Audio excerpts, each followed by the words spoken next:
Ice up, son. What's up? Ice up, son. What's up? Carolina, keep pounding.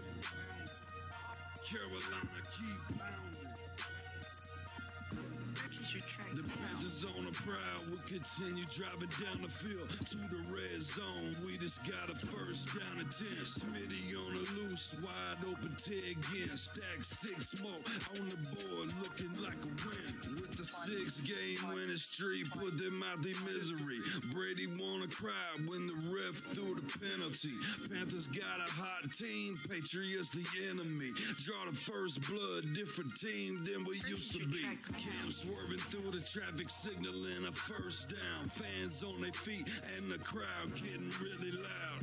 Offense did a job off the field. There's a towel. Bank of America. Stadium is going down. Defense got him pushed back to the end zone. Hardy with the sack. That's a safety and we got the ball. Rushing on your shotgun. Staring at the barrel, y'all. All New England fans hear him saying that ain't fair. Ice up, son. What's up? Ice up, son. What's up? Carolina, keep pounding. Carolina, keep pounding. Ice up, son. What's up? Ice up, son. What's up? Carolina, keep pounding. Carolina, keep pounding. Watch the linebacker, he can read you like a book. Run 40 yards just to tackle Luke. Got him shook, Tober like a tank. And D'Angelo with the fake. Stiff arm, out of bounds, 25 a game. Stewart back, healthy 3 lethal running backs. It's suicide, add the wide receivers, it's a rout. Secret weapon, make plays, Greg Olsen make it happen. Keep pounding on these haters, we ain't playing John Madden. Legion of the hometown go boom. Force and fumbles, Panthers making sure the ball is loose. Jack move, Charles Johnson, yeah, he will come attack you. State of mind, mentally and physically, we pass you. Godfrey in the nickel back, and he making sure we're safe. Panthers on the prowl, we gon' come and elevate the state. Hard fought thriller, only 59 seconds left. Panther fans on the feet, heart beating out the chest. Ice up, son. What's up? Ice up, son. What's up? Carolina, keep pounding. Carolina, keep pounding. Ice up, son. What's up? Ice up, son. What's up? Carolina, keep pounding. Carolina, keep pounding. Ice up, son. What's up? Ice up, son. What's up? Carolina, keep pounding. Carolina, keep pounding. Ice up, son. What's up? Ice up, son. Carolina, keep pounding. Carolina, keep pounding. What's up, Keep Pounding crew? It's another Friday. How y'all doing this weekend? Man, it feels good. It feels good. I'm coming in with that energy today, man. Hey. We doing a mock draft stream today, and we get Blitzballchamp up in here, man. Let's get him up in here, man. Hold on. Before we do that, though, hit that like button, hit that sub button, hit that bell. Comment down below if you feel like doing so. Go check out the Keep Pounding group page for, in all caps, for in-game posts, polls, opinions, and reactions to NFL news, as well as schedules for the channel and the Yahoo Sports Carolina Panthers Keep Pounding Yahoo Sports League. Let's get him in here.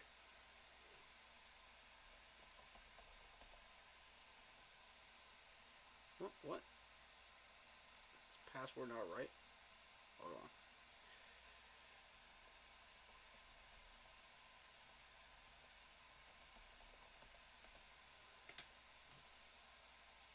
All right.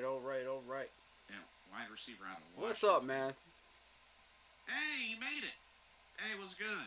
What's good? What's good? What's good? Y'all know I don't start out on time. I never do. What's up, Marcos Cash? Shout out to you in chat. He's not wrong.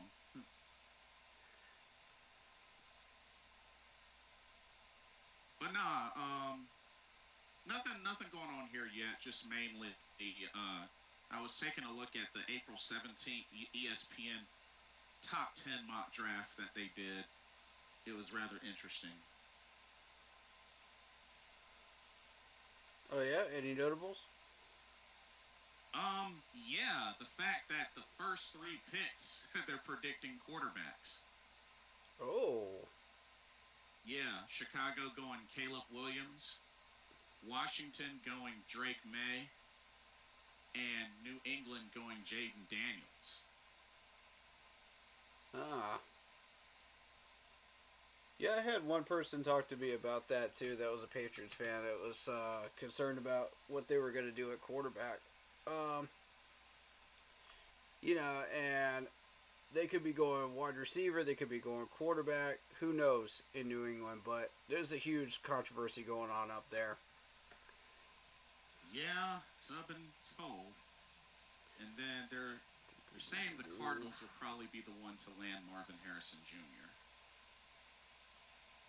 I don't know. Maybe. Chargers getting Joe Alt, offensive tackle from Notre Dame. The Giants going wide receiver at Malik Neighbors, wide receiver at LSU. Tennessee going Rome Odunze, Washington wide receiver. Atlanta going cornerback with Quinyon Mitchell, that cornerback out of Toledo. Yep. Chicago up again going Byron Murphy II, that defensive tackle from Texas. And the Jets going Talise Fuaga, that offensive tackle from Oregon State. That's what they're predicting will be the top 10. Wow. Shit, I just got notification that everybody's going live tonight. Oh yeah, with 1 week away from the draft. It's crazy, y'all. Everybody going live. There's so much content out there for people to check out, so spread the love around. Damian Hernandez, welcome to the stream.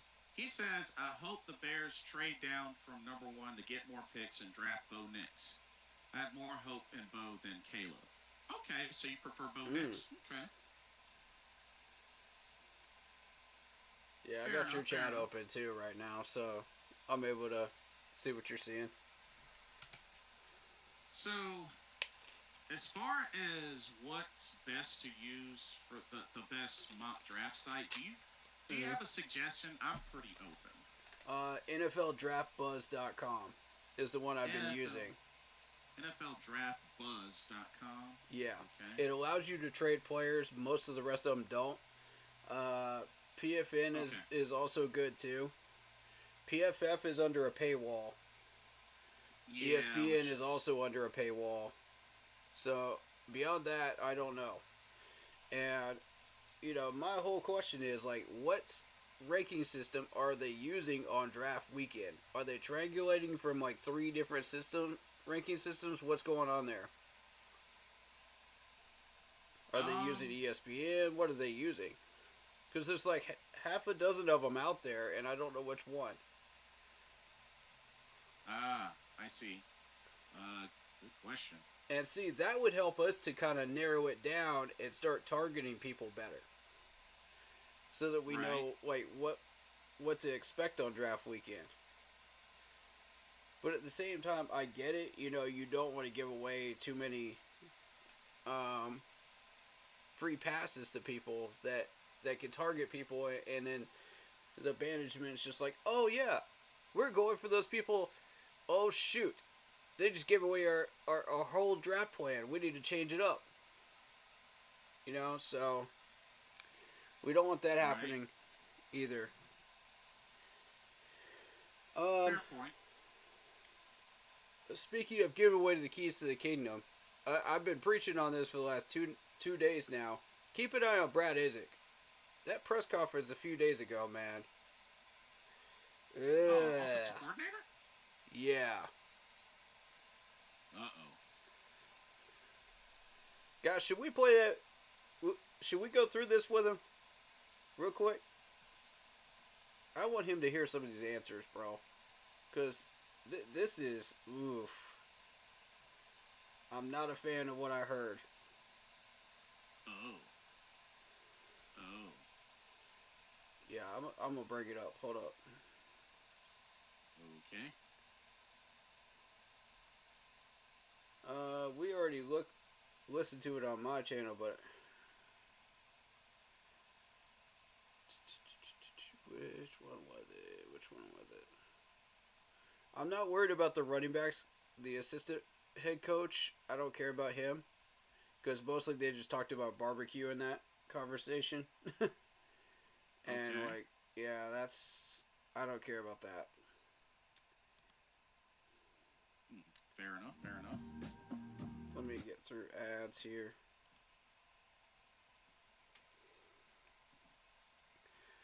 Now keep in mind, the question where it starts getting spicy is about the quarterbacks. It's about Bryce Young specifically. That question specifically. Okay.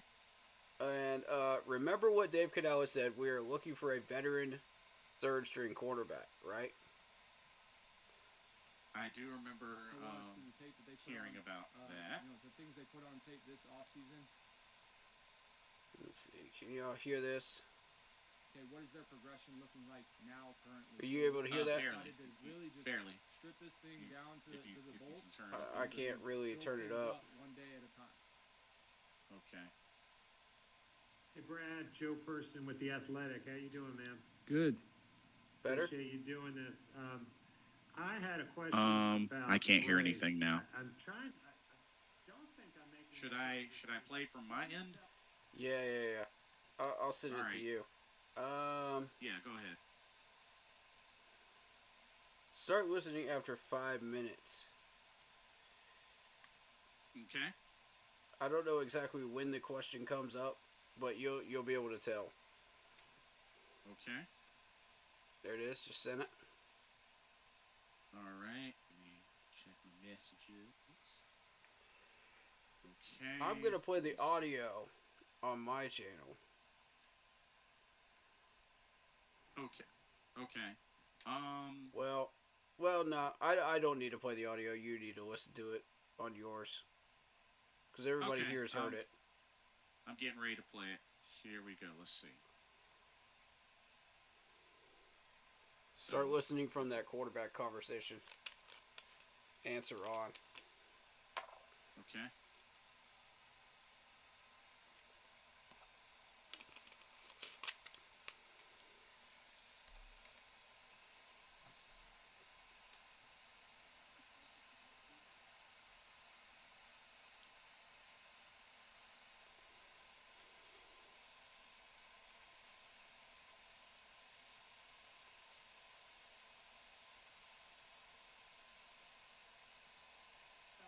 When you guys were at Tampa, you guys looked at some film of Bryce. I know obviously you signed Baker in March. Did y'all do any early study of Bryce prior to that? Every year we evaluate all the quarterbacks as if we need one. I think that's a healthy process.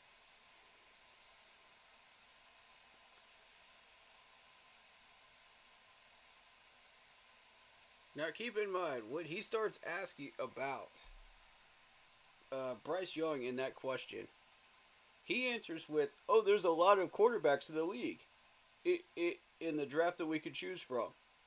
I'm sitting there like, okay, which one of y'all is smoke screening right now? Because one of you's lying. You know what I'm saying? Like, are we going for a quarterback in free agency, or are we going for a quarterback in the draft? Which one is it? Because that was not the original question that he wanted answered, sir. me see something. He asked about Bryce Young. Right. Specifically. I don't like that answer, bro. There's a few times in this presser where he starts giving away the store. His whole process, everything.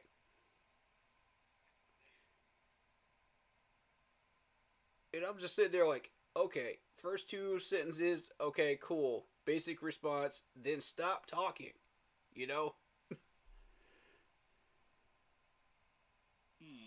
Like, you're doing too much, man. You're giving away too much. I don't like this.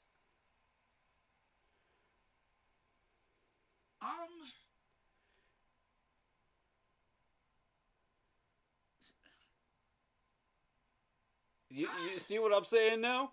You see what I'm saying now? Like, this is... I don't like this answer, bro. See, I get what you're saying. I just don't know if maybe it's not a big deal. Maybe it could potentially be a big deal. Right. Like, it caught my attention when I first heard that answer. I was just like, wait, what? I had to do a double take. I had to listen to this like 4 or 5 times just to make sure I heard what I thought I heard. You know? Put it this way. I'm not gonna say it's 100% a red flag, but it's more of like one of those. It's the beginning. It's the like, beginning of a red flag. Keep going. This gets a lot more interesting with some of these answers. Okay. Oh, yeah. To go through when you're in the NFL, at the end of the day, at the very least, you know, it's something that we could provide EJ when we're preparing. We're preparing for him. At least we know. They're preparing for the situation where they always need a quarterback. Coming into the league, Will Harriger's done a phenomenal job this offseason. As if they need a quarterback every year. Top to bottom, so we really treat every It's a year curious the same. answer, isn't it? Don't leave any stone left unturned when it comes to the draft. He doesn't leave any stones unturned. Think about that. What does that apply to you? Is this dude giving away the store or what? Come on, man. Who should we believe here? Dave Canellis or Brad?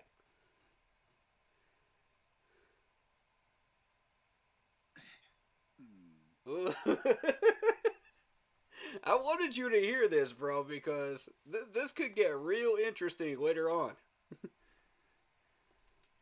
So if we go hunting for a quarterback in the draft, don't be surprised after you hear that answer right there.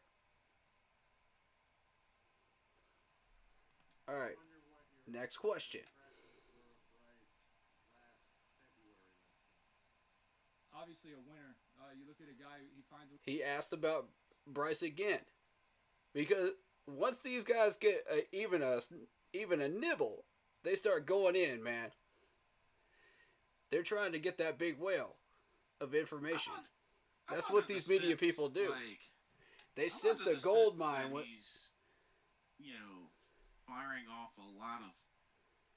I don't know. It's like he's firing off a lot of answers. And, I mean, I understand that, you know, he won't be calling the plays. It'll be mainly Dave Canellis. But I get the sense that his answers are more like, you know, oh yeah, Bryce Young is a winner, but Bryce Young. And now he wants to answer the question about Bryce. Before that, he wasn't even answering the question about Bryce. That tells you what's on this man's brain when he was asked about Bryce. Before he was asked, he was not prepared for that question, and it triggered it. And now the media is just like, ooh, I sense a gold mine here. We're gonna start digging. I really get... Keep asking that question. I really get more of a sense of he likes him, but he's great. Exactly. But. Right. So... That's what I'm getting too. I don't... I mean... That was very curious to me. You want to be able to cover your own butt without saying that you're covering your own butt. You know what I mean? Exactly. There's There's certain questions you have to avoid and find ways to dodge. Like, there's certain questions, yeah, you have to be able to answer them because it's at a point where you have to answer them. But there are some of them that you have to start dodging. Right around draft time, especially, start dodging. That's one of them right there. Damien says, sounds like the Bryce is not the future. Now, I wouldn't jump to that conclusion. I mean, who knows what this is going to tell you about him, but he looks like a soccer player that just came off the soccer field, after practicing for the FC Charlotte, Interesting. He looks like he's on the special teams unit, He looks like an actual football player, just coming out of workouts. He's got that crazy, sweaty looking face to him, like he kind of looks like Adam Thielen a little bit. Yeah, he's got that big neck. But he in other words, he looks like an athlete. Yeah. Not a coach. And it caught my attention. I was just like, huh. So this is my first impression of this dude. I had never heard any press conferences from this dude yet. Alright, so The way to win. His arm talent is phenomenal. He makes great professional throws all over So the then, field. when he's asked about Bryce Young again, in a different way, he answers the question about Bryce Young. He's a winner, and that's something you can't truly. He gets asked about Bryce Young, a follow-up question about that, and he answers the question about Bryce Young. Progress this offseason, career. We're excited to build on that. Interesting. And just watch him progress as we, get the chance to hit the field with him and watch him take this team and lead it. I want to ask you, I know Okay, here we go. Some of the concerns, okay? Let's see. how does all that work? How much input do you have in the play calling? And how Oh, here's a good question. At 7:25, they're asking, how much input do you have of play calling? do you describe the philosophy that they and you are bringing to this game? Yeah, I think there's a familiarity and trust with me and Dave that runs pretty deep. We've known each other for a long time, and we've always pinged ideas off each other. So we kind of plays devil's advocate to each other, which I think Devil's for us advocate. keeps each other in check. But at the same time, we know what each other wants. We know philosophy. When you mention philosophy, we know we want to run the ball. We want to start up front and play a physical game, and then the rest will kind of build off of that. And then, as we grow, start to see, where does our team go? What path does it go down? Well, Whether it's the it does quarterback, also the running back, sound the like, O-line, the schools question we a little that bit fit our team, at the late and kind of start to angle our 9:50 team mark. and our I mean, talking about kind of the areas where he struggled, I mean, he seemed to hone in a lot more on the positives. So, I mean, I don't know if that's him catching himself or what. we really but- focused on the positives. We went back. Yeah, we studied last season, but we saw what he did throw, and we're gonna just like we mentioned. Where do you want to take this? So they're focused on the tape of the players. Not so much the stats, not so much the visits, but the tape. What does that show you? And that's a major plus in our favor, as far as like what we want to do. Right. And then someone asked him about the tight end process. What are you looking for in a tight end?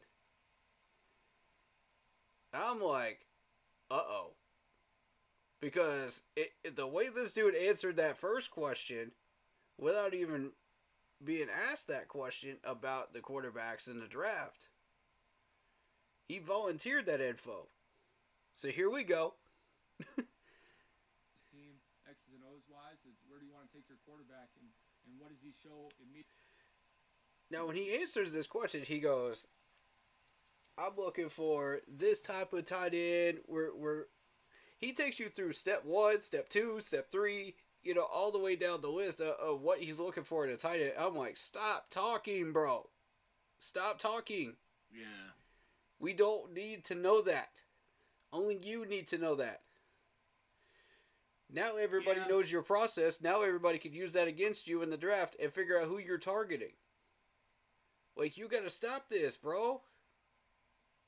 Somebody needs to talk to this dude, man. Teach him how to do pressers. I guess the only hope is that it's a big smoke screen, but I doubt it. Uh, I mean, I'm well, keeping I my mean, eye on Brad, man. I don't like these answers, bro. And then somebody asked him like about Drake May, and he goes, "Well, I'm not going to give away the keys to the kingdom." And I'm just sitting there like, "Bro, you already did like 3 or 4 times already in this presser. What are you talking Yeah. about? You're not going to give away the keys." Like, are you lying or are you telling the truth right now? Which one is it? it's like what we're doing here. Yeah, exactly. I don't like that. That bothers me, bro. Because if that's going to be our offensive coordinator, doesn't that sound like a lot like a certain offensive coordinator we had during Matt Rule timeline that gave away the store and everybody's pretty much figured out what we were doing? You talking about Joe Brady, or are you talking Yes, about? I am. Oh, Yes, I am, sir. And every time I heard Joe Brady speak at a presser, I lost brain cells. well, I'm telling you that right now. That was the worst pressers I have ever heard. well. By a mile and a half. To be fair, this guy has done a lot better job than Joe Brady. Let's just keep I it mean, real. it's early. It's It early. is, We but I haven't mean, seen his you know. we haven't seen his game plan in action yet. Plus, Dave Canales is calling the plays. Right. But where have we seen the buddy aspect? Frank Wright, right? And his buddy that he got in there as an offensive coordinator. How did that work out for us last year? Not Yeah, too well. But we know the combination of Dave Canales and Brad worked with In Tampa Tampa, Bay. yes. We just got to see if it could translate here. Exactly. And that's what I was about to allude to. See, when you listen to Brad, you're just going, okay, this dude just sounds like he's too truthful. You don't want somebody that's too truthful up there. You got to learn the act of a little bit of a fib once in a while to fool the media and get the scouts off your back. But at the same time, you want to be truthful at the right times too. Because when you're being held accountable, when your offense isn't working after a game, you got to be able to answer those questions. You can't dodge those things like the Matrix, like our coaches were doing last year. Right. You got to come in and be honest and say, okay, yeah, we screwed up. This is how we're going to try to fix it. So there's times for both. And to be effective in the press room, you have to be able to do both. Being a coach is not just, oh, I'm going to come up with a game plan and execute it. You got to deal with the press too. And these people are info-hungry sharks. If they even get a nibble of anything like what you just heard, they're going to go in for the kill. They're going to start digging into your gold mine and stealing all your gold. That's their job, though, right? Exactly. They're getting paid to do that. They start digging into your coal mine and start stealing your gold, bro. You can't let them do it. So, I don't like this, bro. That's a concern for me. That's not a good first impression. Now, you could change that first impression and be a better offensive coordinator from this point on. But you got to put it into results for me. Yeah. I need to see more. You can get rid of that red flag, but for right now, there's a red flag on you. Don't screw this up, Brad. Otherwise, you ain't going to have a job at the end of the year. You keep talking like that in pressers. Somebody needs to get to him. If I'm sitting there and I'm Dave, I'm going, why did you do that? Why did you do that? Why did you say those things about the tight end position? None of us wanted you to answer that question.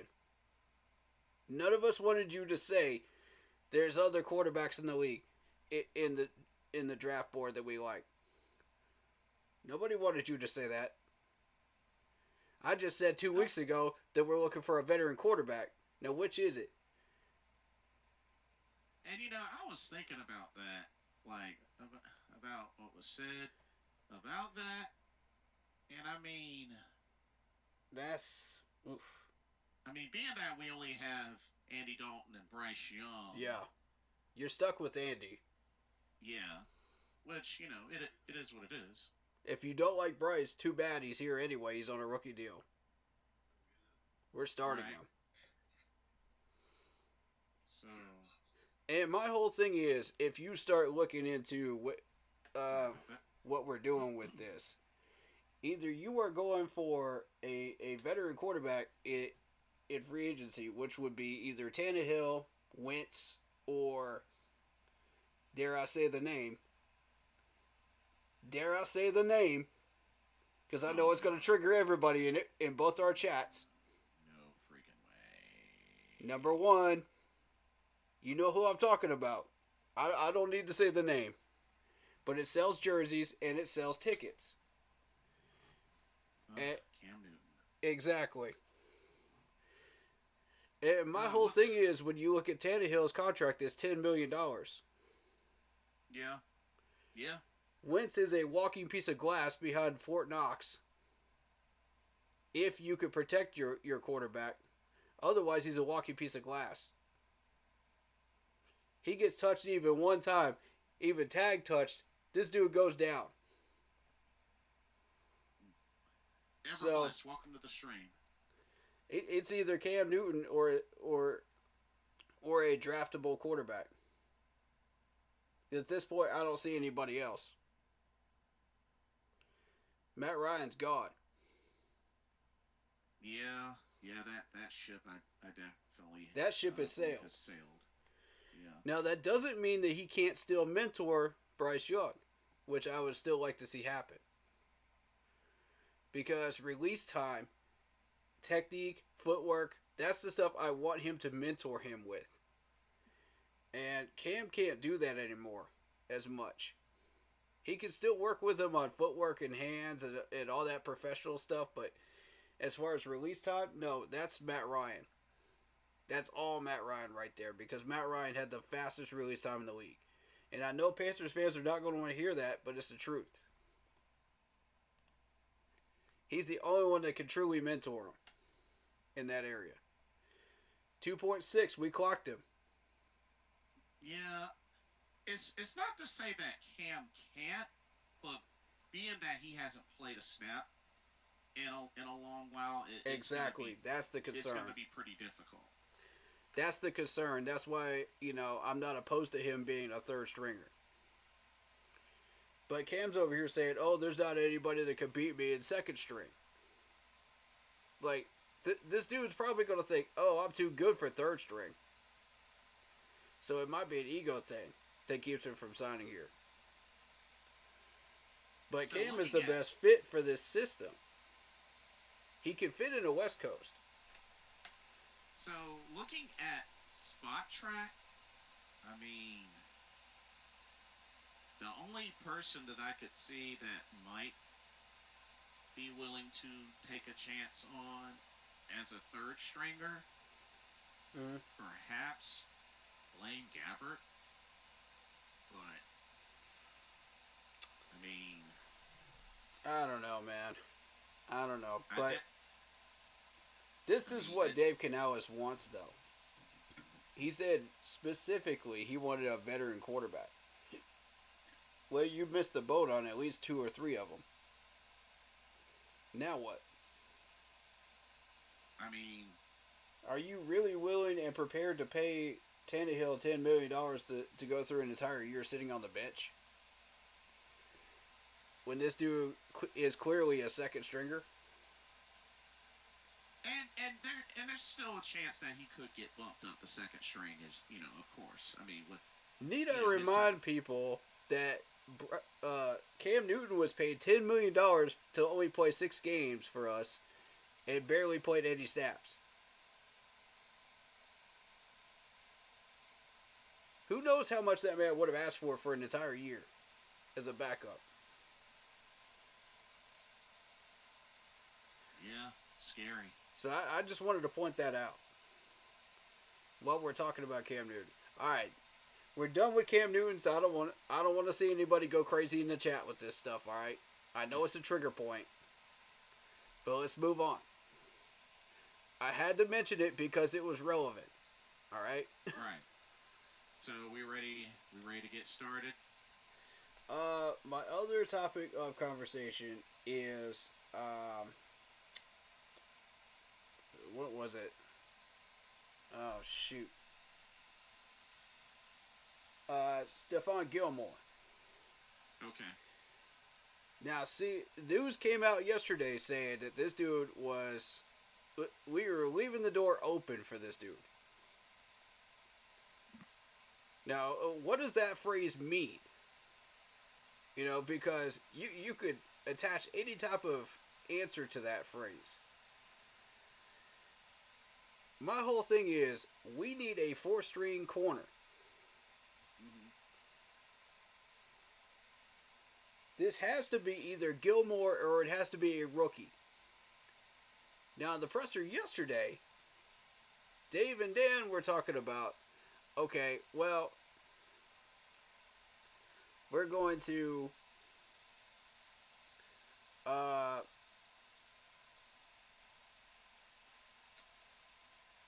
draft high for a corner if Stephon Gilmore doesn't sign. If he does sign, then we're drafting low.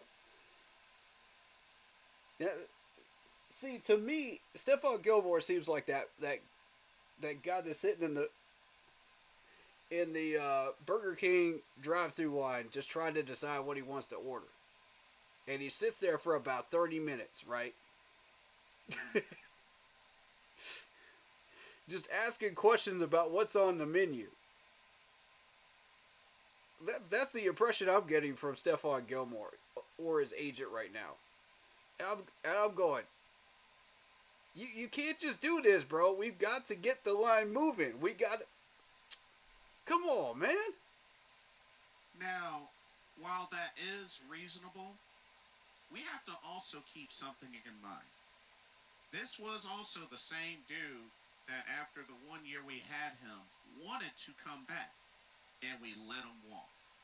That's not on him. That's on us. So, True.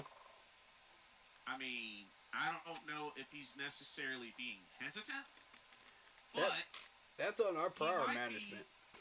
He might be hesitant. Now, I do definitely understand we got a different lineup of management now, so maybe, I would think that would help, but I mean, yeah, like we got to get the roll. We got to get the ball rolling, bro. Like this roster has to be completed. Like, yeah, if we get both Stephon Gilmore and a rookie, where are you putting the rookie? That's the question I got for everybody. Where are you putting the rookie? Because they want either the rookie or Stephon Gilmore to compete with Dane. That's what they said yesterday in the presser. I didn't listen to the whole thing, but I heard that answer. I said, hold up, man. Now you leaving the door open. You letting this dude control the narrative right now. You letting him play games. Are we signing the dude or not? Because if it was up to me, I'd be pulling a Dave Gettleman. I'd say, okay, you got till 3 days before the draft to decide. Are you signing here or not? Yeah. Because we got to draft a corner high or we're not drafting one. I have a feeling, because I think word was that Dan Morgan was, in the process of kind of laying down an offer or so in front of him going into next week before the draft, and it's just... There's been two. Oh, really? From what I've heard from my team, there's two. Oh, just not from Carolina, you mean? Yeah. Well, and in our front office, yeah, two. We had two different contracts sitting out there on the table for him and his agent. Now, keep in mind, Dan, Gilmore, and Scott Fitter all live in the same neighborhood. They all have each other's contact info. You trying to tell me at any point during this month none of them had contact with each other about this? Oh, I'm sure they did. Sure they did. Of course they had to talk to each other while going out there and getting their mail or driving their car. You know, come on. Talk And about their lawn care, thing, whatever. Another thing I was thinking about, do you think it's possible that they could see if they end up landing a big name cornerback in the draft and then kind of making the decision after that, or just do you think that's too risky, or I think we just need to lay down the law here and just at some point you got to stop playing the game and say, all right, you got two options, either sign here or don't. Here's the number. You got till 3 days before draft. Sign it or don't. If you don't, we're drafting a high corner. That's what's happening. Because we can't just keep shuffling around our draft board just for you. You know, we got 100 different options out there on that draft board right now. We can't just reshuffle our draft board just for you. Just because you want to play games and act like this is a drive-through at a McDonald's, man. which is fair. Which is fair. Like, I'm getting tired of this. If I'm Dave, my kindness stops right there. You've had all month. That's your cutoff point. You literally had all month, bro. Like, yes, I realize we need you. And we need a corner regardless. That spot is going to get filled by either you or somebody in this draft. One of the two. The only other Pick thing one. that I can kind of like throw And you're into not getting this, an offer after the draft either. The only other thing that I could think of that, you know, could be a possibility, like, who knows how many other offers he may have we just don't know about. Like, nobody has reported or called him at all. Nothing. That would have been rumors out there. We would have heard about it by now. We've had an entire month to hear about any rumors. That agent knows he can blackball this GM because we've been shelling out 100 mil to a guard, you know, however much to Clowney, however much to you name the player on our offseason roster this year. So he knows he can get some gold out of this. Now, how much gold do you want? That's why I'm saying you got to lay down a number and be like, that's it. I'm not giving you enough to buy a private plane or a yacht in the Bahamas, bro. You got to stop this. This is greed. Lay down a number and be done with it. Because I mean, maybe I missed something, but I had no idea until it happened that he was gonna sign with Dallas when he played for Dallas. It's because Jerry Jones promised him everything, man. That same agent, it was just like, oh yeah, I taste gold here, man. I know I'm gonna get paid. Yeah. That's why he's selling there, man. It's his agent.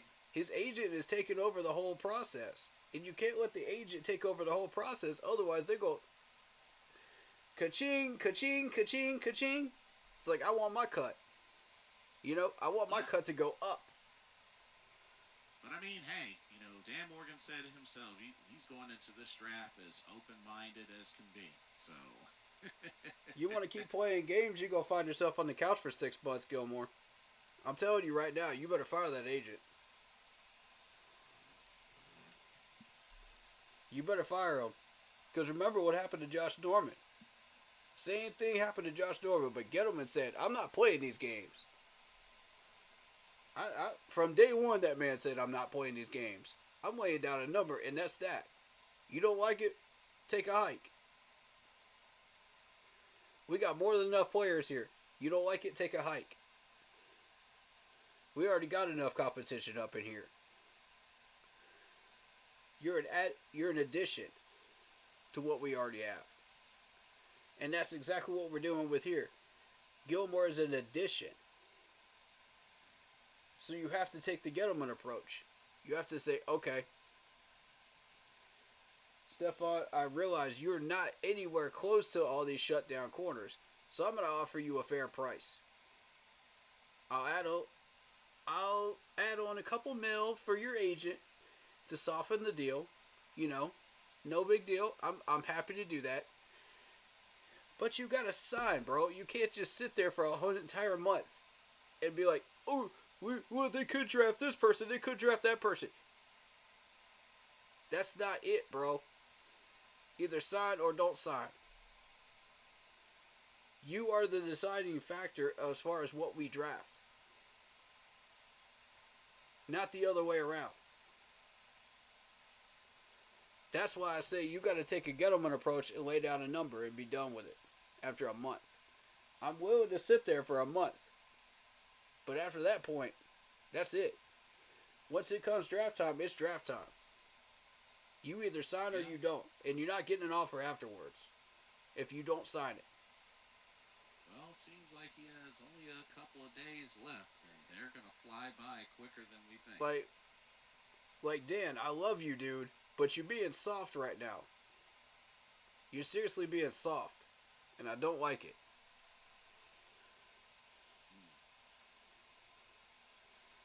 Anyway, man, let me get to these comments. Marcos Cash in the house says, at this point, trade for Zach Wilson next year's 6th rounder to be quarterback number 3. Yeah, we could do that. We could do that. Does Zach fit our system, though? Does Zach fit a West Coast? I mean, young guy that's got a couple of years under his belt. I don't see why not. I don't see why not either. If it's a quarterback that you feel you could trade a 6th rounder for and he fits the West Coast, I'm down for it. Depending on the contract, of course. You know, how much are we paying out of the cap? But, you know, I'm open to it. I'm wide open to that idea. That saves us a draft pick, you know, that we would have spent on a quarterback anyway. So I'm down. My speculation is that they are waiting to see if they can grab a top corner prospect in the draft. See, that's the whole thing. You can't play around with that, though. You can't play around with that, though. There's so much other defensive talent in the first 3 rounds. That was what I was thinking about earlier. So, yeah, what Marcos said. But, fair enough. There's so much defensive talent in the first 3 rounds that you cannot just settle and be like, okay, we have to spend a pick in the first 3 rounds on a corner. No, you don't. You can go a different route. You can go edge rusher. This frees you up to do whatever you want to do in the first 3 rounds. You're not restricted to a corner position. You know what David Newton had as... He's putting us in a box right now. You know what they had listed on ESPN.com as Panthers' top 3 needs according to David Newton? It was wide receiver, outside linebacker, center. And there's plenty of options there at linebacker and wide receiver, sitting at 33 and 39. How many mocks have you done so far this spring, bro? This will be the first, actually. Oh wow! All right, yeah. I was gonna give you full control of one, man. Like I said, the only thing that I at least wanted to do was at least 1 no trades and 1 with trades. Yeah. PFN is the best without trading players, but because that's totally free. But I think you'll like NFL Draft Buzz a lot better because it goes into the profiles of the players are so much deeper. They tell you exactly which side of the line they played, how many snaps, all the stuff, all the juicy stuff I've been asking for. It's there, bro. And shout out Robstar Report for letting me know about this site again. I love this dude, man. Yeah, so I actually got it up on my main screen now. Yeah, you're gonna like this. I pretty much have it set and ready to hit start draft. So Yeah, try to show it go on the through- screen if you can. There you go. What? You got yeah, it. yeah. You got it. So I'm gonna do my best to go through this as quickly as I I can. got your stream on my phone, so. Okay, cool. So, like I said, I'm gonna do this one. No trades, no making trades, no accepting trades. Right. Okay, starting now. So, just to reiterate to all those that may be just joining us, Carolina Panthers have 7. I repeat, 7 draft picks going into this draft so far. Yep. They have, just to go back through, they have 2 in the second round. Here, let me pull that up right quick. They have 2 in the second round, 1 in the third round, 1 in the fourth round, 2 in the fifth round, 1 in the 7th round. I'm just pulling it up on mine so I have the rankings here in front of me. Okay. And I can go to any position, without having to start the draft. Cool. Okay.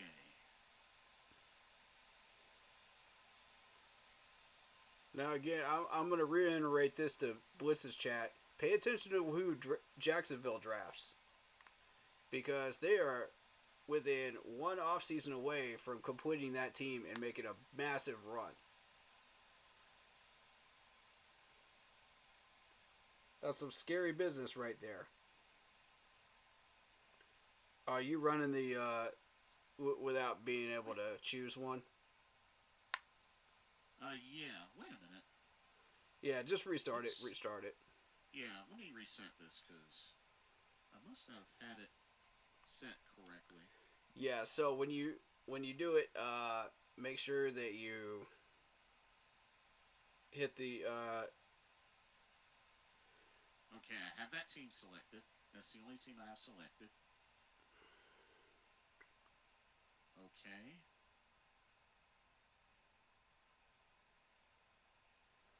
Alright, so you'll want the furthest speed for how long it takes you to take picks. So 99 seconds? Yep. Okay. And you selected the Panthers. All Yeah. 7 rounds. Alright. That should work. Okay.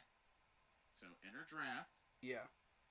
And by the way, it does give you options as far as like 3 different ranking systems that you could use on this site too. Okay. There's like the Jimmy Johnson one. I forget the other 2, but they're really good. Okay. Okay, let's try this again. Take 2. Right. There is a little bit of a delay, so. Okay.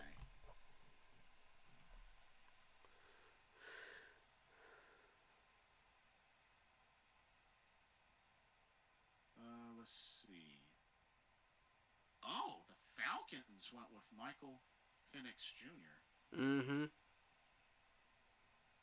People have been talking about Powers, and Powers never escapes the first round in this ranking system. He has never gotten out of it. Oh, really? Yep. There's a couple of guys that you would think in other ranking systems that they're out of the first round, but they never escape in this one. It's a different ranking system. So that's why when you saw my mocks, I was kind of targeting specific people for specific reasons. Okay.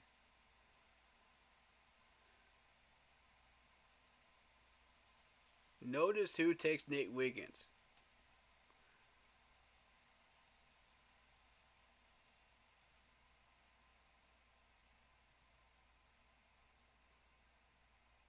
And I want you to stay away from Adonai Mitchell because he's not a good fit for us. Oh, the Bills got Troy Franklin. Ugh, dang it. Yeah. The Bills have been kind of sneaking up and getting some wide receivers from us in the first. I've noticed that a lot. Okay. So. Okay. Reject all trades. Okay. I'm on the clock. All right. So, okay. It's catching up right now. Ladd McConkey and Xavier Legette are available. Yep.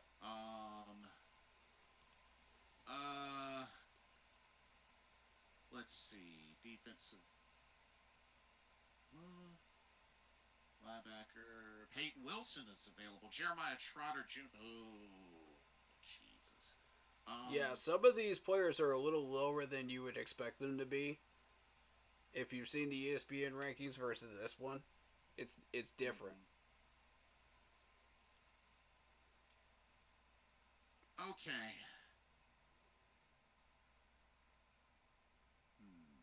So part of me wants to go wide receiver and hope that I can get one of these other premier players at 39, since the distance apart isn't that bad.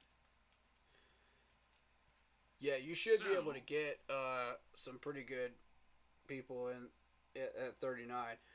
Keep in mind, Darius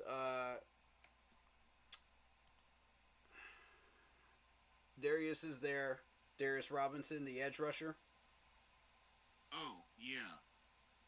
A lot of people pick him at 33. And then they go for their wide receiver at 39, too. So you have options. Mm-hmm. There's also linebackers at 39, too. Right. I don't think it's a secret anymore. Van Pran's going to be 65. Okay. That's going to be 65. We really can't hide that one anymore. That's been in every single mock draft known to man out there.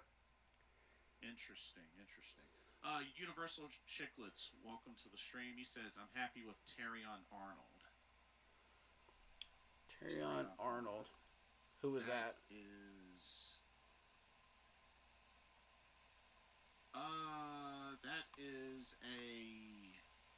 that a wide receiver? That's what I'm trying to figure out. I haven't heard that name before. Or did he already get picked up? Oh, cornerback, Alabama. Got you. Yeah. He went to Philly. Okay, I see what he's saying. Gotcha. Okay, I'm going to take a gamble.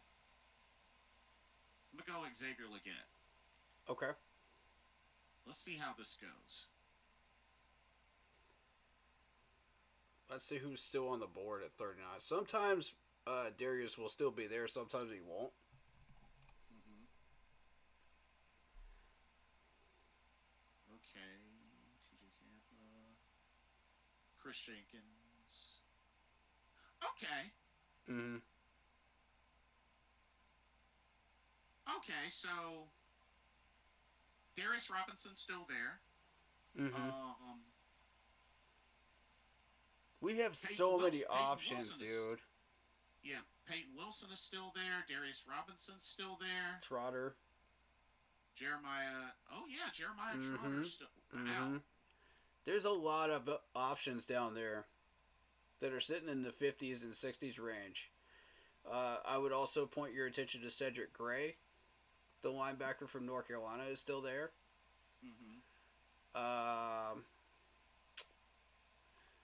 Who's still there at running back? Jonathan Brooks. At running back, Jonathan Brooks. Ooh, he's still there? Yeah. Oh, that's tempting. That's tempting. Cause I feel like that's a trap, though, man. Because he's rated the top running back, right? Yeah. I feel like that's a trap. Because on actual draft weekend, this dude could be gone before you even hit 33.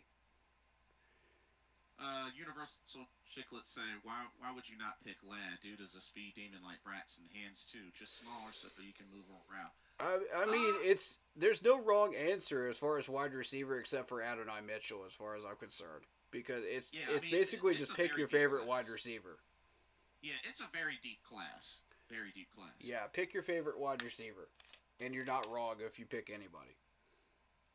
But you do make a good point. Jonathan Brooks is a tease. That is a big tease. Yeah, I feel like that's a trap. I can already tell you, Nate Wiggins, if he shows up at 33, that's a trap. because I've done a couple of mocks with him at 33, and that was an absolute trap. It screwed up my draft. So what I'm kind of stuck on is either going linebacker with the idea of Pate Wilson, Jeremiah Trotter, going with Darius Robinson, being that it was mentioned that Jadeveon Clowney's not an every down player. Mm-hmm. I'm really leaning towards Darius Robinson. And that in and of itself is kind of a trap too, because if you don't go linebacker towards 39, then you're probably not going to have much down the board later on. That's a good You point. could get Cedric Gray at 113, but that's about the best you're going to do. And we do have a little bit more leeway on the edge, just a little bit more. So you know what? With that being said, I'm gonna go Peyton Wilson. I think that's an interesting pick. Based on Luke Kuechly's interest in him, the issue is going to be that neck injury, and that's why he's dropping into the second round. Otherwise, he'd be a first rounder for sure. How serious was it? Pretty serious. Yeah, that's why he's dropping a little bit, and teams are going to be a little bit scared of him, of drafting him. So then, Jeremiah Trotter Jr. would be a much more safer pick then. Consensus settings? Really? There's a consensus settings? Hold on, let me experiment with that. Go ahead. So what you got at 65? At 65? Yeah. What's available? Or have you got there yet? Oh, you haven't even picked 39 yet, have you? Right, correct. Okay. As far as linebackers go, you really have the choice between Trotter and Cedric Gray at that point. If you're targeting Cedric Gray, you might want to wait for the one-on-one. So how about this? I'm gonna go Darius Robinson then and see how this goes. Cedric should be there at 101. Okay. At this point, that is a thing.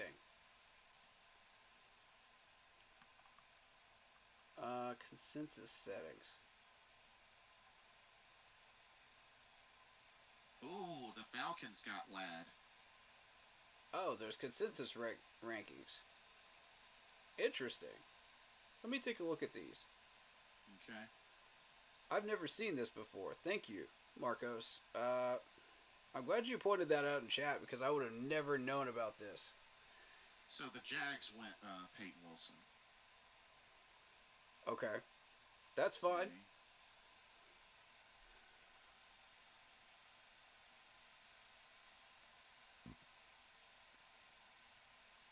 Let's see.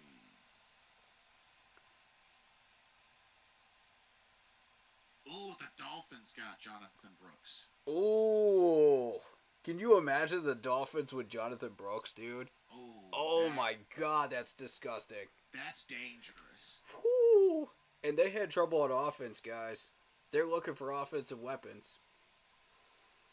Because during actual decent opponents where they really had to work, they could not put up the points. So they're looking for weapons. That would help take some load off of Tua. Yeah, for sure. Oh, Kansas City got Jeremiah Trotter just before. Oh, wow. You thieves. Oh, you thieves. Unbelievable. Oh. Wow. Ouch. Wow. Let's see. You still got... Cedric Gray is still there. Yeah, you still got Cedric. Let's see. Oh, Mike Sandstrill is there at, he's there at 75. 65. I think it's a consensus pick where you really have to go Van Pran. Um, and Go. I think Cedric can wait until 101. He'll still cook until 101. That's what I've seen in pretty much every one of my mocks. Mm-hmm. But you don't want to wait any longer for a linebacker past 101 because you won't get a good one. Okay. Uh,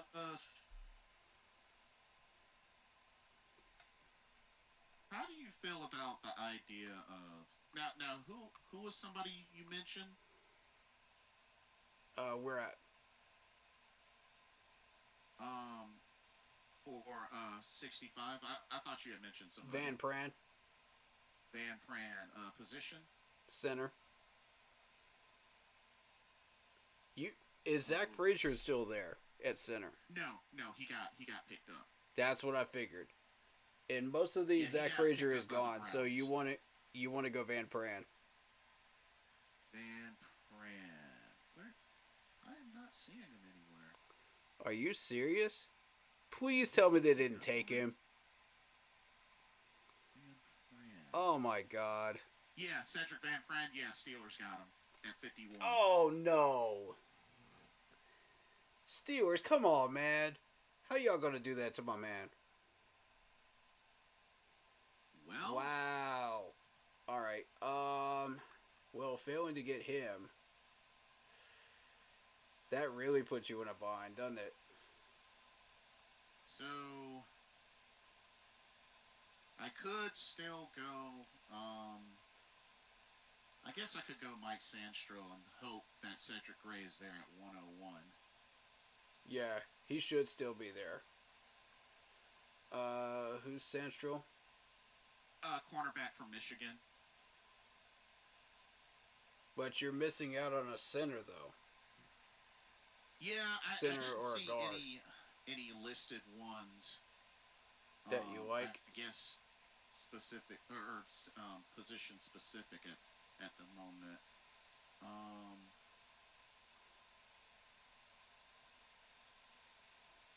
but like, I'll be very curious to see what kind of offers come in once what you call it when I do the one allowing trades. So far, Xavier Legette, Darius Robinson, Mike Sandstro.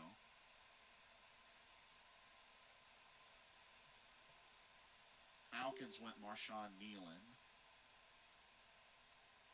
Nealon's another one of those that we had a visit with. Okay.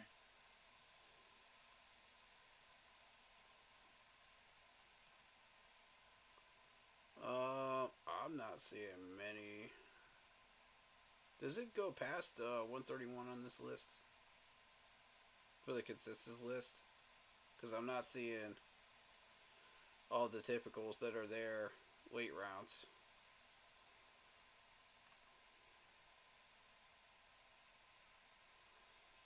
Oh, Cardinals got quarterback Spencer Rattler. And to me, Spencer Rattler was the best quarterback in that second group at the combine by far. Like, it wasn't even close. Like, he was throwing darts, dude. In every drill, like, these guys were able to catch it. Oh, for real? Yeah. Oh, okay. So, Okay, we're getting close. We're at 99. We're at 100. Zach Zenter. Okay, so it's back to me now. Cedric Gray is still there. what else is there? So for best available, Trey Benson, running back out of Florida State. Dominic Puny, offensive tackle out of Kansas.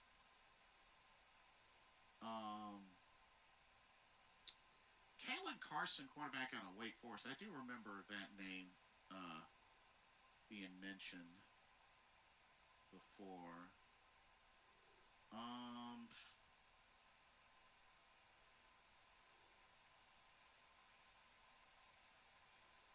Hmm. let's see.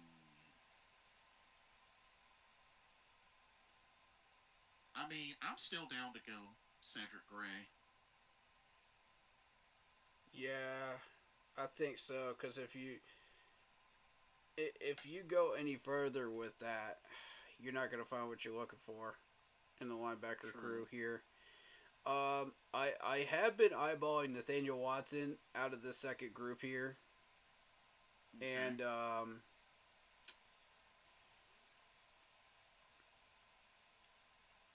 And he's more of a project than anything, really, in my opinion. Michael Barrett is also an option late rounds, but they're not what you're looking for. Not like Cedric Gray, not like these top guys are. Okay, I went with Cedric Gray. So it just leaves That's a smart, safe pick. we got 2 picks in round number 5, and then the final pick in round 7.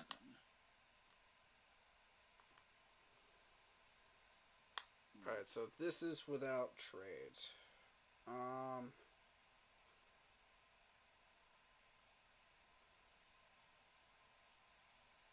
Once they get done picking, just tell me the best available. The top 15 are the best available. Okay. And I'll let you know who I'm looking at. Okay. Because at this point, it may go down to top 20 best available, depending on who you want to target. Right, right.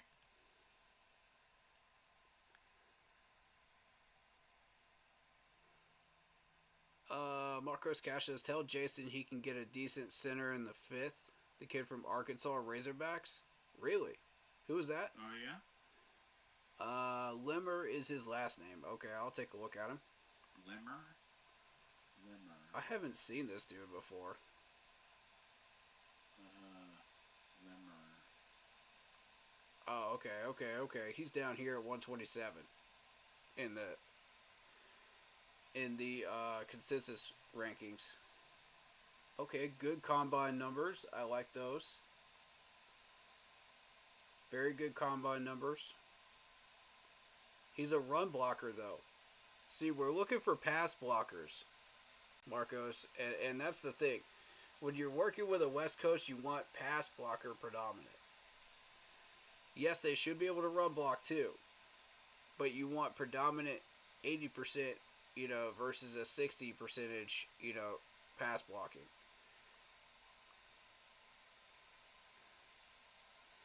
And also, click on the profiles of the players, and you can see all the information. Right. About the player. Actually, he might have been picked up already. This Limmer. Let's see. He's yeah. Oh, I'm on the clock. He's a right guard. He might have gotten picked up. Let me see what you got. Already.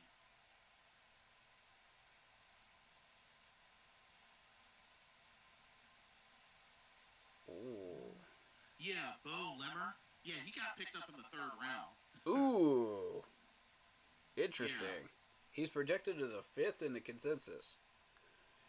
At 120 something. But he got picked up by Cincinnati in the 3rd round. Yeah, but the thing is, he's a run blocker predominant, and we want a pass blocker predominant for a West Coast. So I can kind of direct you on that because I run a West Coast power run all the time in Madden, so I know how this works, and I know exactly what players to look for. So, all right, read off some names. What you got available?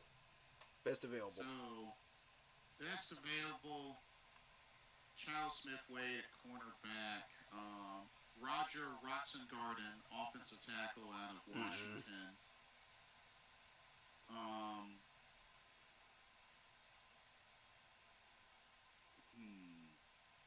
Cornerback Kalen King out of Penn State. I mean, let me see this profile on this guy.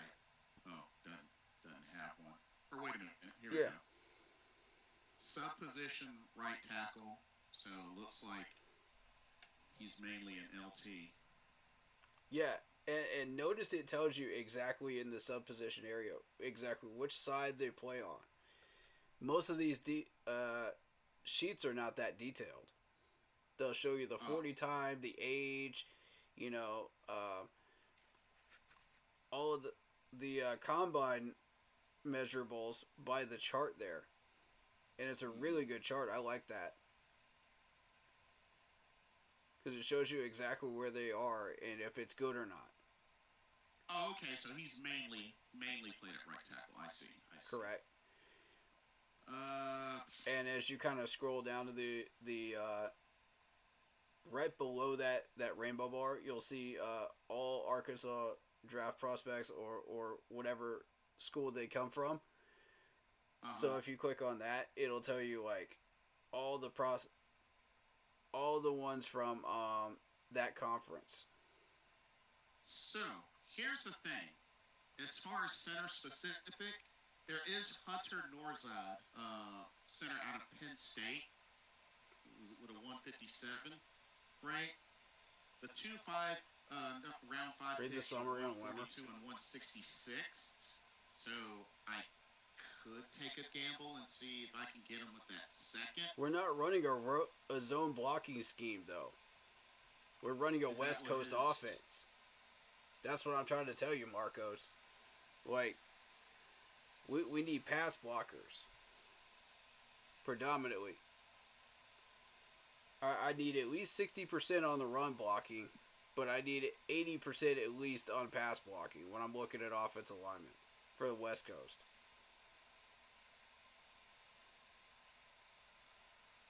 So when you go into these profiles, also, it'll show you on the overall rating where those percentages are, and you can kind of gauge that. They have the overall rating rankings of the player as well below that. What does ESPN grade them? What does 24/7 Sports grade them? Rivals, you know, out of 6 or whatever they do. And then you'll have the bio, you know, which will list the stats in the bio. And then you'll have bullet point strengths. You'll have bullet point weaknesses, you know, and a summary. And if you've ever played some of the older Madden games, you'll recognize like that web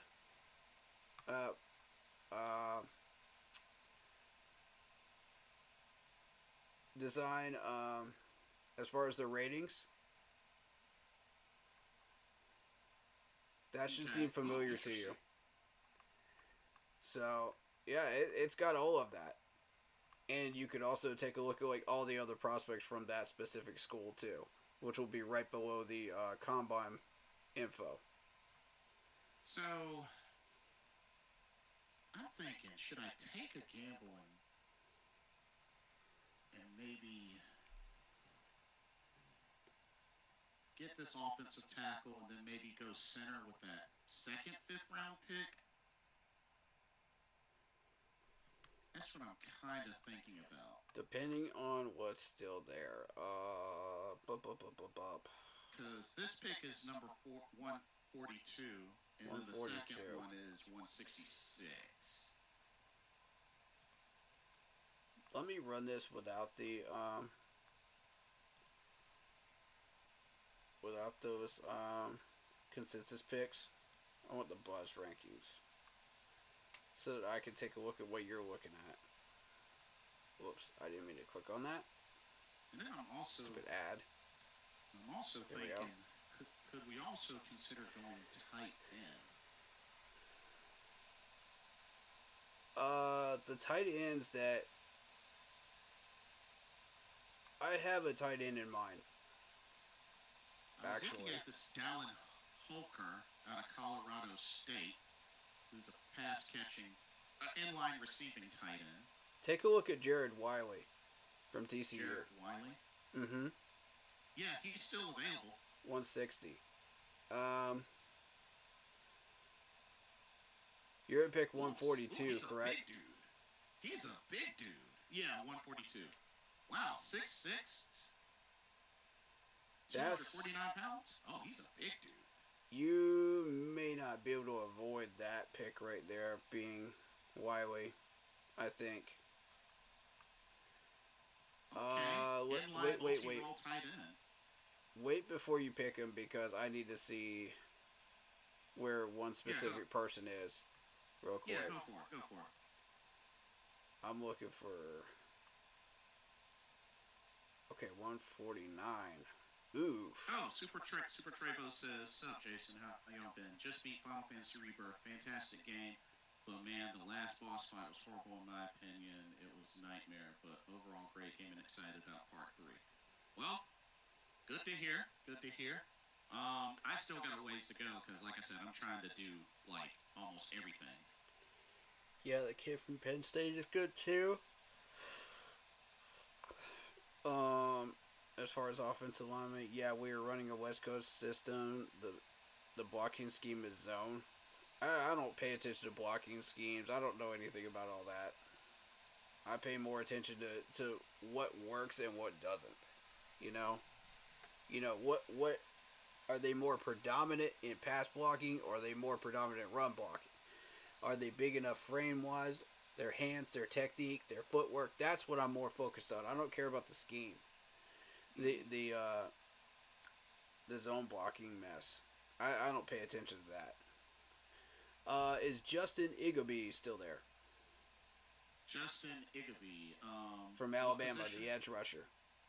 Edge rusher, yes. Alright.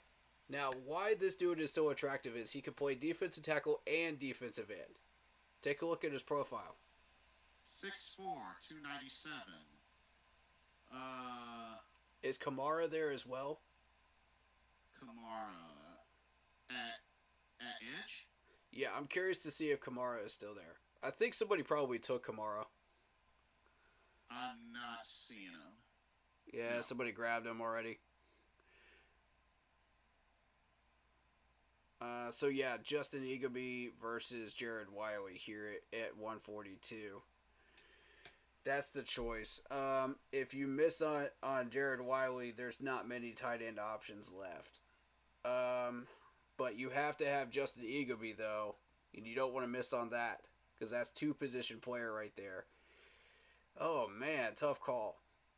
See, this is why you want those trade downs, so you don't miss on players like this. And 39 presents you an opportunity to trade down and get a pick right in between here so you can grab this dude. You can grab both. That's what I've been doing.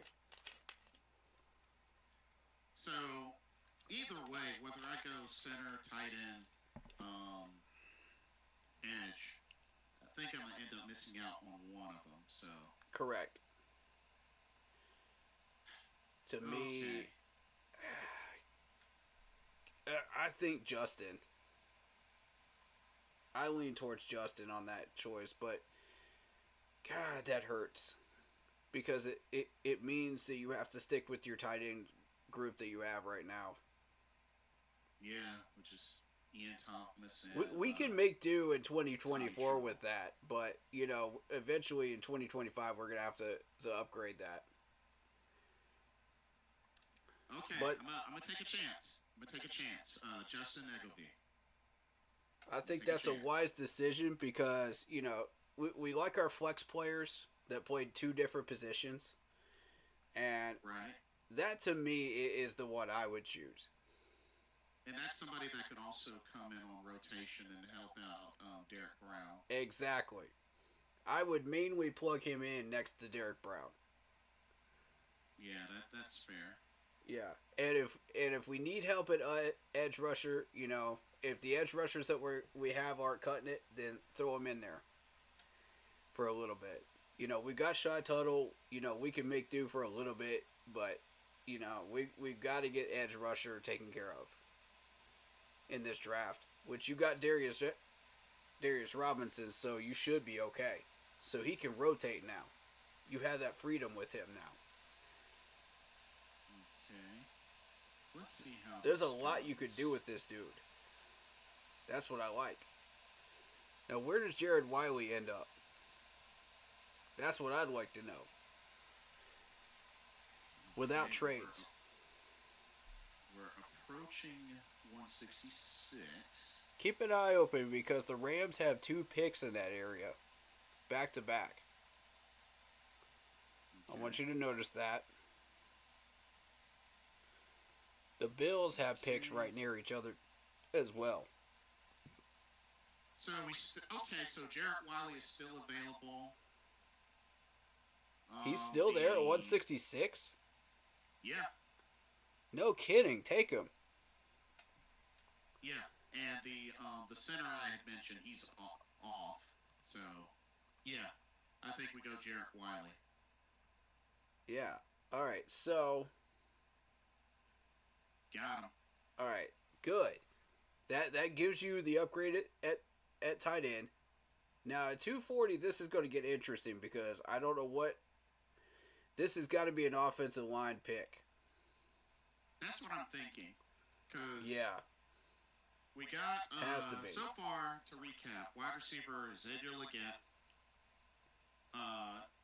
edge Darius Robinson, cornerback Mike Sandstro, linebacker Cedric Gray, edge DT combo Justin Ibogebe, or I don't know how to say Just that. call him Justin. That'll do. And Jarrett Wiley at tight end. I mean, it's a wild group, but I mean it works, right? It fills your Right. needs. And what Justin brings to you is it saves you a roster spot that you can devote to something else. That's a big dude. 6'6", 249. Yeah. That's a big dude. Yeah. He's been on my radar all month. Furious. Welcome to the stream. How you doing, Jason? Will you be watching Hyper Misal show Hype 2? Yes, I have not forgotten about that. I do plan on watching that. Thank you for the reminder. Cool. So yeah, next pick isn't until round 7.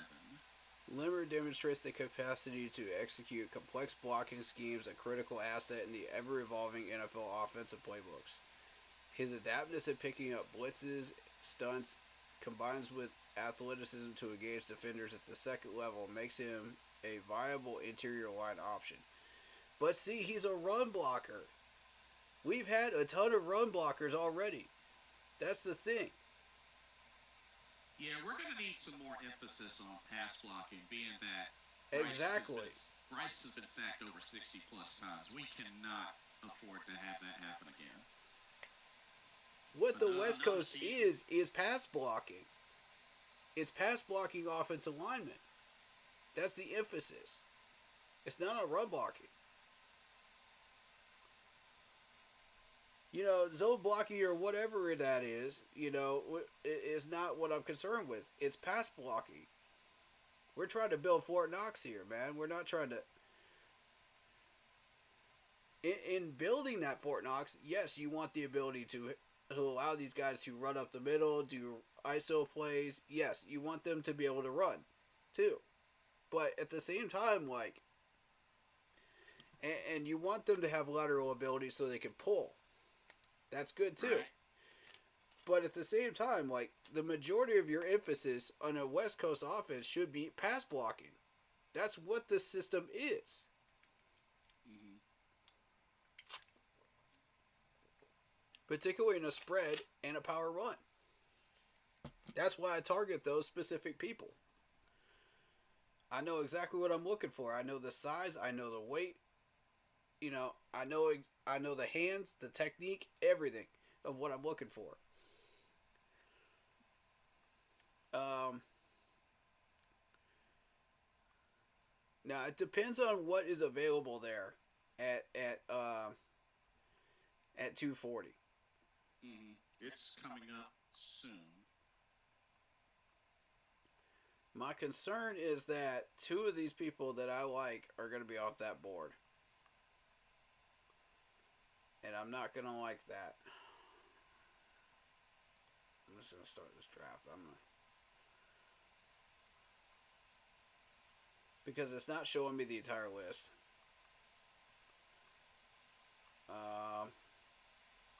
That's the only reason I'm starting this mock on my end. I'm not going to actually do it yet. Okay. 240. Upcoming. Here Picking we go. up blitz and stunts is pass blocking, though. I'm not going to argue with their semantics because I don't know any semantics. I don't know all of that stuff. I don't know what a stunt is. I don't know, what all that stuff is. I only focus on pass blocking, period. Can you pass block? Are you big enough? Are you strong enough? Do you have footwork? Do you have hands? Are you able to laterally move? Are you able to do all that stuff? I don't dive into the specifics, guys. Some of these other streamers do, but I don't.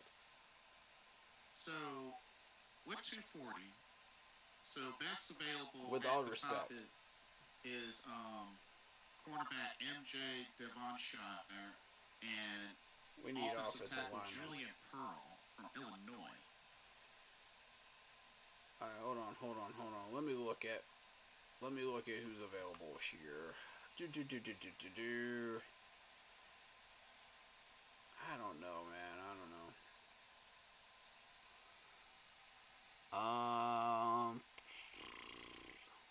Look at the offensive lineman. Because So that's this what Julian, the so offensive this lineman is what we're looking at. yeah. So this Julian Pearl is a multi-role offensive lineman.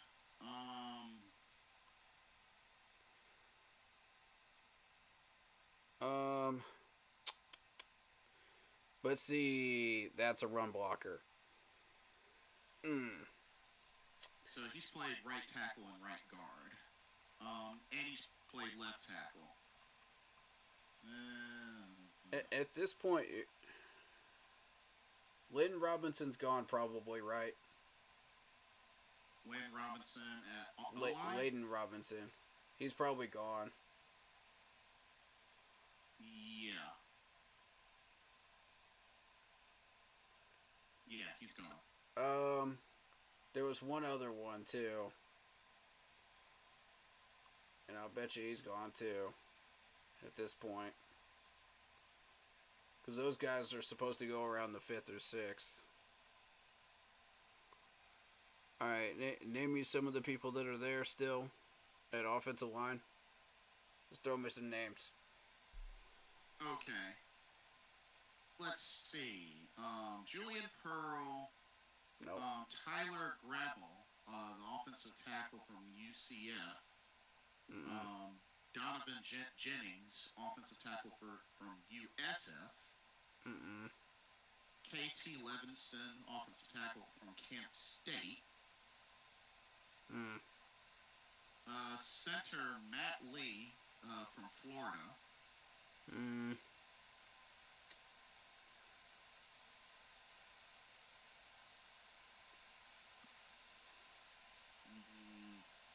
Ethan Driscoll, offensive tackle of Marshall. Jalen Soto, offensive tackle of North Dakota State. Dang, man. You really got limited here. This sucks. Yeah. This is even more proof of why we've got to pick somebody early. When it comes to O-line? Yeah, otherwise you're stuck with this garbage down here.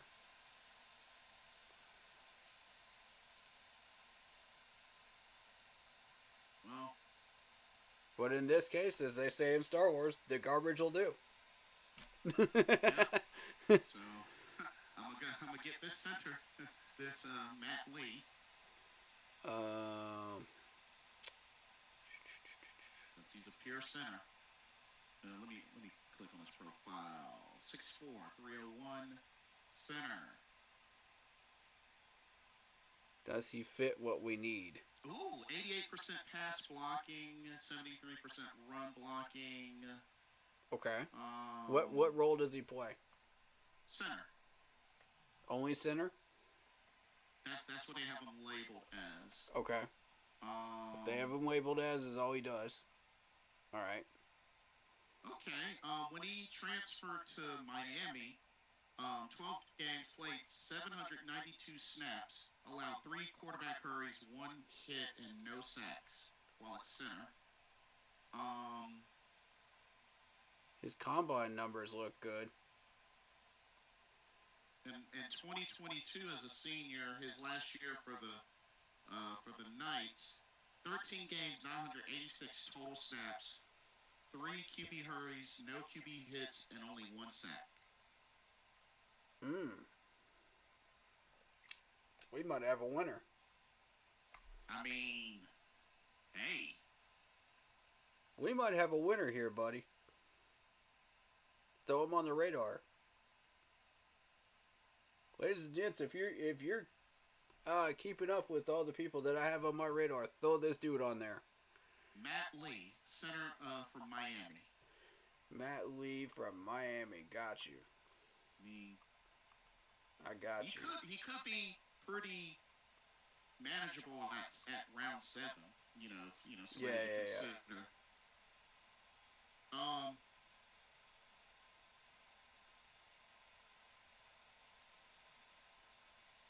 So a couple of things to note. Let me just quickly run through his strengths and weaknesses, because this is kind of a critical situation. Yeah, main thing is the weaknesses. Do you want me to focus mainly on weaknesses then? Mm-hmm. Yeah. Because that'll tell us what we need to know. Okay, weaknesses. Lee often sets too tall, which will be problematic against NFL's speed-to-power rushers. He's a bit underpowered in the run game, often coming off the ball too high and failing to play with proper leverage. Lee too often falls off blocks and is more of an off-wall blocker than a mauler, even at the second level. And he'll give effort, but doesn't generate much power at the point of attack. He's not the type of interior blocker who can reestablish the line of scrimmage, instead relying on angles and technique to win.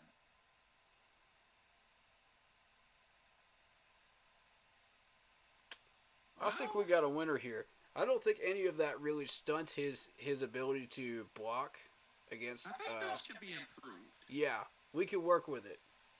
With some coaching at the NFL level, we can work with it. I'm not seeing anything that really causes alarm there. Yeah. That we can't fix. And that's what I was looking for. Like, say, you're not using proper footwork, you're not using proper technique, you're not, pulling at the right way, Certain things like that, we've had trouble with fixing technique in Carolina, so. Yeah. I'm going to go with him. Yeah, I think so. I think that's a winner. That's a hidden gem right there. Nice find, buddy. Yeah. So that he's on my radar officially now, too. So that is my draft. Okay. No trade draft. No offering, no acceptance. Okay. Once it's done, make sure you sign in. That way, and create your account. That way, you have that so you can save your draft. Because otherwise, you won't be able to save it. You won't be able to come back. I was going to screenshot it, but okay. Yeah, I can do that. You can do that too. Okay. But once you have that account going, you should be good. And you'll be able to go back and look at like multiple mock drafts in your save files. Oh, okay. Cool. Which is another cool aspect of this site that I really enjoy. Oh, okay. It even prompts me to. Yeah. Let me go ahead and do that right quick. Yeah.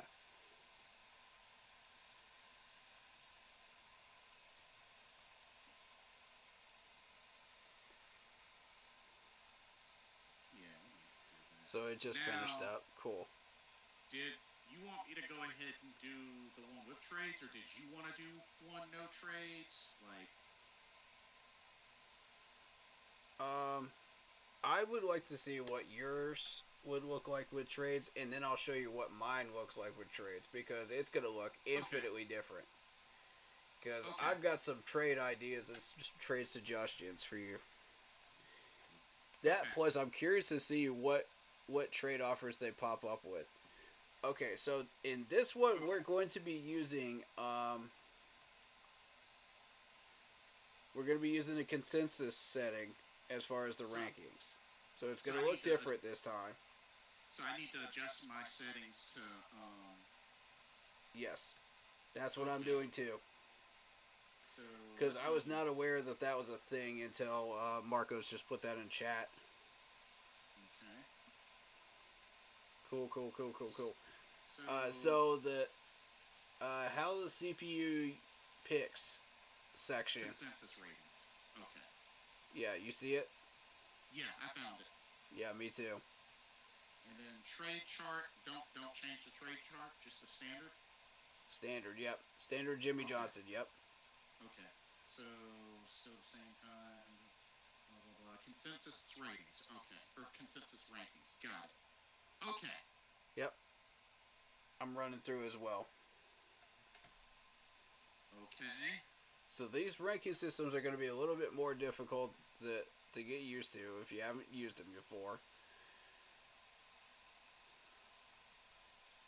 Okay. So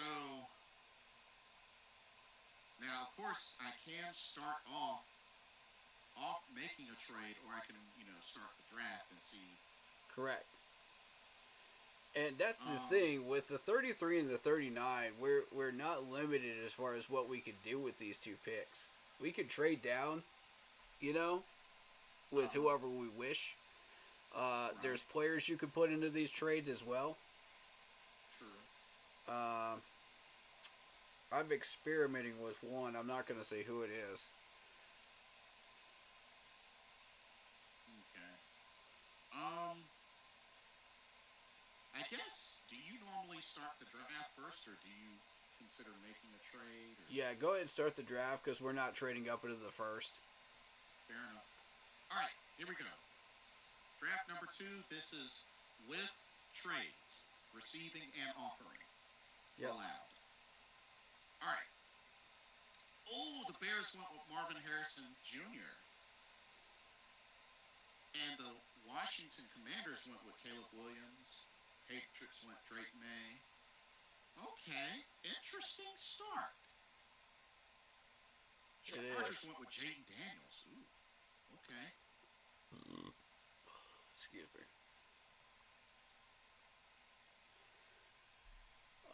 Come from the Facebook community. Comment Metro. Keep pounding. What's up, Fears World? How you doing? Welcome on in. Yeah, those of you that have not found us on Facebook that are here on YouTube, go over to Keep Pounding group page. And vice versa, if you are on Facebook and you haven't found us over here, it's Keep Pounding 3869 in the search bar. The Colts went with Bo Nix. What? Yeah, Bo Nix never skips the first round. Yeah, but why would the Colts go for him? It's random, really. Huh, interesting. Okay. The Jets got Zach Frazier, that center. They got him. Whoa, that is a reach. Yeah. That's a reach, ladies and gents. That's a massive reach. Are you kidding me? This dude's not supposed to go until the bottom of the second round. I'm totally not. What the heck is that? Or at least the middle of the second round. Pick number 10, Zach Frazier. Oh my God. Pick 10? Yeah, Pick 10? Yeah, pick 10. Good God. What is going on with this? Okay, now you got my attention with this. This is some crazy stuff right here. Oh shoot. So I got 4 trade offers. So this first one. So Throw them at me. the offer from the Chicago Bears Okay. is a first and a fourth of 2025 and linebacker TJ Edwards. Linebacker TJ Edwards. And they want pick 33. For the Bears, no. I'm not interested in Bears players. one, same thing, but it's a first and a fourth from, a first and a fourth for next year from the Cowboys and wide receiver Brandon Cooks. What? Yo! Yo! Okay. Okay, now you got my attention. This is some... Okay, what's going on here? Why are you offering Cooks? I don't like that. Brandon Cooks? Really? What's his contract look like? Hold up. I don't like this. Would be a I very nice don't addition. like this.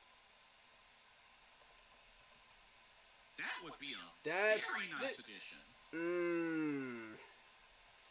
That sounds sketchy to me, man. Ah, jeez. I'm not seeing it. Hold up. It's not letting me put his name in. Hold up. Because, I mean...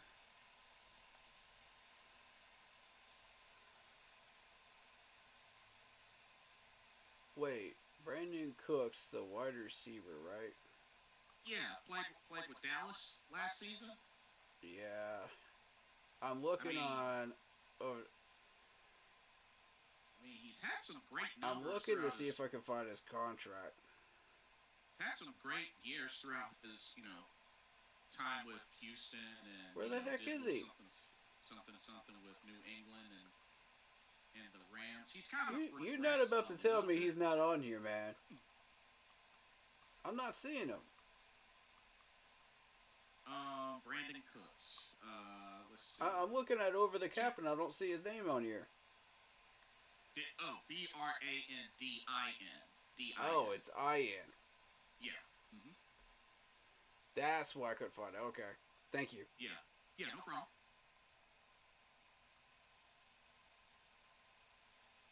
That just sounds shady right there that they're offering him. You know what I'm saying? Like that's a red flag. I had to check that contract. 2024 you're looking at 10 million out of a cap hit. Mm-hmm. So it's a $20 million contract for about 4 years. $6 million this year. Well, last year. So it's 2024 now. So we're looking at 10 million. Mm-hmm. Cap hit. Are we sure we want to go that direction? So, I mean... We're not getting any other picks this year with it. This is where you would start negotiations if you were really settled on Cooks. You know? Yeah. Because you could turn those next year picks into picks this year. I mean, you could translate feel those. Like we could still do better, but Brandon Cooks isn't exactly a downgrade. Right. And I'm not going to lie, I would like to see Cooks in this system too. Damian Hernandez says, heck no, Bears would be stupid trading TJ Edwards. Yeah. I mean, these are not realistic, really,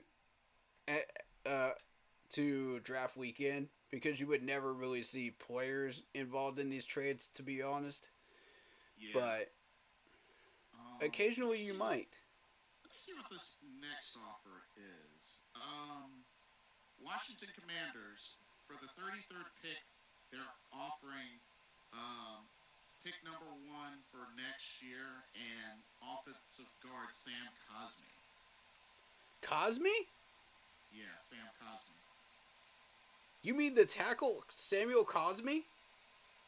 Yeah, you recognize the name? Oh, shoot! Oh, you got my attention already. Cosmi's been on my radar since last year. Oh, really? What? Yeah, Ooh. tackle, 6'6", 309 pounds, out of Texas. Ooh. He's mostly a left tackle, though. But we could do something with this. I like this.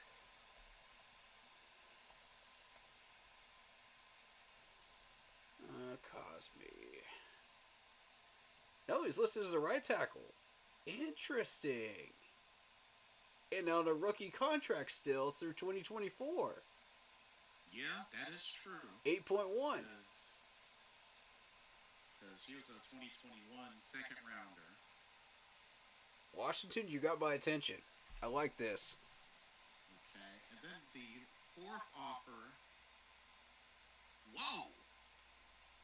Okay, check this out. The Ravens, for the 33rd pick, are offering pick 30 in round 2, pick 30 in round 3, pick 29 in round 5, pick Dude, you could get a whole treasure trove for 33, bro. I'm telling you. pick 7, pick number 8 in round 7. It's disgusting. And pick 2 or pick round 2 of next year. So five picks there. 5 total picks. I need to put this on the big screen for everybody so they can see this. Hold up. So we would move up for pick round 2 3 spots. Let me see this. They want you to move down to 62. Ooh. Or actually, yeah, you're right. I'm sorry. We moved down to 62. You move down to 62. You pick up a 93, a 165. I don't really care about the 7th rounder. You can't do anything with that. And a second rounder for next year. Right. I would just end up moving that 7 anyway.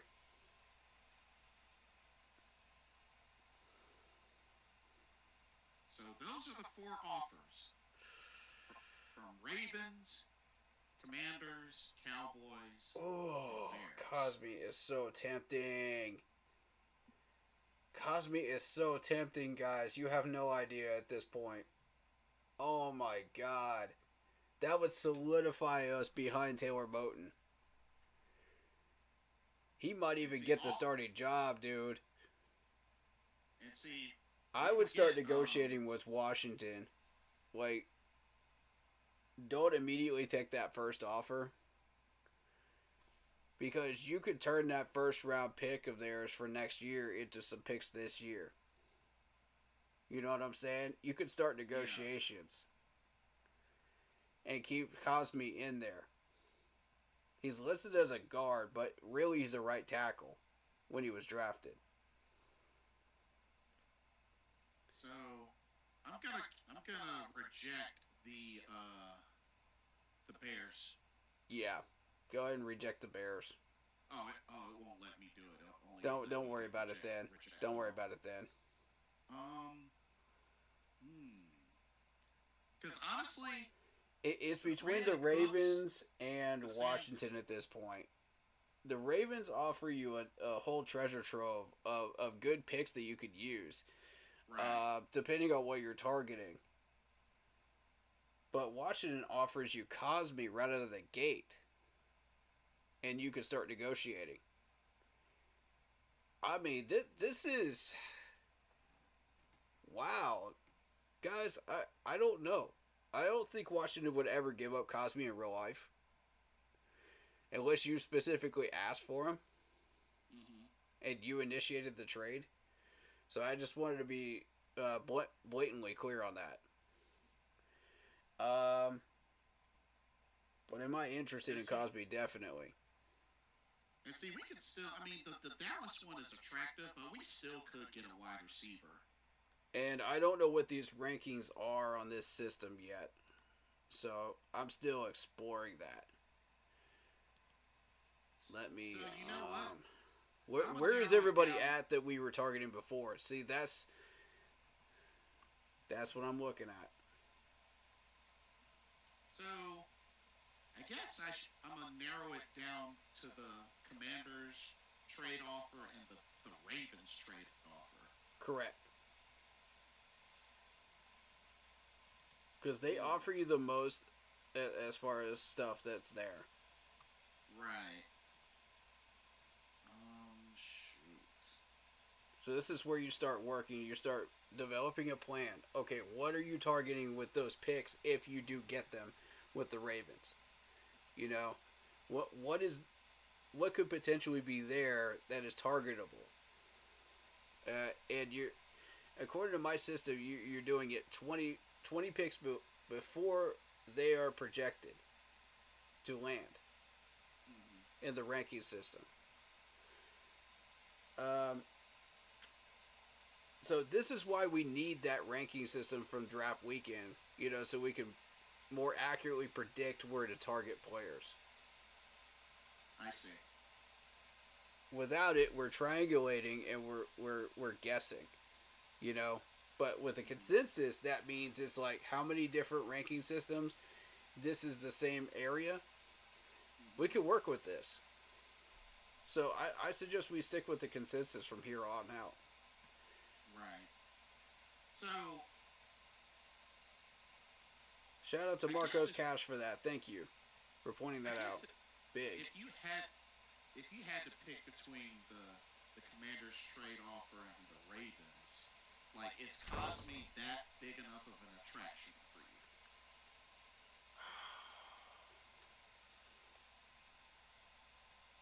He was solid last year. Right. With an offensive lineman, you either hear about them failing or you don't hear about them at all. And if you don't hear about them at all, that's a good thing. Okay. That means they're doing their job right.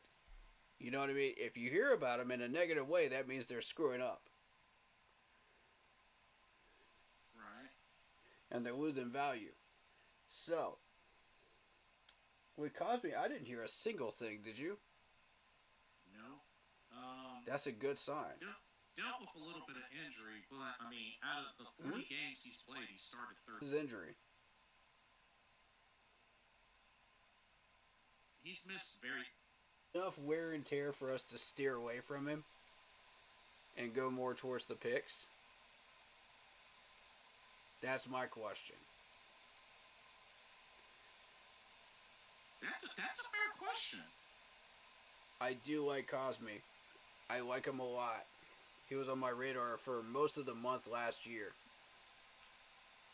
And it's a young guy. So, a lot to build off of. He was a first rounder. Second round. Second rounder. Right, Yeah. second rounder. Because we were looking at somebody pretty close to him. Right.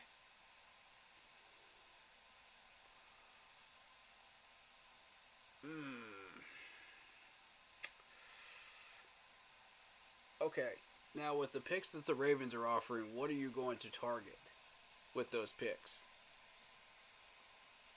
That then becomes the question.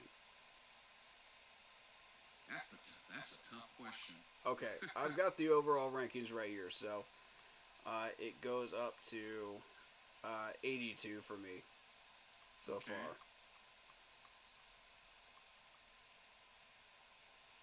far. So you were offered what? The Ravens? Yeah. So pick 62. They want you to move down to. They want you to move down to 62. Okay. Pick 93. Pick 165. Pick 228. And they're offering a second rounder for next year.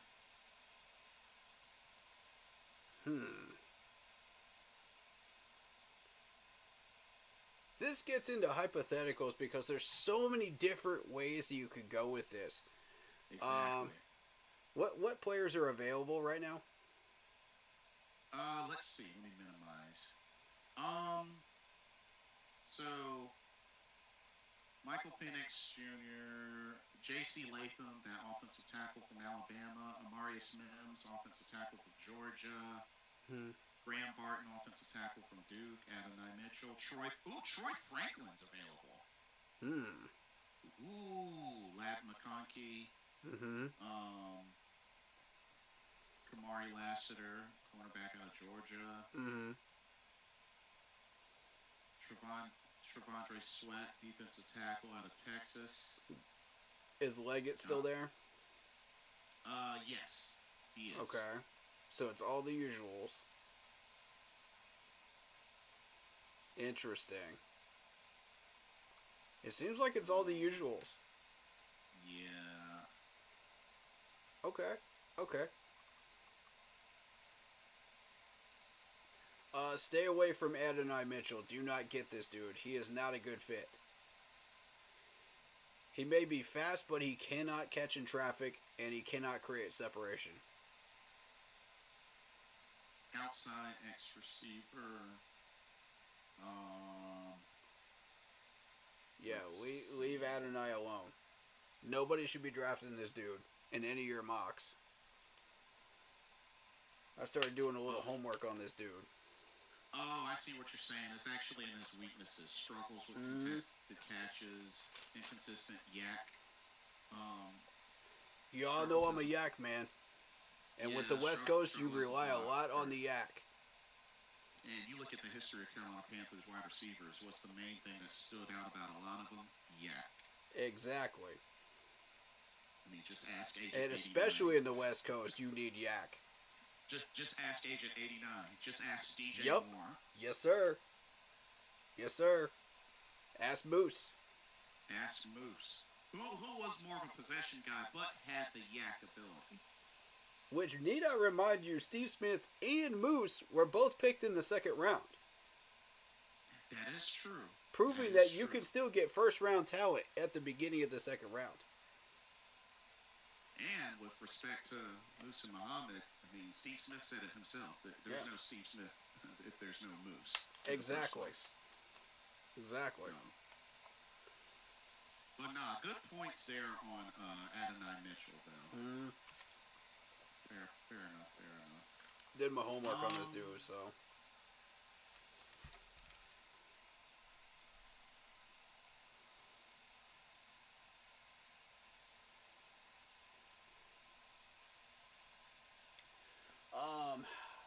Is Darius Robinson still there? Is Darius Robinson, what's his position? Edge.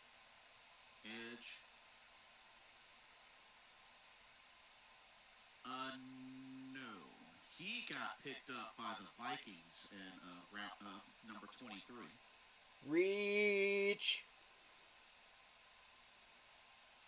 Everybody say it with me. Reach.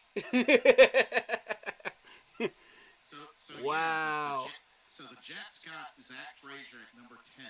That's a mega reach right there. There's no way that dude goes top 10. No way in heck. I don't care what ranking system you're using. That's whack right there. The Bears went Joe Alt, that offensive tackle for Notre Dame at number 9. Ugh. Interesting. Okay. That's some crazy stuff. Alright, so essentially, yeah, the Ravens went Chris Jenkins with pick 30. Right. Chris Jenkins usually doesn't make it past the first round. Otherwise, I'd be targeting him. Believe me, I would. Right.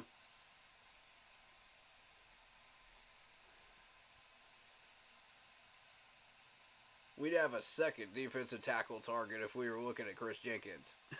Because that's unignorable right there. His dad played in Carolina. It was a beast. Oh, yeah. Oh, yeah. Oh, yeah. And he's just like his old man, too. Trotter's just like his old man, too. Chris Jenkins tossing offensive linemen around. Oh, my God. Dude was an animal. If he's anything like his old man, I want that. That's an instant starter right there. And of course, for those that don't know, we are talking about the great Chris Jenkins that was part of pretty much the best front four in Carolina history. Yes, sir. Monster right there. Okay. I think the Ravens' offer is more entertainable at this point because of the injuries of Cosme. So I'm gonna lean more in that direction. If Cosme had stayed healthy, then there's no way they offer him. Right. That's exactly why that drew a red flag for me. I was just like, wait a minute. You're already offering him? There's something wrong here. Okay, wait a minute. What the heck happened to my trade offers? They disappeared apparently. Yeah, What the heck? it's the 99 seconds. If you don't, yeah. All right, so go ahead and pick a player, or you can create your own trade offer. You have unlimited time to create your own trade offer. Okay.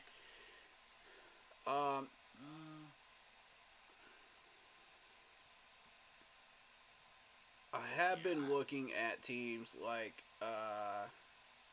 Green Bay.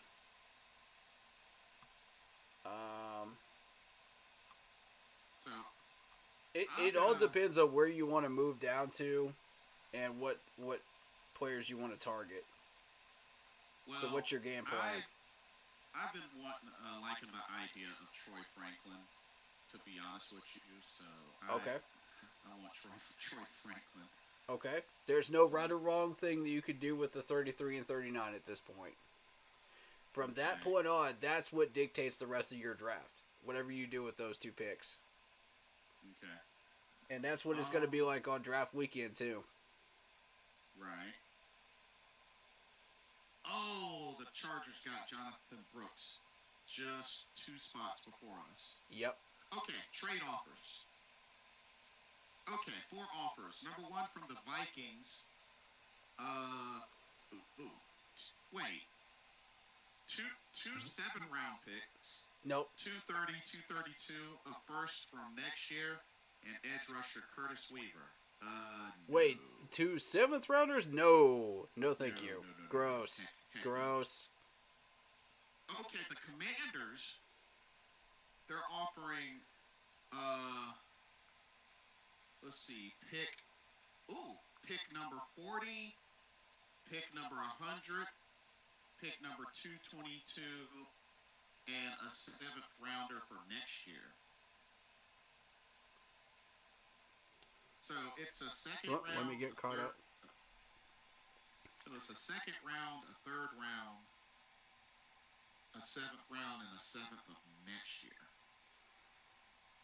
I think this is where you start negotiating. I think there is something to be found there. That may not be enough capital for me, though. I don't think so. Who's the next one? Next one, Titans, 7th rounder, 227, a first rounder of next year, and a 7th rounder next year. Nope. Pass. No.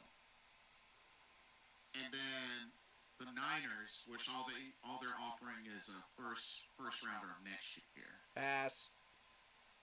So Washington's the one you want to look at. Yeah, that's really the. And realistically, that's not enough value for me. All right, again, it's who you're targeting here with 39 or lower.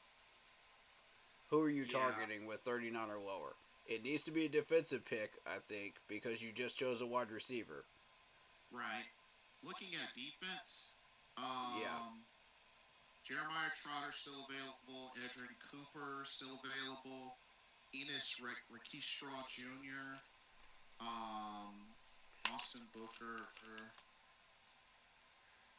I mean, there's just an overwhelming amount of talent available at the bottom of the 2nd round, bro.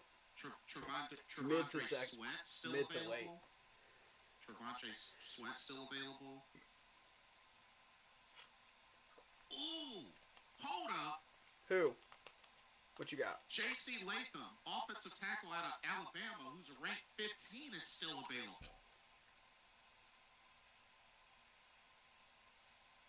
Interesting. I mean, he was mainly a right tackle, but I should be able to pick up his profile here because it's top ones, right? Yeah. Alabama, right? I don't see. Carries a highly I don't see him. decorated pedigree into the NFL draft. I don't see him on my list. 5-star recruit. Looks like Oh, wow. Good ratings.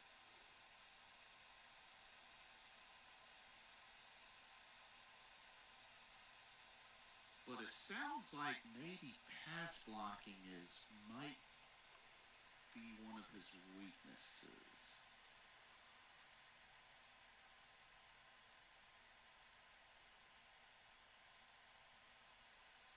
Yeah, this is tough for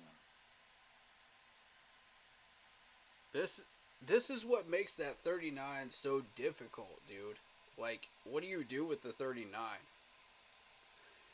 And like for me, The 99 seconds is up. okay, that's fine. That's fine. I've got it. Okay, either you go for a player here, or I could recommend who you should trade with.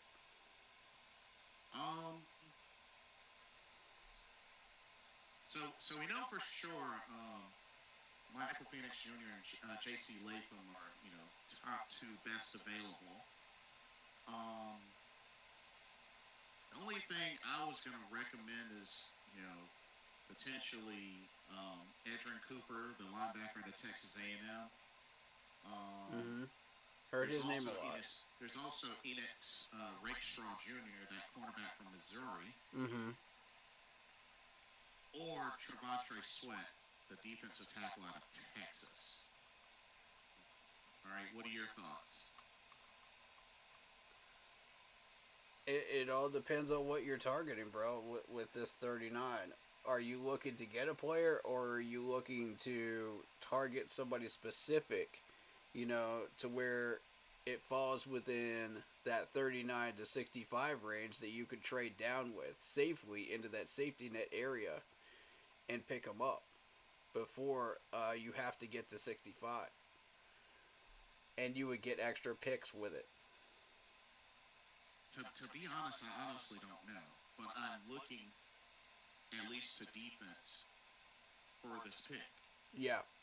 Even with narrowing it down to defense, this is extremely overwhelming with as many players as are available.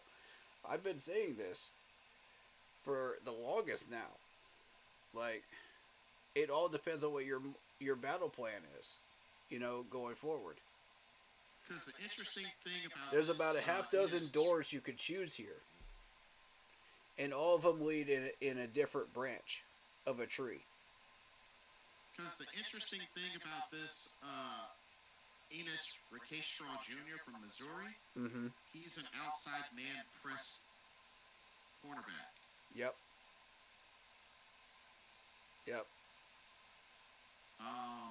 Ooh, very good numbers. But he's kind of weak on his zone coverage skills. That's the only thing. I'm bringing it up on mine too. His combine numbers don't look that great. Just off jump. That too. I like the 82% in tackling. The man press looks good. The coverage looks good. We need a coverage linebacker. We got a lot of run stoppers and pass rushers, but we need a coverage guy. Well, Edrin Cooper is a multi-role linebacker. That he is. He could also do press corner too. Let's see. Played 9 games. 23. Why was it only 9 games last year? Did he have an injury? 26 tackles, 7 assists, 10 stops, coverage for Ristol, had 2 pass breakups, made no interceptions, surrendered, unimpressive quarterback rating of 96. He got 10 sacks in his senior year. I don't like that quarterback rating. Oh, for Enos Ricky Straw?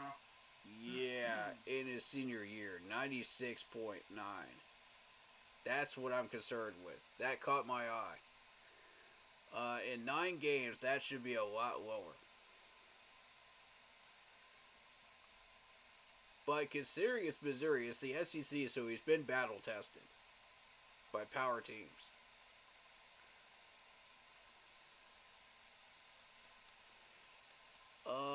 Okay.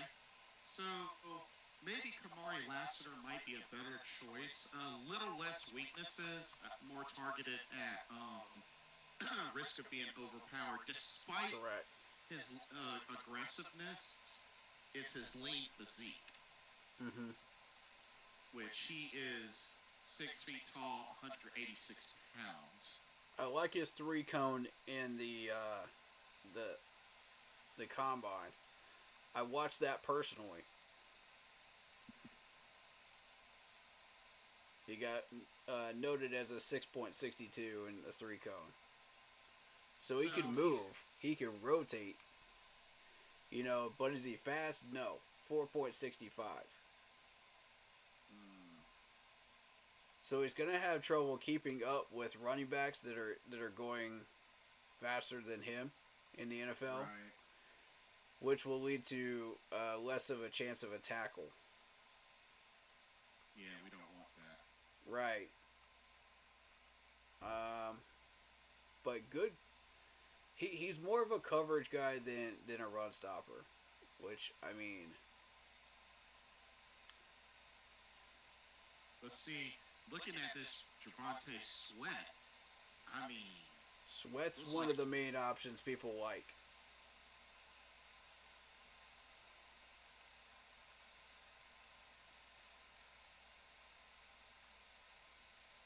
I've seen Edgar and Cooper on people's mocks at 39.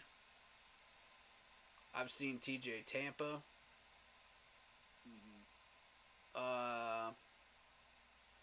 I've personally been going after Xavier Worthy myself.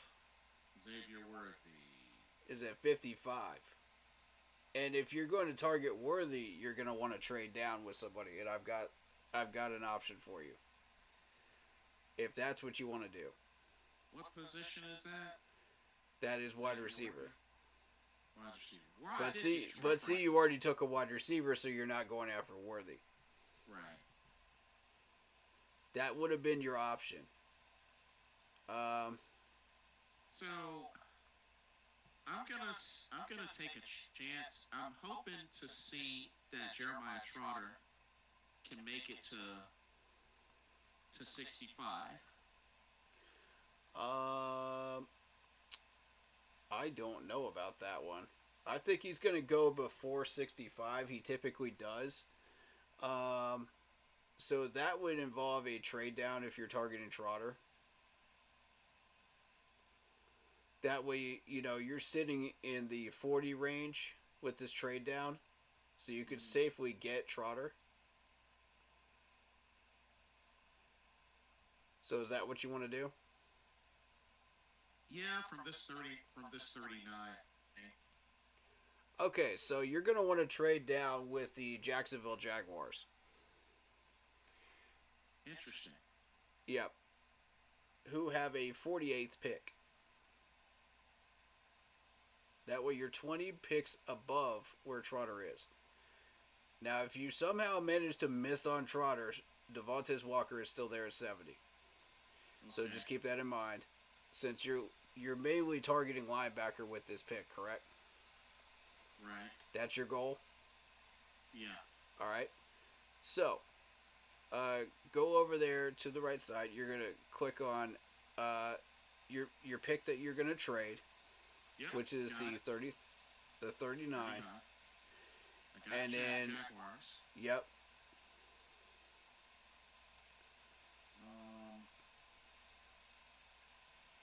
Yeah, let me see. It does troll you a little bit on mine.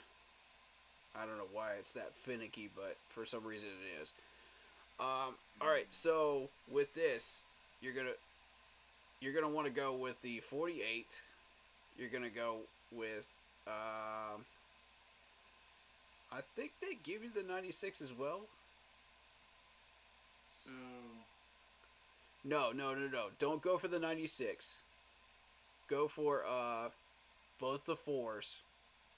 wait, how do I get that though? How do I select that? Team console or Yeah, team console. wait, I just closed it. So Okay. Also, go.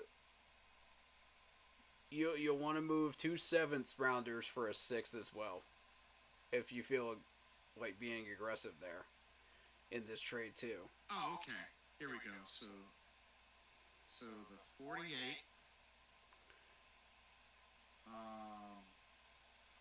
Yeah, so you'll go 48. You'll go 114, 116. So I'm giving up 39 and a fourth. No, not a 4th. Not a 4th. You're only giving up the 39. You're trying to get picks out of this Okay. by moving down. And And then a 7th from this year and a 7th from next year, in order to move up and get a 6th from this year. so I'm selecting their number 48 and then their 7th. No. Our 7ths. Two Our of our 7ths. 7s for their 6th in this trade. Okay.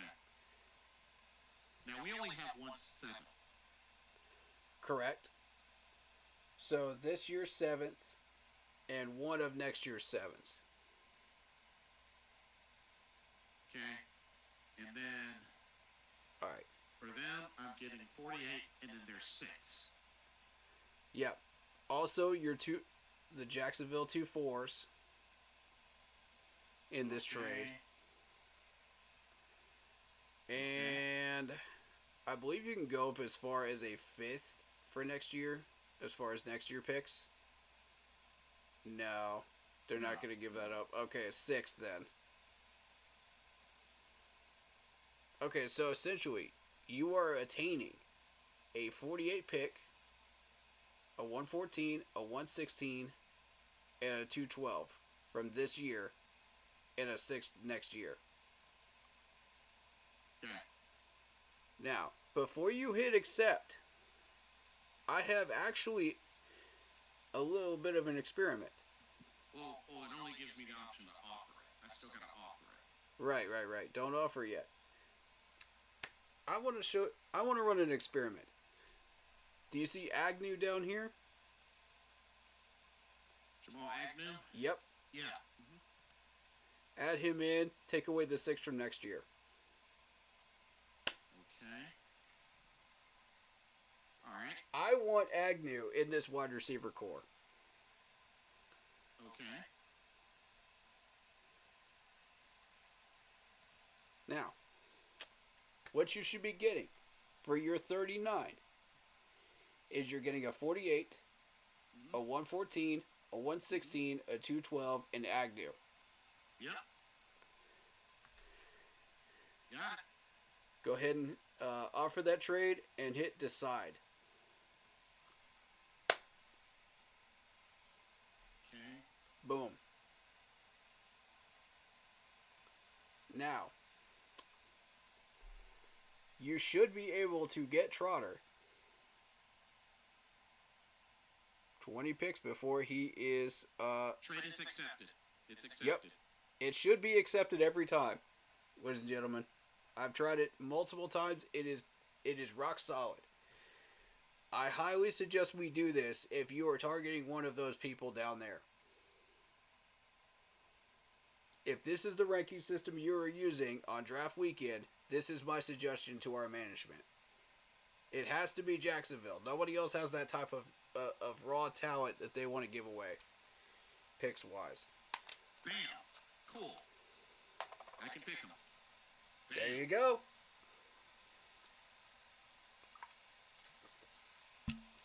Now, going down this route now allows you...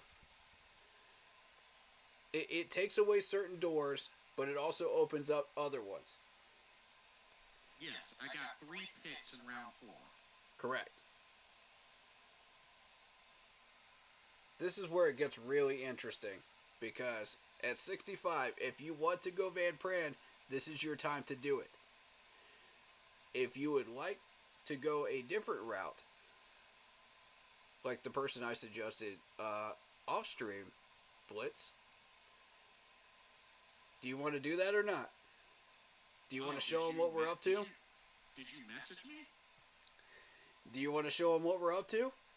Or no? I guess might as well. Alright. Here's what we're going to do with the 65 then. You are going to trade that 65 to the Houston Texans. Oh. Now here's what I have in mind. And I'm still experimenting with this because I don't know. You're going to go down to the players, select Jarrett Patterson. So trade the 65. The 65. And then select the Texans. Correct. Go down and select Jarrett Patterson, the center. Alright. Jarrett Patterson, the center. Where are you at? Okay. Got him. Now what you're going to be able to do here is you're going to be able to get a third. Their third? Yeah. Their third and a fourth. One of their 2 fourths. Okay. Along with Patterson. Now if you can squeeze in a 6th, try to squeeze in a 6th. I don't know what they're going to give you next year for next year's picks. Okay, it looks like a 5th. It looks like a 5th straight out of the gate. That's fine. Add that 5th for next year. Okay. So what you are doing is essentially you are already going to use 65 for a center anyway. Correct? Yeah, makes sense. If you're targeting Van Pran, you're looking for either Zach Frazier or Van Pran. Right. And in going for Jarrett Patterson, you're getting a $3.6 million contract for Jarrett Patterson, who was protecting Bryce Young's counterpart. Ah, good point, good point. So it's the same system, essentially. Same type of center. Alright, so we're essentially going with this 65. You're trading that away for an 86, a 123, 123, a 188, a 188, a 5th year for next year, and Jarrett Patterson. Next year, and Jarrett Patterson. All right. Gonna offer. Done. Okay. Trade accept. All right. So you've got your center. You don't even have to spend another pick on a center now. Yeah, good point. If you want to go after a guard, that's a bonus. And there are some available in the 5th and 6th. Xavier Leggett is still available. Wow. Okay. Oh. Ooh. Leggett's still available? What? Yeah. Are you serious? Dead serious. At where? Where? We're in round 3. At 48? Pick 76, round 3. Okay. He still has not been picked. Wow. Okay, he just got picked by the Commanders. Okay. Okay. He Yep. just got Yep. So now.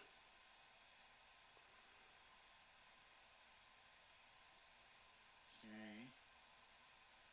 So now, what positions do we still have left to fill? We still have to fill edge.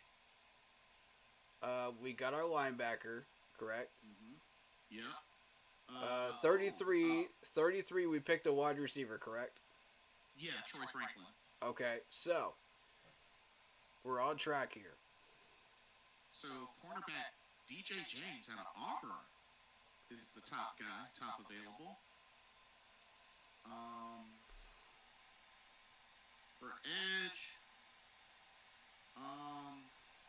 All right, so what positions are we looking for here now? Still, we have taken offensive line off the board. Yeah, we still need an edge rusher. We still need a DB. We still need a defensive tackle. We already have somebody in mind for a defensive tackle, right? Yes. Justin Igby. So we're already targeting Justin Igby. Where's Yes. Justin? He's Justin still is on there. 149, same where he was before. Okay. Okay. What do you think about this cornerback of Auburn, DJ James? Check him out. 6 feet, 175 pounds. Outside zone cornerback. Mm-hmm. Has good zone and man press coverage. Mm-hmm.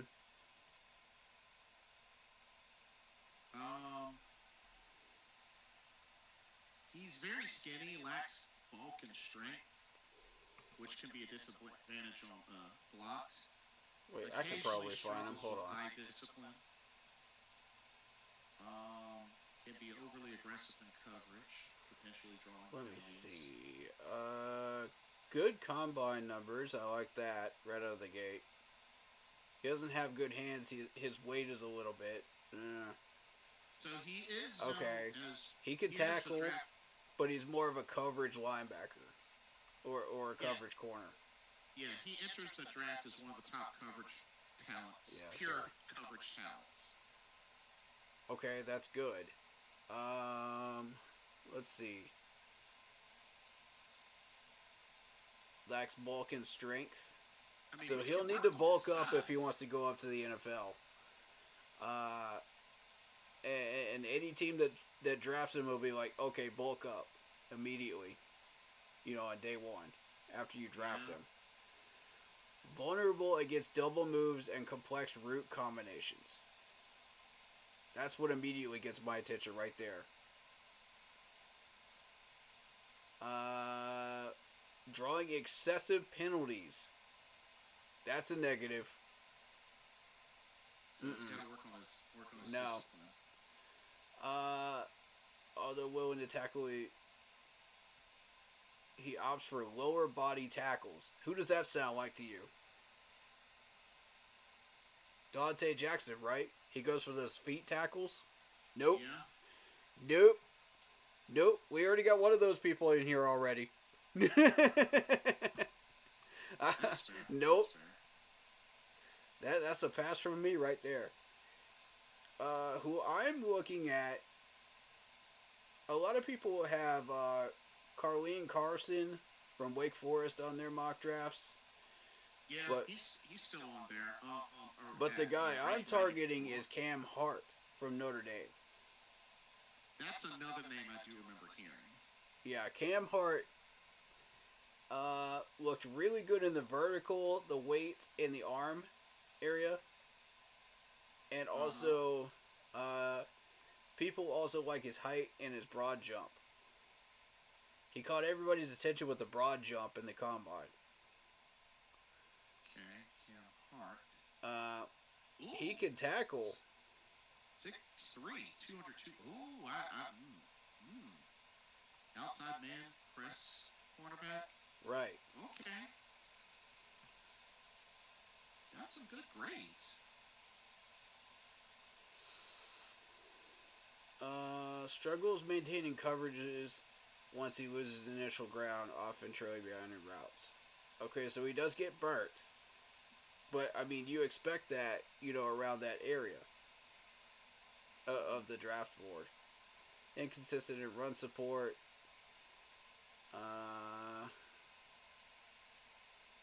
Displays hesitancy to trust his instincts, impacting his confidence and overall defensive effectiveness. I mean, we can work on that. Yeah. He's got the size, athleticism, and football IQ. Yeah. The main concern right there that jumps off to me at this point in the screen of the weaknesses is twofold. One, Charlie behind in routes, and two, inconsistent in run support because we're running a 3-4. Now, that's what jumps off at me. Now, here's somebody that I want to throw at you. Yeah. Curry Jackson out of Oregon. Curry Jackson out of Oregon. Let's see. 7 interception yards. 7 pass deflections. 3 picks. Good combine numbers. I like his 10-yard dash. The rest of it is kind of mid-range. Ooh. I like that tackling. Yeah. You do take a hit in the other areas, but you do get the 89% in tackling, though. Right. I mean, that's... Ooh. I love these profiles, dude. These are so good. These tell you exactly what you need to know. Like, down to the fine-tooth comb of exactly what you need to know. Expresses challenge at the press coverage. Lacks top speed.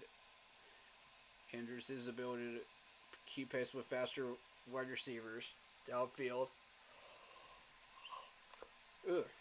Excuse me. Well, physical. For Kalen, his tackling percentage is 71%. That's kind of low. Yeah. Well, physical and man coverage. He's transitions. His tackling technique requires refinement. Relying on arm tackles and insufficient force. Ooh. The arm tacklings for Jackson, I don't know about that, dude. At the NFL level, you got to have more than just arm tackles. I agree with the scouts on this one. True. Wow.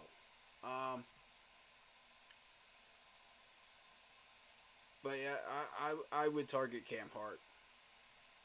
We could probably get him at 101. Let me take a look at Carson real quick because everybody's been looking at him. Kalen Carson, yeah, I wasn't too. I'm not feeling the combine numbers. I'm not feeling the percentages. No, just no. This is already bad.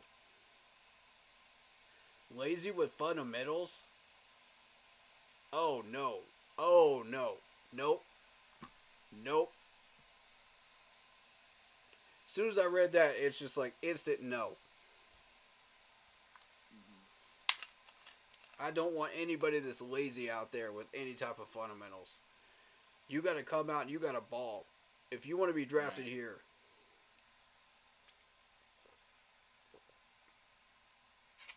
We're not entertaining that laziness. No more. That was the Frank Wright era. Right. We're not doing that anymore. Yeah, I think Cam Hart should be the target. But see, like, how many options you have that you can now take of all of that talent that's there between the second and third round because you traded down with the Jags. Right. You're severely limiting the Jags this year by doing this. You're shooting them in the foot, but they will recover. It's the Jags. Come on, man. So with that being said, I mean, like I said, they still have DJ James at the top of the list. Yeah. And a bunch of wide receivers, which we got receivers. Van Pran is still there, but we got our center. I mean, there's still Cade Stover, the tight end out of Ohio State. Stover. I mean, the only thing I really like about him is the 40 and the 10 yard. and his catching ability. He does take a hit in the blocking area, which you'll need blocking for screen plays. Right. And sweeps. Stuff like that. You know, those types of plays that we like to run with tight ends in the West Coast. But, lacks speed to maintain space. Catch radius is not great. Not easily able to pull off in off-target passes. Ooh. So, and remember what I said. If you're going to play on this offense at any type of a catching position, you need to be able to catch. Period. I'm not going to entertain anybody in the West Coast that cannot catch. In any area. So the only thing then is maybe another trade down if we're going to go Cam Hart. I mean, do you see anybody else that you like here? Because, I mean, what positions are we targeting with this spot? Because I was thinking cornerback and being that Corner? Being that DJ James is Corner could wait a little bit. yeah. What else do we have? We could also get an offensive lineman, tight end. Oh, wait a minute. There is Javon Solomon, who's a outside linebacker edge. Well, he's 115. We could wait on. Well, could wait on that. Oh, I forgot. We still got Justin Abogan. I'm sorry. Is Trey Benson still there? Trey Benson. What position? Running back.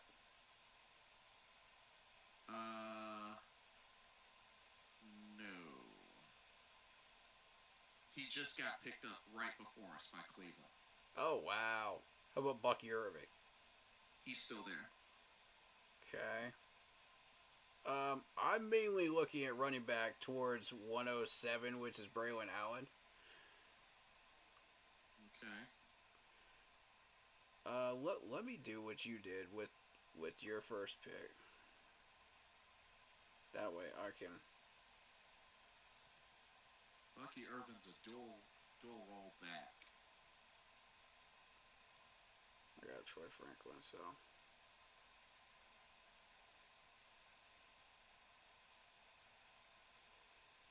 I'm just trying to make sure that I can keep up here.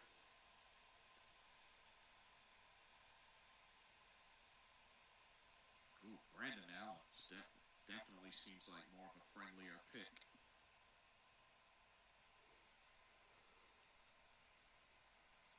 So if that's the case, say if we wanted to do that, maybe perhaps consider Cam Hart now, then Braylon Allen And 101.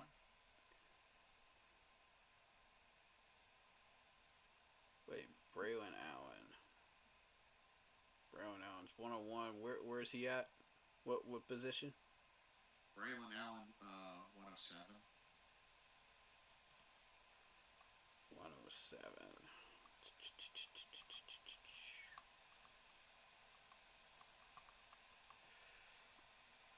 What position is he?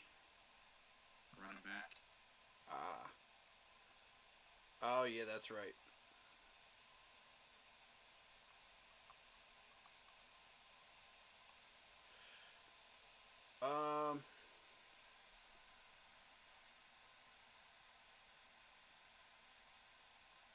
Which one do you think will get taken off the board first? Between Cam Hart and Braylon Allen? Probably Cam Hart, I would think. Personally. Cam Hart is 100. And he might be there. 107. 101. There's a slight chance that Braylon Allen might be there at 107. But if you miss on Braylon Allen, you still got Will Shipley sitting there. True. So I would go ahead and take that chance on Cam Hart, because you can't miss on Cam Hart right now. You got to have him. Got him. Okay. Let's see how this goes.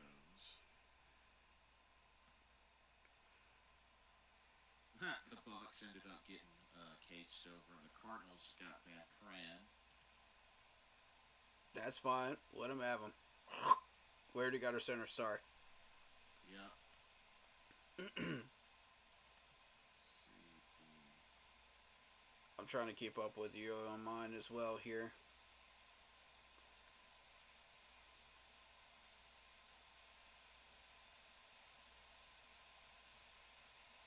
So you're looking at 86. Do you have the 86 yet? In your picks? I just picked. It was Cam Hart. Got it. Gotcha. Okay, so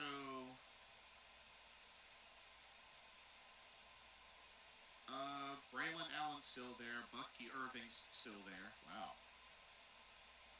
See, now you can start to develop kind of a plan as far as who you want to draft based on my system of like 20 picks before the projection, right? You got to pick this 20 picks before each projection. So you see how that kind of connects, and you can kind of put together a plan? Yeah. Dominic Puny is still available. Number 88, offensive tackle from Kansas. I'd go.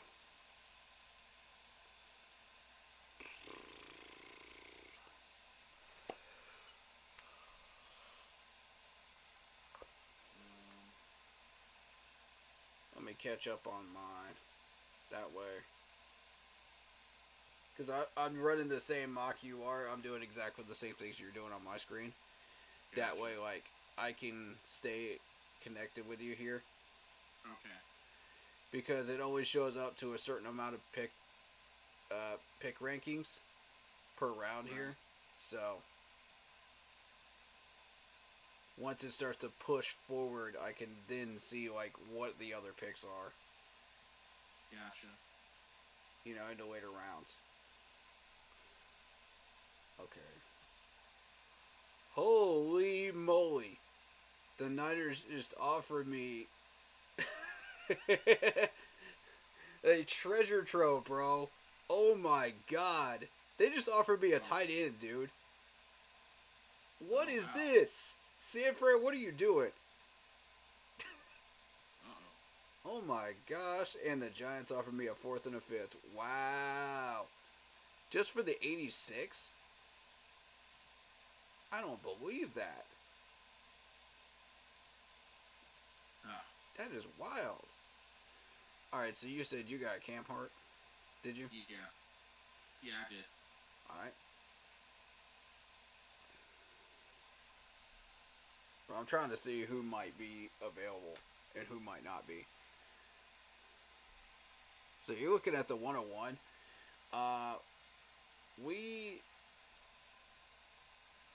The top target right now is Braylon Allen.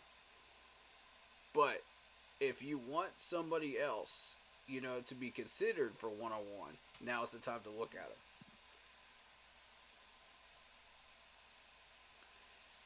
You know, that might be in the 120 range or lower.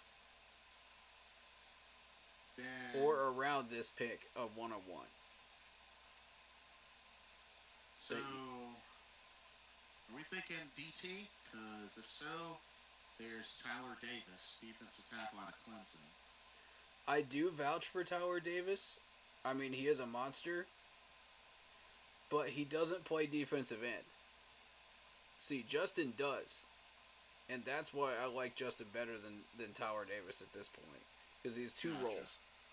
Well, Justin's still there. If you're looking for just specifically a defensive tackle and you've already gotten your defensive end, then yeah, Tyler Davis would be a pretty good option to be considered. He would be on the table. And see, the thing is, don't forget, I got 3 fourth round picks: 101, 114, 116. And you're also looking for an edge Actually, rusher no, too. I got 4: 101, 114, 116, 123. Yeah, you're also looking for an edge rusher. So this is where Justin Igby becomes very important. So they have him at rank 149. I have somebody in mind at edge rusher. Javon Solomon? No. I'm looking lower than that. Braden McGregor from Michigan. From Michigan? Xavier Thomas is also on the list too. If you can get Xavier Thomas, then try for him, in the 114, 116 range. Gotcha. Or a little lower. If you feel like you can wait on him, then that's fine. I would go no lower than 142 if you're targeting Xavier Thomas or McGregor. No lower than that. Okay. And like I said, there's... And you've got to have Justin. Right. So, to me, Justin, I would go no lower than that 114, 116 because I've seen him taken before 123. Some team is liable to reach for that. So, at 101, how do you feel about BPA?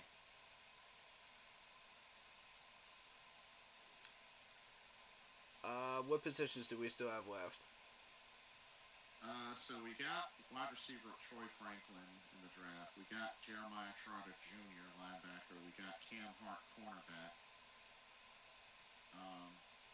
I want one of those picks that we got coming up to be Jared Wiley, by the way. Oh, at a tight end? Yeah. Mm-hmm. Okay. We can't miss on that either. Because Okay, otherwise you are really putting yourself in trouble with tight end if you don't get Jared Wiley. Yeah, he's at 160. But yeah, you can wait on that one a little bit. I would personally pick him at 142. Okay. And then the 123 would be Justin. Yeah. So that leaves 114 and 116. With Braylon Allen being 101. Now, if you see somebody that you really like, and you want to move up that 114 and 116 for that player, and you feel like you cannot wait based on what is going on positionally, in the draft, if you see like 2 or 3 of that same position being taken, move those 2 up and grab that person before somebody can reach. So if you have somebody targeted, right around this area too, of where Braylon Allen is, then that would be an option.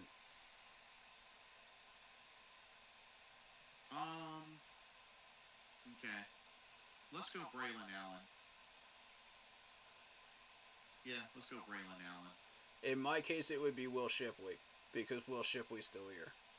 Oh, Clemson guy. Yeah. Mm-hmm. I like... No, not just because it's Clemson, it's Shipley. Because every running back that has come out of Clemson has been a monster, and I want that. He's a Jonathan Stewart type. He's a perfect fit for this offense. And that's what you should target. Oh, he's from North Carolina. Weddington, North Carolina? Correct. Mm-hmm. Oh. Mm-hmm. Already got my attention. He's from North Carolina. But yeah, look at those numbers. Dude's a monster. I've seen him in person. I know exactly what he's capable of. The first time I saw him in that first spring game, and mind you, I'd been looking at Etienne before this. I saw Will Shipley, I was just like, who is that?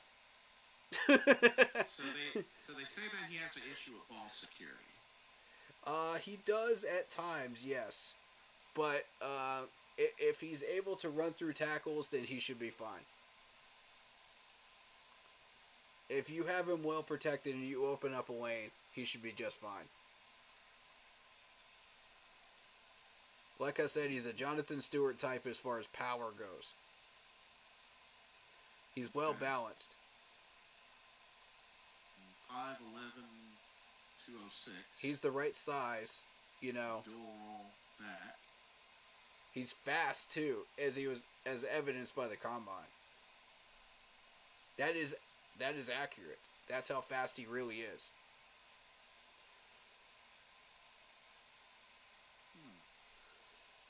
Yeah, I like him. Dang. He's got decent hands. I absolutely vouch for him. You can choose Braylon Allen. I have zero problem with that. If people like Braylon Allen better, go for Braylon Allen. You know, I like them both.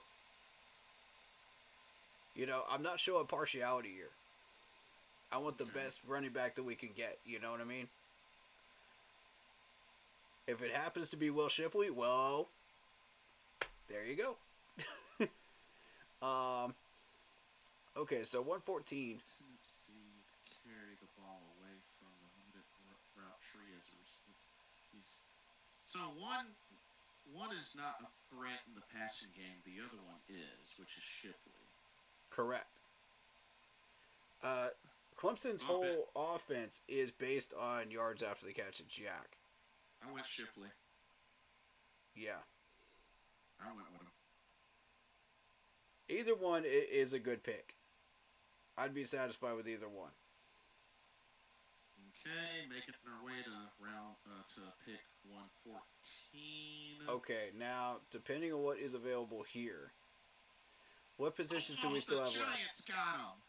Got Justin Egobe. Oh no! All right. Who is still available at defensive tackle? Javon Solomon. Who's still available at defensive tackle? Let's see. This isn't a total loss yet. Oh, got a trade offer. So the Bears for pick 114, they're offering pick 122, 2 6th-round picks for next year, and quarterback Brett Ripien. Bears, you cannot be serious. I guess there's your veteran. You cannot be serious. Why? Why would you offer that? Man. Dude, there's not been a Bears quarterback that has panned out in 20 years. What makes you think I want a Bears quarterback? Like, are y'all high? Well, he did also play on the Seahawks too, so. Matt. The Dolphins are offering pick 158 and a 4th and a 7th for next year. Although I do like what the Bears are offering picks wise, but I don't want the quarterback. No. And then Detroit is offering a 4th rounder of next year and defensive tackle Levi Onwuzurike. Okay, Lions, why are you offering us a defensive tackle? What's going on with this dude? Red flag already. Why are you offering us a defensive tackle? How did you guys figure out that we're going for a defensive tackle here? I don't like that. He was a 2nd-round pick. I don't like that. That's a red flag right there. Maybe this route tree that we're running is a little too predictable. I wouldn't fall for it. Maybe this is a little too predictable. What do you think? Positionally. I think they're starting to figure it out. I wouldn't fall for that one. No, I'm not either. So I'm a decline. Yeah. So as far as defensive tackle, there's one of your guys, Tyler Davis, defensive tackle out of Clemson. It's Tyler. Tyler's the pick. Fair enough. What else do we have? Um, he was the one that was at the top. Everybody else below him was defensive ends. Oh, we got a trade offer. I did pick Tyler Davis. Mm-hmm. We got a trade offer for 116. I'm grabbing him as well. From the Browns, it's a fourth round for next year and offensive guard Drew Forbes. Guard, huh? And then the other trade offers from the Giants, pick 141 and edge rusher Aziz Ojulari. Ojulari? Yeah.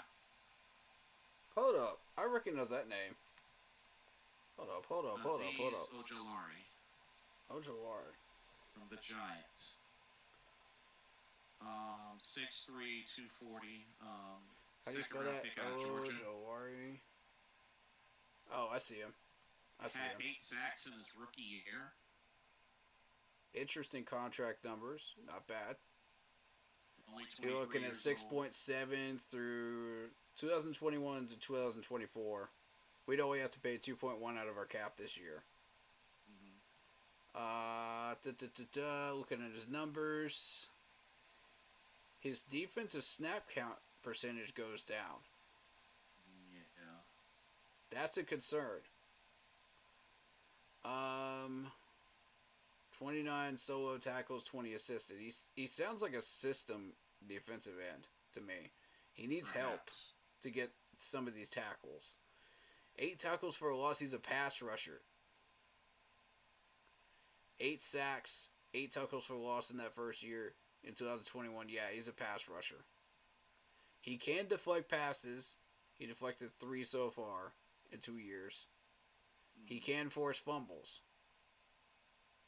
Right. Which, I mean, we are looking for people that can force fumbles. But how badly do we need that? Good point. We are looking for an edge rusher. But the lack of snap counts is what concerns me.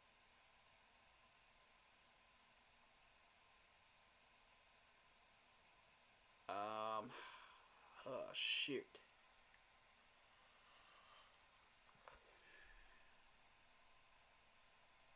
Wow. Those numbers do kind of delude themselves, don't they? A little bit. Just a little. Just a little bit. Enough that it's a concern. This is going to be a career backup right here. Yeah. I deem him a career backup. Okay, what about the guard? The guard, Drew Forbes. Drew Forbes. Which side is he on typically? That I don't know. Let's find out. Drew Forbes. Drew Forbes. When you Google him, he's just a they list him as a tackle, and on the Browns website he's a guard.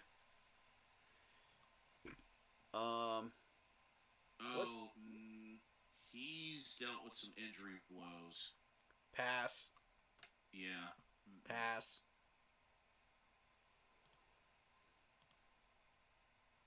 So really the only other offer is the Giants offer, but, you know.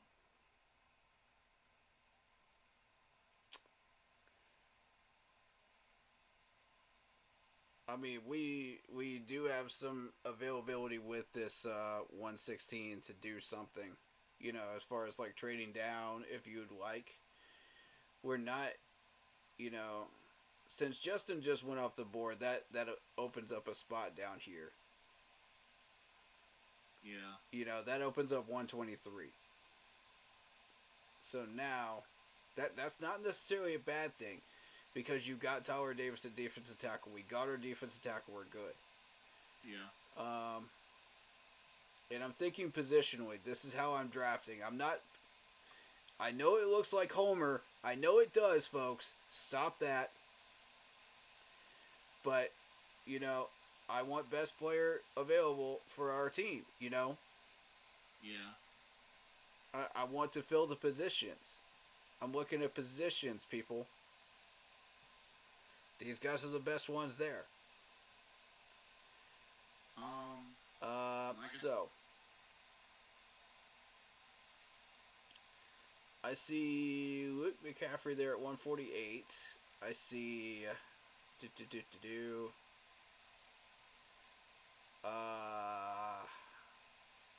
we're not looking at that anymore. Edge.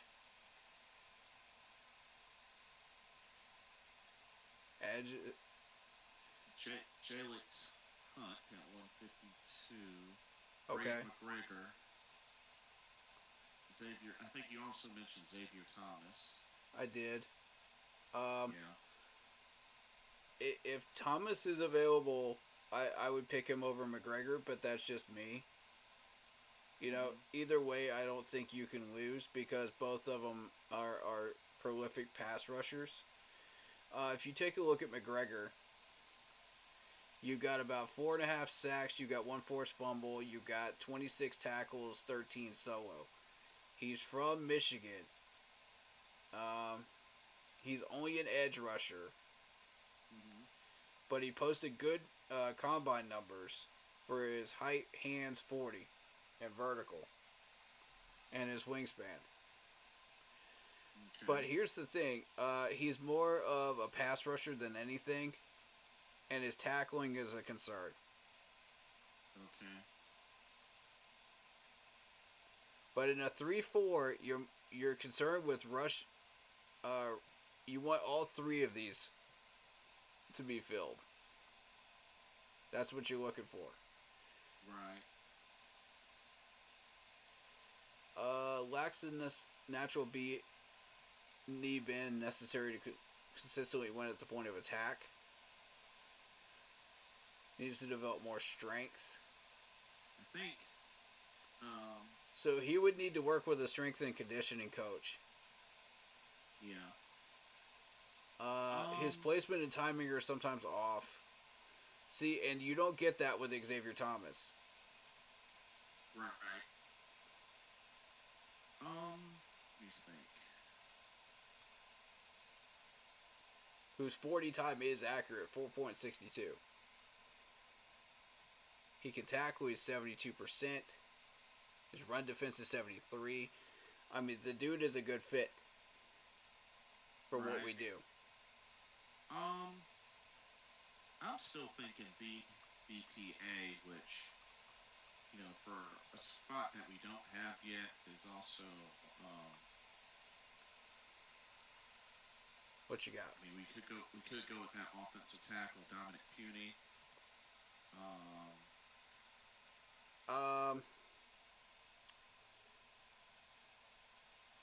Multi-role offensive lineman. Okay, so if you scroll down in the offensive lineman, here's the people I'm looking at: Layden Robinson, Brandon Coleman. Layden Robinson from Texas A&M 175, Brandon Coleman 185. Those two caught my attention. So does Delmar Glaze. Okay. It's really interesting that we're at 116 and this dude is still available. Cohen is also on that list as well. And you're looking at who? Dominic Puny, offensive tackle out of Kansas.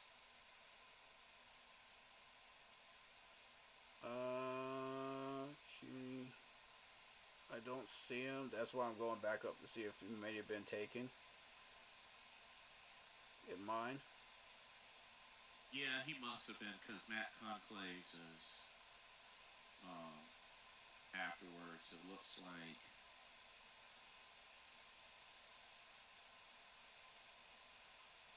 I'm not seeing him. And that goes all the way back up to 54, so I don't know. 76. There he is. You just passed him. 76. Yeah, 76.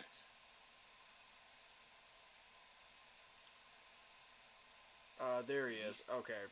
Broncos got him. Let's take a Yeah. look at him. Multi-role offensive lineman. His vertical looks good. 3-cone looks good. Broad looks good. Shuttle looks good. Okay. That's about the percentages you're looking for right there. The 95% pass percentage and the 78% run blocking. So this dude can do both. Okay, you got my attention here. Shows limited range to extend points.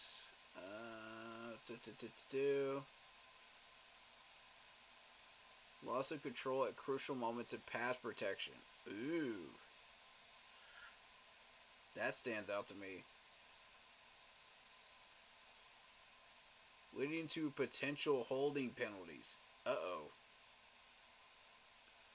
Struggles with hand placement. Vulnerability to holding calls. That's the second bullet point that points to holding calls. Footwork inconsistencies. Okay, no. I need somebody that knows how to do their footwork properly. And if our offensive line coach can't teach these things, then what is he getting paid for at our level? You know what I mean? I don't want more holding penalties. That's the problem we had with Bozeman. I understand. But otherwise, if you take all of that out and our offensive line coach can help out with the rest of it, mechanics and stuff, then I would greenlight it. But it's holding penalties. That's what concerns me right there. That scares me because that backs us up. We've got to stop shooting ourselves in the foot with penalties. Yeah. This is one of the ways we can stop doing that is by not picking a player like that. You know what I mean? That's already going to cost them right out of the gate.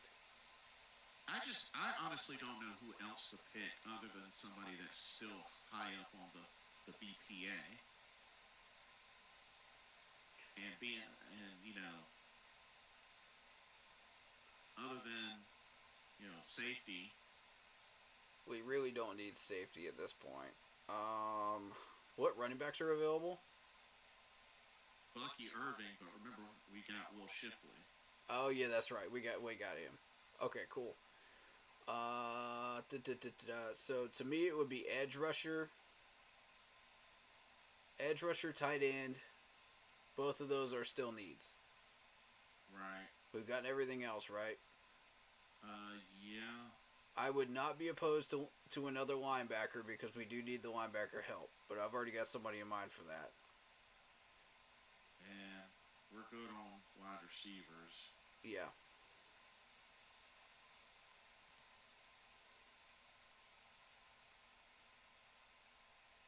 And that's why Justin Igby is such a big target right here. You don't want a team to jump early on this dude.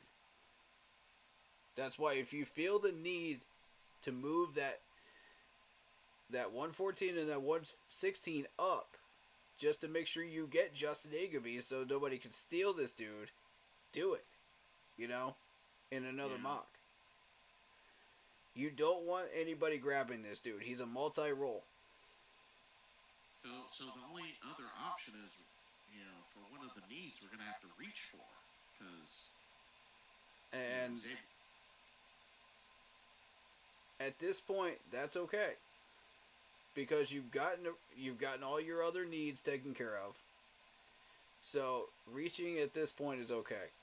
It's not going to be frowned upon that much when you're talking fourth round. So I'm gonna go tight end then. Let me knock that out. Tight end is Wiley. You do have Jaheim Bell, who is available. You do have Holker, who is available as well. Yeah. I'm gonna go Jarrett Wiley. I'm picking him. I think it's a little early, but okay. That's what you want to do? Yeah. Okay. You don't want to miss your chance to get a premier defensive end, though. So this next pick has to be a defensive end. So the Broncos did end up getting Dominic Panini. Or Puny. Okay. So we still have Jalix Hunt, Brennan Jackson, Xavier Thomas, Braden McGregor.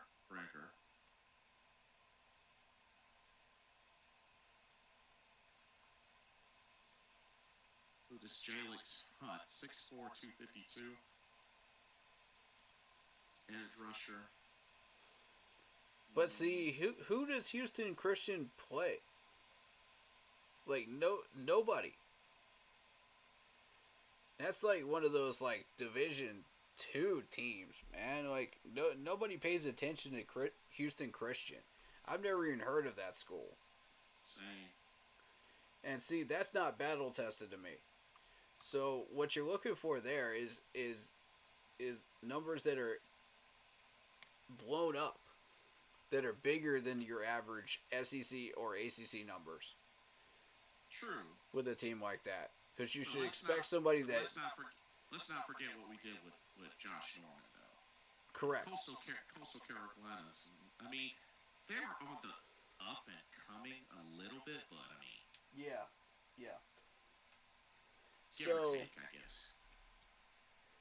That says to me that if you have overinflated numbers for say a Houston Christian or a Coastal Carolina or something like that, these guys would post average to above average numbers in the SEC or ACC comparatively if you put them in those conferences or the Big Ten.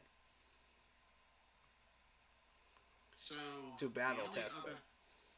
So the only other thing that I can think of is you go ahead and get our edge, whether it's Xavier Thomas, Braden McGregor,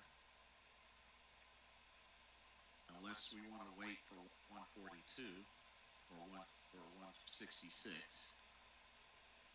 Yeah, see,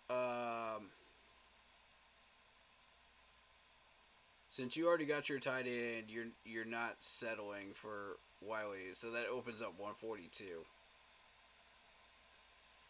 Right. And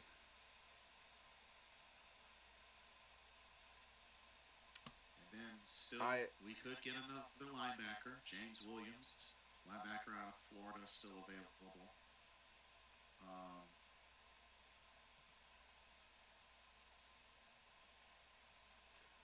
I'm also looking at Maurice Liufu.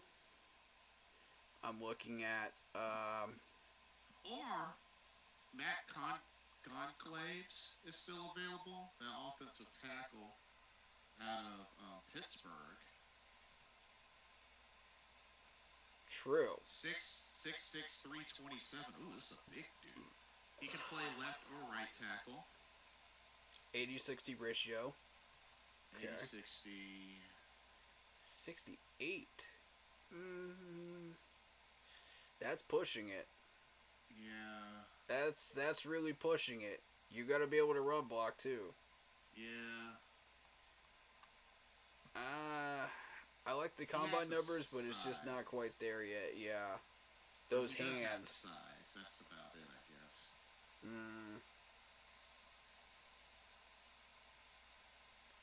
But see, you have the options to go down here at like 170, 175, and 185 to look at like Coheen, Layden Robinson, Braden Coleman. That's a good point.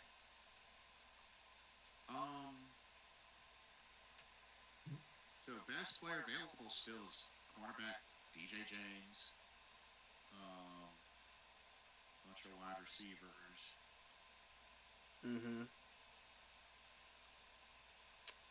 That's what I'm getting to.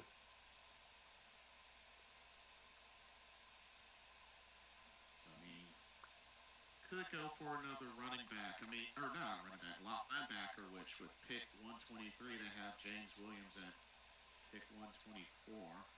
My other linebacker that I've got in mind is Nathaniel Watson. And if you look at his profile, look at the numbers. 137 tackles, 35 of them solo. He's from Alabama. Oh. 2 forced fumbles, 10 sacks. Ooh. The linebacker out of Mississippi State. No. Nathaniel Watson. Yeah, Mississippi State. Oh, yeah. You're right. The combine numbers look good. So you're looking at 10 sacks, 2 forced fumbles, 137 tackles. I mean, the dude's solid. He can tackle. I like it. Tackling 99%, yeah. Yeah. You Takes do a take a hit hit in in the coverage. Right. And that's what they point out in the weaknesses. He doesn't have a lot of weaknesses. He's maxed out frame-wise. He's not a sudden, quick twitch athlete. I mean, nothing in those weaknesses there suggests that he can't get the job done. Right. So he can do everything you're asking him to do. Run stop, coverage, tackling, whatever you ask him to do. He's an excellent second linebacker option after Jeremiah Trotter. So, but he's at 212, so we're going to pick him at one of those later round picks at like 166 or 188. Because he'll be there. Yeah. So 123. Yeah, I got to. I'm going DJ James. That's too attractive of a pick for me I to agree. pass that up. Especially with where we're at and he's still available. Yeah. Yeah, I'm gonna go with that. Now we're making our way to 142. Now this is gonna get interesting. Right. The one thing we did rack up is a lot of picks. In mine, I took Justin Eagerby because he was still there. Right. So, I can't pass that up. Let's Just see. like you can't pass up DJ James there. Ooh, the Niners got Braylon Allen. Ooh. Yeah. And they got Javon Cohen. Ooh. Okay. Okay, the Broncos got Jalen Hunt. Okay, we're Travis. getting Got close. you. We're Got you. getting Got you. close. Tevin Wallace. Jones. Dang it, Cardinals. Bucky Irvin. That's exactly who I was going to go for next. Okay. You thieves. Got a trade offer.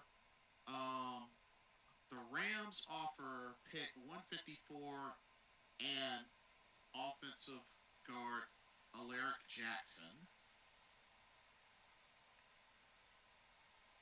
The Vikings offer a 4th rounder next year. No. And the Patriots offer a 4th rounder for next year. No. First offer I'm interested in. What side of the line does this guard play? First of all. Secondly, does he have injury history? Third, what's his contract look like? Those are the 3 questions you have to go through immediately. Every time you get offered somebody in the position you need. So I'll check on the Alaric contract. Jackson. Who is it? Jackson? Yes. What's the first name again? Alaric, Alaric. Played in 27 games, started 21 of them.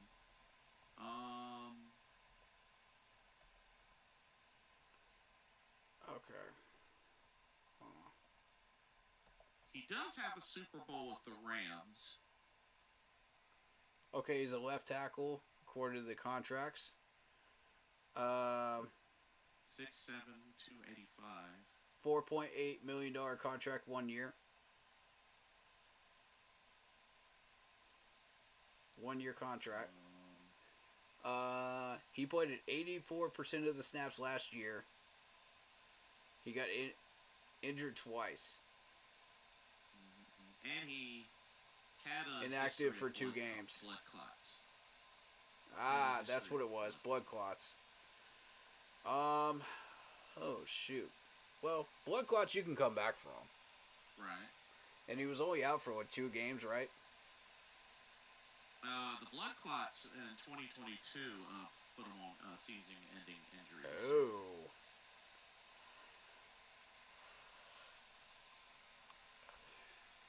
Well, if that type of thing happens again, man, and you can't keep him healthy, then, yeah. Yeah, he is a young guy, but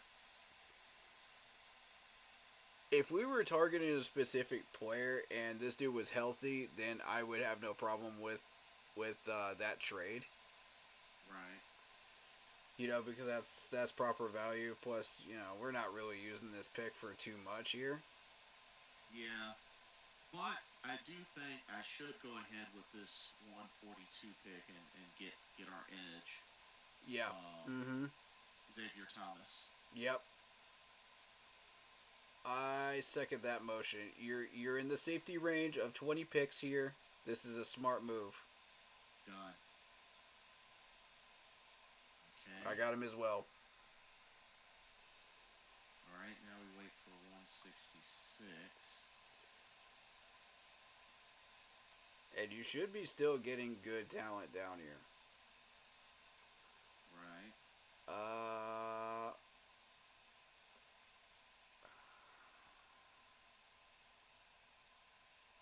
Somebody reached on Coleman. Oh, really? On mine, yep. I've still got Coheen and I've still got Layden Robinson. Okay.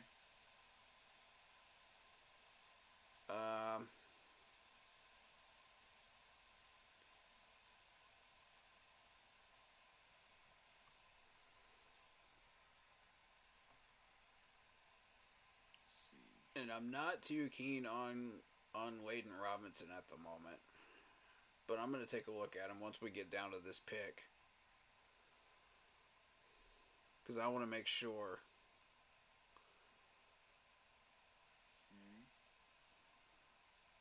Okay, so at 166,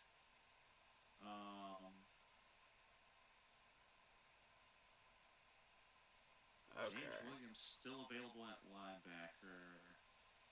Oh, yeah. Back. I got offered 2 6s for this pick. No. Bill, stop it. You're not offering me 2 7s and a 5th next year. Stop it, Raiders. Go away. Go away with that garbage. Alright, so I want you to let's look at Coheen. Cohen from Miami, the offensive lineman. He's a left guard. Actually, I think somebody must have got him already. All right, is Brandon Coleman still there? Offensive line? Yes.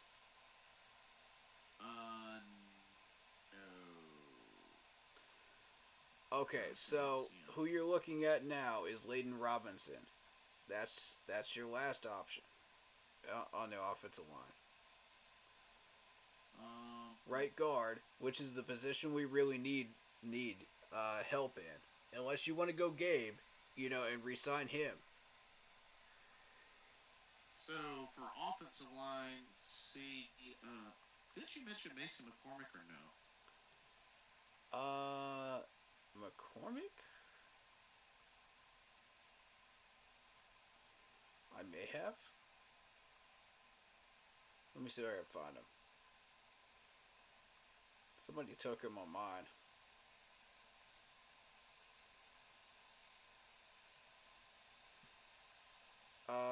Jackrabbits. He had good combine numbers if you're looking at McCormick, but he's a left guard. We need help at right guard. Oh, okay. But I do like the pass blocking. I do like the percentage in run blocking. That's good. His combine numbers look good. His 40 time looked good. Five even. Good vertical, good shuttle broad, branch, 10 yard. They all look nice, man. and especially the 3-cone, because that tells you, okay, can he shift well, you know, when he's laying down blocks, you know. I forget what they call that again. What was it? Pancake? Pulling. Oh, pulling. Yeah. So that tells you can pull really well. That's what that Okay. 3-cone tells you right there. Vertical tells you, you know, how high can he make sure that the defender's hands are engaged so that they don't get up there and knock the ball down. Bench is important because of strength. Obviously, 40 is important because you want to make sure to get to the offensive line quickly enough, you know. You know, when you're calling plays, when you're just snapping the ball, you want to engage quickly, you know, stuff like that. 10 yards, same thing. Broad jump just tells you, okay. And the hands. The hands are important too. Stiffness, struggles leverage. His pass protection occasionally falters against speedier interior rushers. That's a red flag. There's a lot of good interior rushers these days. Linebackers, defensive tackles, and defensive ends included in that. These defensive linemen are getting better and better with each class. And that's not a knock on the offensive linemen because they're staying stagnant. But you got to get a little bit better, you know, with your draft classes with these people. Right. So. And Sato'oa Lemu is dual lineman, but his pass blocking is weak. I'm looking at Layden Robinson. And the reason I'm looking at Layden Robinson, Texas A&M, 6'4", 302, big guy. Combine numbers show up really well. See, he's not available for me anymore. But the only problem with Layden Robinson, and this is why I haven't been drafting him, is he's a run blocker, primarily. That's why I've been aiming towards Brandon Coleman. Now, Brandon Coleman, I'm showing him on screen right now for me. 6'4", 313 from TCU. All of those combine numbers look beautiful. That's what you want to see. Look at all that green and blue. Yeah, he was picked up by the Bears just before my 4th round pick. Yeah, and he's a balanced offensive lineman. 70%, 71%. That tells you can do both, but he's not one or the other predominant. But that's what you get when you draft this late in the later rounds when you're looking for a guard or a tackle. This is true. So this is why you got to pick these guys up early. You can't wait. It's got to be the first 3 or 4 rounds. You wait any longer than that, you get stuff like this. And you get health issues, you get holding issues, you get mechanics issues, you get all kinds of stuff that you don't want. It's just bleh, it's sludge. Yeah. Well, I'm gonna go BPA again. Okay. So, Matt Conclave, you're up. Now I just have the 2 6s, and then that wraps up mine. Who is it now? Who did you pick? Matt Conclaves. He was at the top of the BPA. Who was that? Offensive tackle out of Pittsburgh. That can play both. Okay, so you did take the Pittsburgh guy. Got you. Yeah.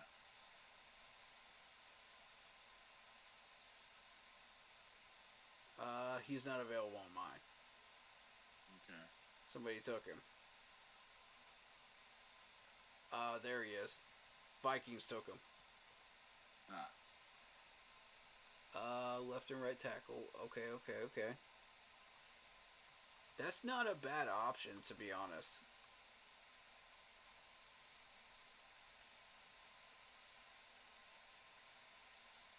Okay. Separation defenders, yeah. Okay. I'm just looking for small things that could be a problem when it comes to offensive linemen. Right now I'm at 186, and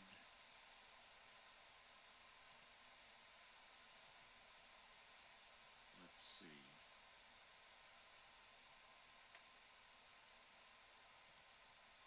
$186 should be Nathaniel Watson. Got him. And then 212 is whatever's available at that point. I just mess around at that point, and I just have fun. Yeah, I got Nathaniel. Because at that point, you've gotten everything you need.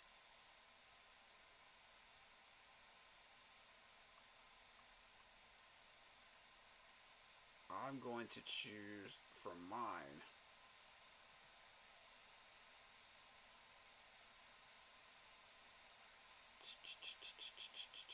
Ooh, McGregor's still there for me.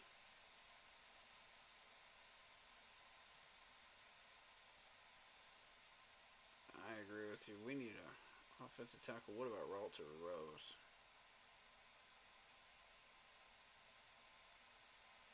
But you're absolutely right to look into tackle position, because we want to take the pressure off of Brady Christensen and Cade Mays to where they have the flexibility to rotate around as we see fit. Whether it be in tackle positions, whether it be in guard positions, they need that freedom of flexibility to fit around wherever they need to go. And both of them are consistently good. So wherever they fit, they fit. And if you want to keep them there for a significant amount of time because we have a need there, by all means. Okay, so I'm going to go ahead and get 212. Walter Rose with this. I think Walter Rose. Let's see. BPA, that Salatoa Lemieux, that offensive tackle in Utah that struggled in the pass blocking. Then there's a handful of wide receivers: Anthony Gold, Tyrone Tracy Jr., a running back Isaiah Davis, a cornerback Dwight McLaughlin. Now, see, this is where you just kind of mess around a little bit. You know? Yeah. I don't have any problems with.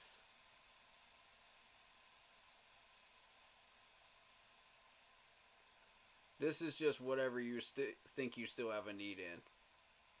Right. It adds extra depth to a position. Let's see, wide receiver, linebacker, cornerback, running back, DT. It can't hurt to have another wide receiver at this point. This is your mess around pick, so that is fair. We've addressed everything else. We've even backed up corner, so I don't see any reason why you can't just mess around a little bit. Is there any position here that you don't feel confident that you've filled?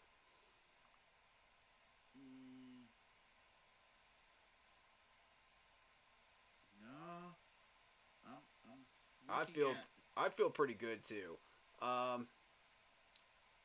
About this, I think we've gotten some pretty good guys here. Ooh, got somebody. This Tyrone Tracy Jr. Excellent. Break tackle skill. So this is your last pick, correct? Yeah. Okay, cool. Cool. I also want to call your attention to Jordan Jefferson that gets picked up around the sixth round. Yeah, he already got picked up. Yeah. But I just wanted to call your attention to him. Okay. In case he happens to be around.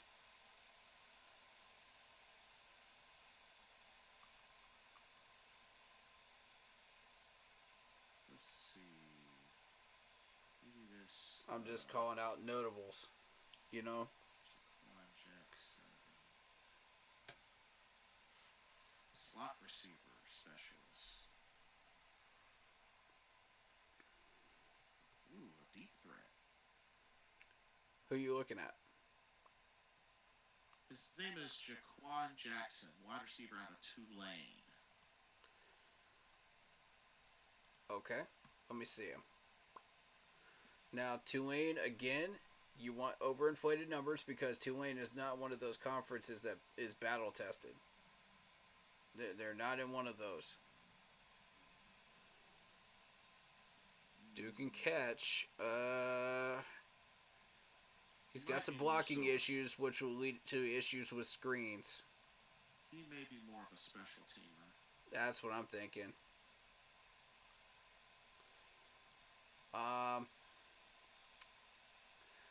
I want to call your attention to Taj Washington. He's a special teamer. Taj Washington. Yeah. Look at the catching numbers on this dude. Southern Cal is a battle-tested team because of the West Coast. Oh, good point. Yeah, the Lions got him. Yeah. His blocking isn't that great, but, look at his profile. Look at all those percentages, dude. That is pretty high up there. That's nasty, dude. Aside from the blocking. I want somebody like that this late round. He's not guaranteed to be there. Tavion Robinson is another one. Kentucky. He doesn't show good combine numbers, but his catching ability is there.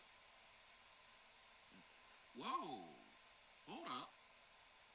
I found somebody. Marcus Rosemi Jackson, Georgia. 6'1", 195 wide receiver. Ho, ho, ho. My goodness. I'm looking at him now. Okay, good hands. But that's all he does, though. He doesn't have a 40. He doesn't have a 3-cone. His shuttle is trash. Broad jump, bench. Ugh. So he's more so of a possession. Yeah. Mm-hmm. I mean, that can't hurt. It's more to fill in depth, really. Yeah. Lacks speed, potentially initiated to stretch the field. He doesn't have that ability.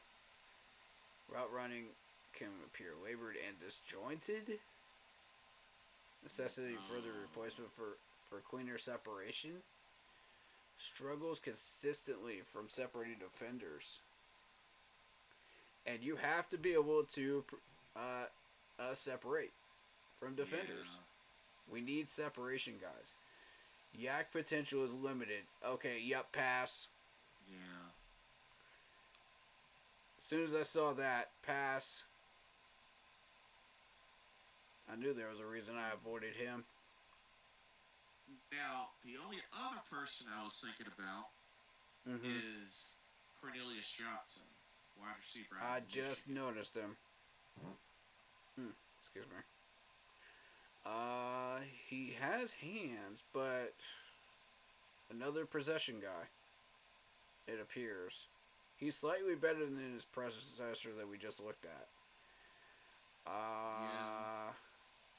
Shows inconsistency with hand technique and coordination. Okay, well, we can fix that. Despite his hands and speed, breaks away capacity with fields. He's limited effectiveness against faster defensive backs. Got a great vertical. Struggles with route precision and timing. Needing refinement of footwork to excessively beat coverage leverage. Okay. Modest hip stiffness, sharp cuts. I don't like that. The one I don't like is the fact that he struggles with route precision and timing. Because in the West Coast, you need route precision and timing. Right. He's an experiment, really. I do like his combine numbers, but he's an experiment. I see. But I mean, this is the type of pick that you can use as an experiment. That's the thing. Fair point. Fair point. Yeah, I'll go with him. Cornelius Johnson. Why not? Got him. Okay. T-Man Robinson. Is this the dude I was looking at? And that completes my Trey trade Covington. field draft. Ended up picking 1, 2, 3, 4, 5, 6, 7, 8, 9, 10, 11 players. See, and that's the flexibility and freedom that trading down allows you in this draft by moving down that 39. And going after that Houston trade for Patterson. And you'd have additional flexibility if you traded down to 33. I mean, it's a massive Pandora's box worth of picks. But plus the 2 players you got in the trade. You would have full command of your draft if you moved down all 3. Depending on who you're targeting. I wouldn't recommend moving down all 3. Because you need to make sure you get talent in return. Right. You know, you need a player in a position of need that you were already going to pick anyway. But I mean, this is some massive stuff here, man. You know? Yeah. Jordan Whittington. Ooh. Oh, I see Jordan Whittington down here. Zone coverage. I mean, everybody down here this low is struggling against zone coverage. Everybody. Mr. Shortcuts. Speed. Athleticism. I mean, everything I'm looking at with Jordan Whittington from Texas pans out. Oh, yeah? Okay. Yeah. That's not so much an experiment as a win right there for me.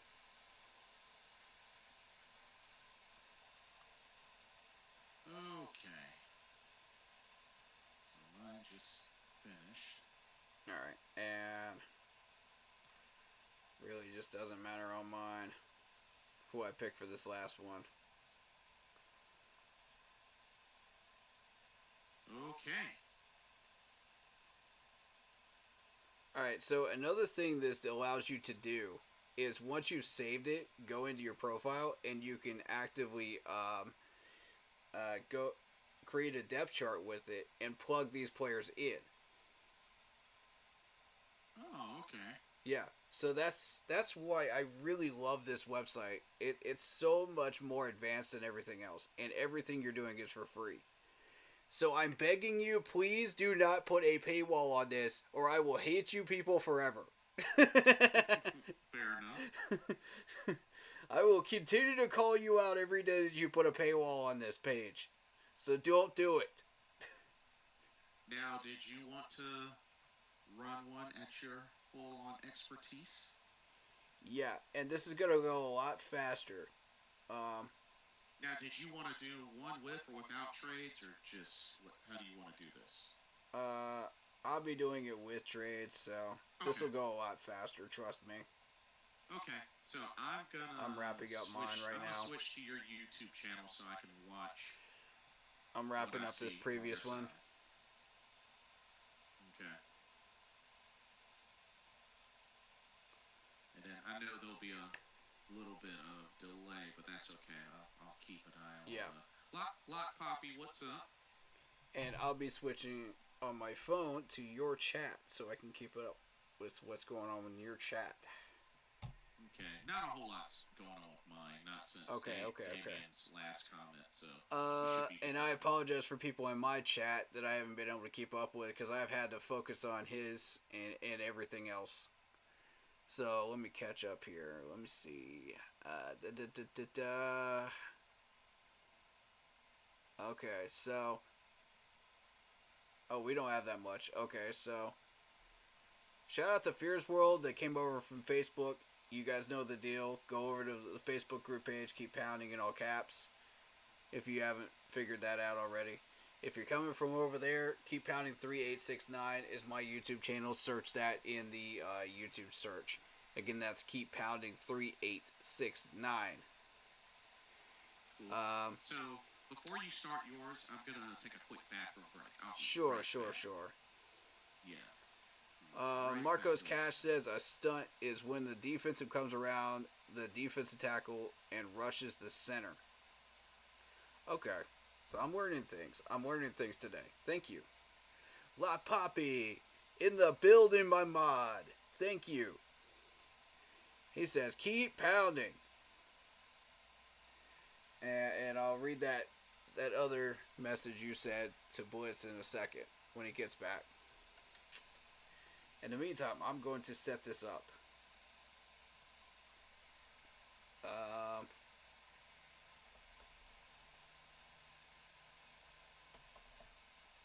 Blitz mock. Just me. Okay. And as you can see, I've already done like a ton of these mocks already. I've been very busy.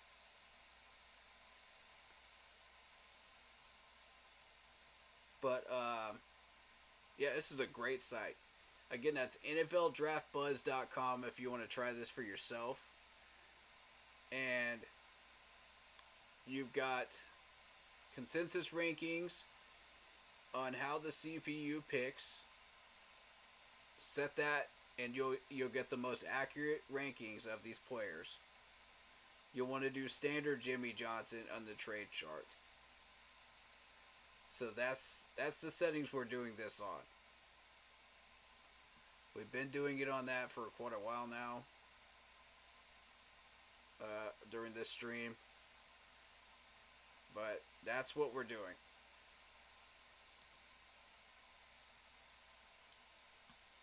I was doing Draft Buzz rankings before this, but now since we now have the consensus picks, and I assume this is from 3 different systems, correct? If you're doing consensus. Okay. So. All right, I'm here and I'm ready. Whenever you are. All right, so before we get started, Lark Poppy says, Blitzball, what's up? Welcome back. What's up, Lock Poppy? Good to see you. Yep. So, yeah. And one final question. When you're doing with consensus, is that the 3 different ranking systems that we're using all in one? I believe so.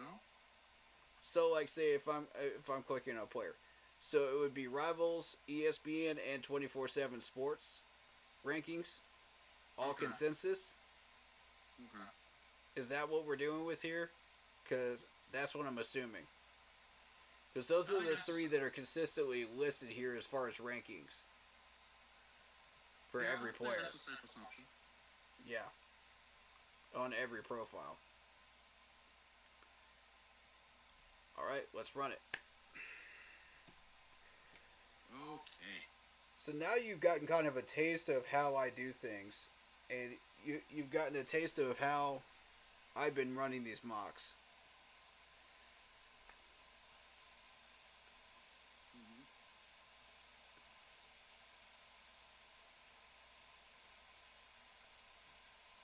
But yeah, I do agree with Damian Hernandez when he says the Bears will be stupid trading TJ Edwards. I agree with you there. Yeah. And I doubt you would be able to get Jared Patterson from the Texans. You never know, though. A lot of weird things can happen during draft weekend. Sure. I've seen some crazier things than that.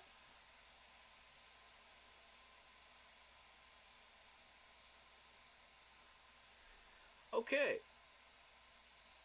Are you serious, Joseph Osai? Uh-oh. Whoa! See, you never know what you're gonna see.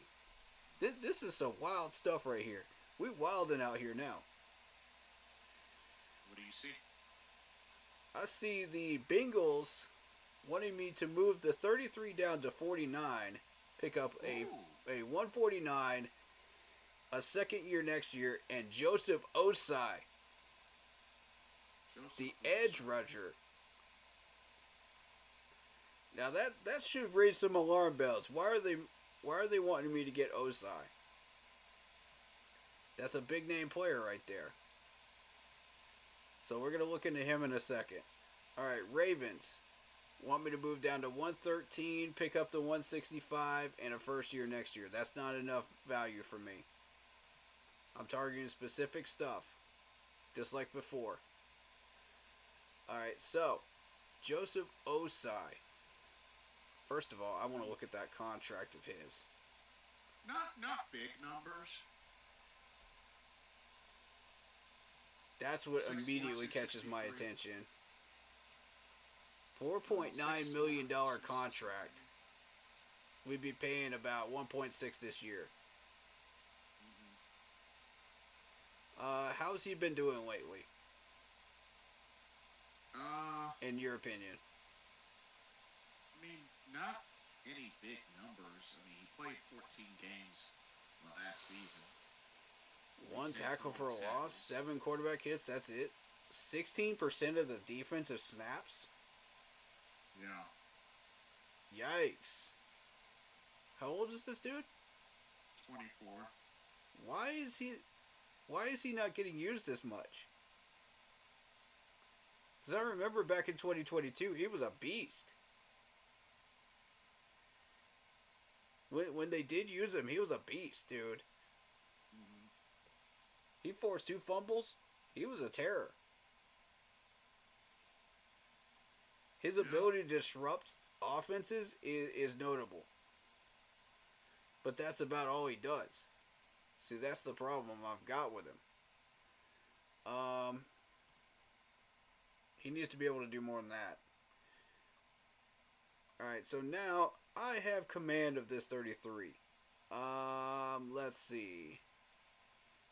We now have Penix Jr., pass on Adonai Mitchell, don't care about that. Troy Franklin's still here. Leggett's still here. Sanders, people have looked at Sanders, the tight end from Texas, and like him. Okay. While we're here, let's entertain this and let's look at him. Because why not? 45 receptions, 682 yards receiving, 2 touchdowns, 15.2. I like it. Multi-role. His combat numbers aren't that fantastic. He can create separation.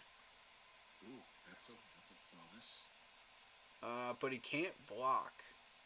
That's his kryptonite. He can't block. And as a tight end in the West Coast offense, you need to be able to block as well as catch the ball.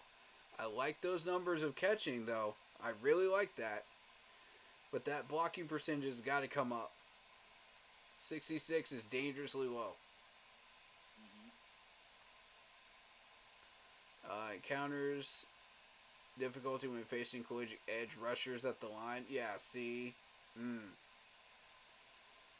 Blocking roles that require consistent inline play. Had a little experience as a blocker. See, I pointed that out and I didn't even look at the weaknesses yet. Will need time to develop and expected to become a multi-role pro level tight end. You've got to develop him. He's a project. There you go, folks. Everybody that likes Sanders, keep that in mind. Don't immediately jump on him. Look at the weaknesses before you jump on a player. Do your homework. Alright, so Leggett's here. Coleman's here. Sweat's here. Brooks is here.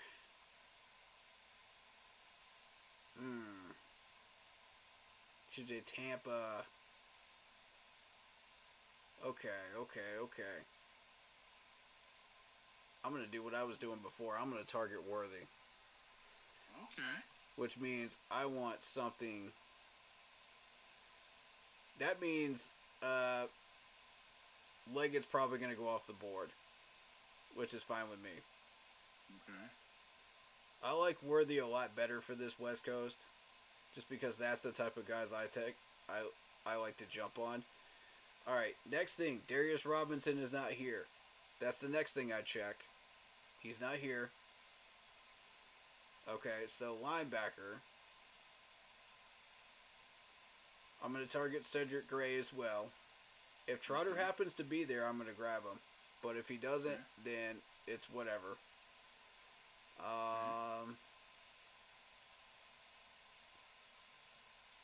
Brooks is incredibly tempting. God, Brooks is so tempting. That is looking like the biggest piece of meat right now on this board. My goodness, Brooks, that's tempting. That's disgustingly tempting. But you have to remember, we went down here and we looked at Braylon Allen, and Shipley was down here too. Right. So missing out on Brooks is not going to kill us. DB, you look at Tampa down here at 51. A lot of people like Lassiter. I'm going to pass on Lassiter. I like Tampa better than I do Lassiter. Okay. Offensive line. Zach Frazier. Van Pran. Now, in this particular mock, we're going Van Pran at 65. Okay. That's a lock. Wasn't Nate Wiggins somebody you vouched for as well? I did, yes. Nate Wiggins rarely ever escapes the first round. No, the Chiefs took Worthy. Are you serious? Wait, there he is right there. It's glitched. This is glitched. We're resetting. It's glitched. It does that on my end for some reason. I don't know why it does that. Yeah, that's weird. I don't know why. Yeah, do what you gotta do. Okay, let's try again. See, you'll catch little things like that, and that's how you'll know it's glitched. You don't have to reset it. I've done that before, and it just... I think it's reacting to, like, you looking at profiles while they're picking players. I think that's what it's doing. Although I don't know for sure. Maybe that's what's causing the glitches. Because I've been having those types of glitches, like, for the past 3 days. For some reason. Oh, interesting. Yeah. It's really weird. And for anybody in my chat that wants to do viewer draft ones, we'll be doing that next time around. This stream was strictly just for me and Blitz. I opened it up to chat yesterday. Latu is somebody else I'm paying attention to in the first round. Okay. He rarely ever escapes the first round, but if he ever makes it out of the first round, I'm interested automatically. That dude caught my attention during the combine. In a big way. I like him. Again? You're joking. Wow. The Vikings took Worthy. Reach. Dang. Reach. Oh my God, that is such a reach. Wow. That's a disgusting reach right there. Oh, I don't like that. I don't like that at all. And now I'm going to get a bunch of offers because they're all going after Darius Robinson. Chop Robinson's another one that people have mentioned a lot. I don't think he escapes the first, though. Alright, so we got options. We've got the Steelers who want to give me a 119 trade down for the 33. We pick up a 6th round 195 first year, 5th year for next year, and Laudermilk, the defensive tackle. Mm-hmm. Is that how you say his name? Laudermilk? I don't know. Yes. That's such a Yeah, weird Laudermilk, last name. Yeah. Yeah, that should be right. That's such a strange last name. Okay. Pass on that. Giants 107.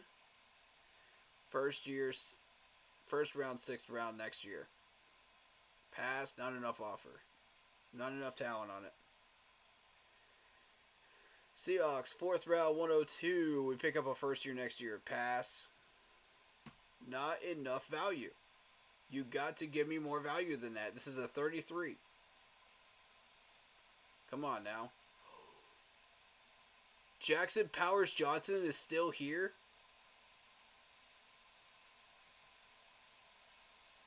What? What is this dude doing here? 6'3", 328. He's a center from the first round.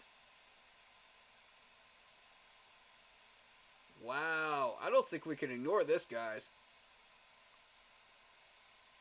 Holy cow. I've never had this happen. Okay. Can be prone to holding calls due to grabby hands. Okay, but didn't we have that same problem with Bozeman? Yeah. I mean, it led to holding calls if you're not controlling that and coaching that properly. And we weren't last year. But if you're coaching it properly, like the Rams were, you never have a problem.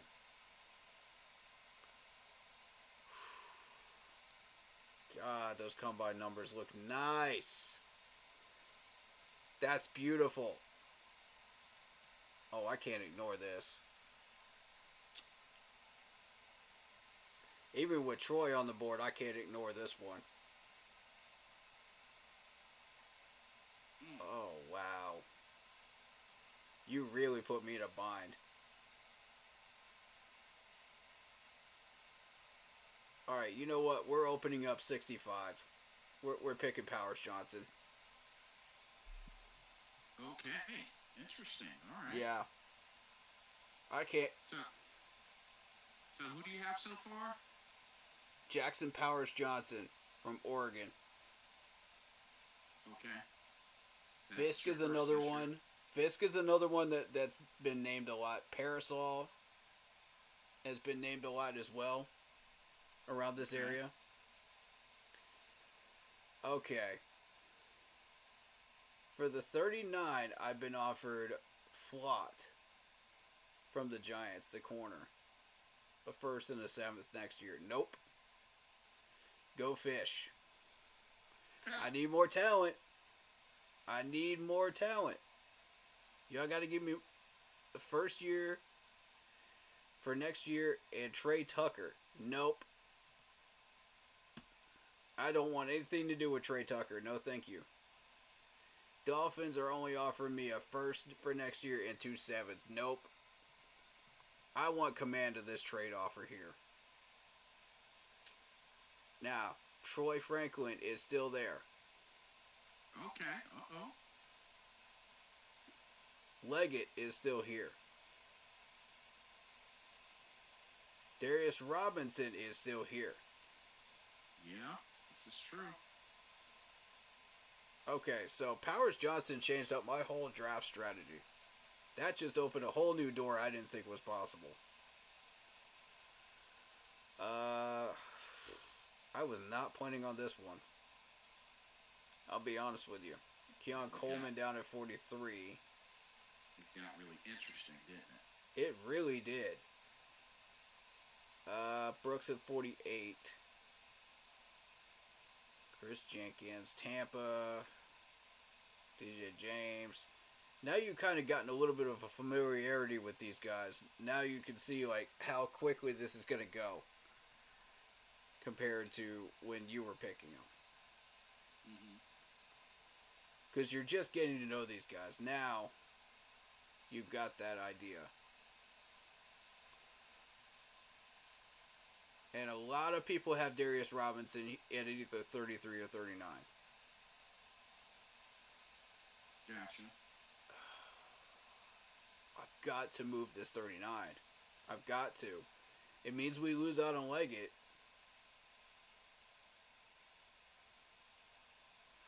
But it opens the door for, say, a Devontae Walker, maybe. Corley's another one that got mentioned to me. Burton. Okay. Interesting. Coleman. See, with the spread out of this wide receiver talent, I'm afraid to. Man, this is tough. I know I'm going to get good defensive players at 65. I'm not worried about that. Right. It's the 39 that scares me at wide receiver here because I don't.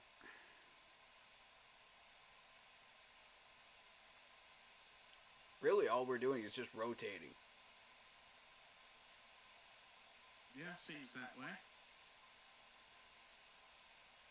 So with that being said, let's take a look at what might be available at 65 and plan from there.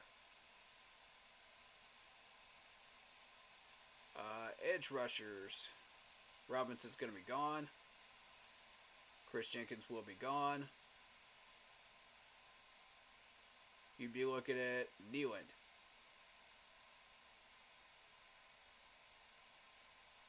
I'm going to target Kamara. Muhammad Kamara from Colorado State. Okay. That's what I'm going to target there. Linebacker, we can wait on that one. Interesting. 65. Now, seeing as how this is the 65th pick, Trotter will probably be gone. Wilson will be gone. That's okay. I want Cedric Gray in this position because of where we are. I know it's going to look like a reach, but it isn't. It's the right pick. If one of these two happens to be there, we'll take a serious look at it.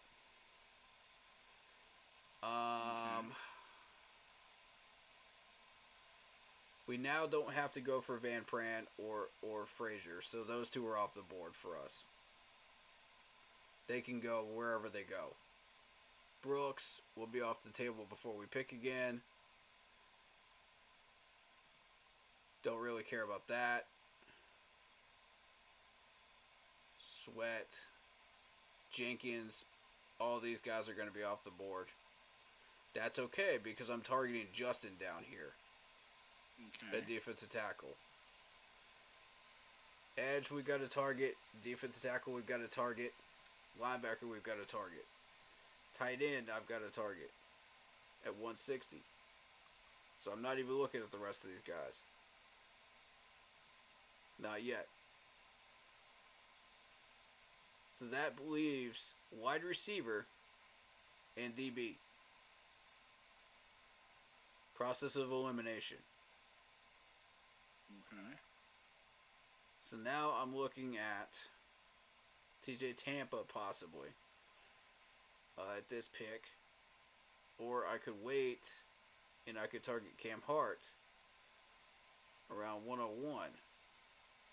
Assuming he's still there. Okay. Now see, this is where you have the option of moving down. So if you move down, Cam Hart will be available to you. Okay. So assuming we can move this 39 down with the Jags again, what wide receivers are going to be available to us? At 48. We're going to have Walker. We're going to have Malik Washington here, which I'm probably not even that interested in. Luke McCaffrey's down here at 148. But, I mean, are we drafting Luke McCaffrey based on the McCaffrey name? Or are we drafting him on skill? Hopefully more so on skill. Exactly. Because if you... Correct answer. Because if you're drafting him more on the name, then you're wasting your pick. Yeah. Alright, so it's going to be between Corley and Walker for me. And if Keon Coleman still is sitting there, that's the choice. Because he's better than both of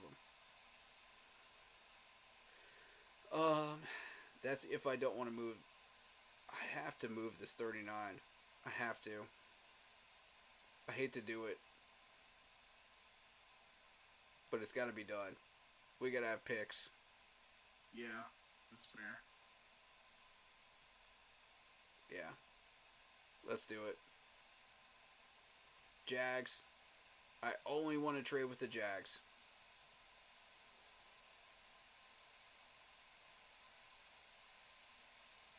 I refuse to trade with anybody else.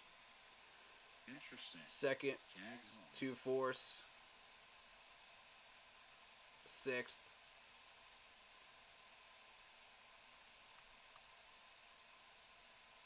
And just offer on my end because I'm putting in the 2 7s. Watch this. One of these 2 7s can go. This 7 can go. And we're getting a 6th out of it. Now, trade team. Let's go back over here. Let's see.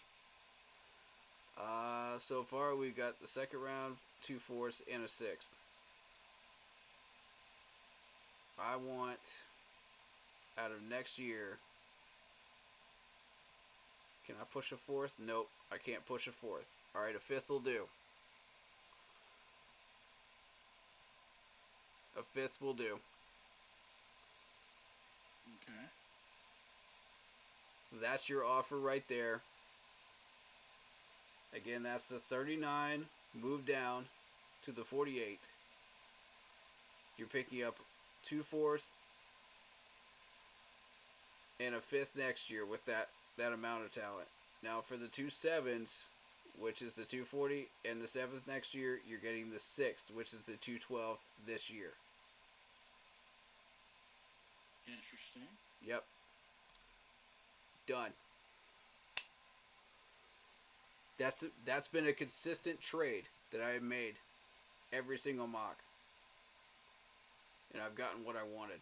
Washington got Darius Robinson. That's okay. I've got somebody else in mind. Okay. Interesting. Right. Uh-oh. Falcons got Leggett. Ooh. Dang. That's not what you want to see. Colts got Neyland. Okay, fine. Peyton Wilson goes to the Giants. I expected that. That means Trotter is still on the board. I didn't see his name go off the board yet. And Edgar and Cooper is still here. Edgar and Cooper is somebody that's been in people's mocks. Let's take a look at him real quick. Louisiana, 83 tackles, 39 solo. Good 40 time. He did catch my attention with the 40 time. But that's about all. They don't show you the 10 yard in the combine. Tackling looks good. Coverage looks good. Pass rush. Everything looks good here. Everything looks to be in order. Let's see. Lacks ideal frame.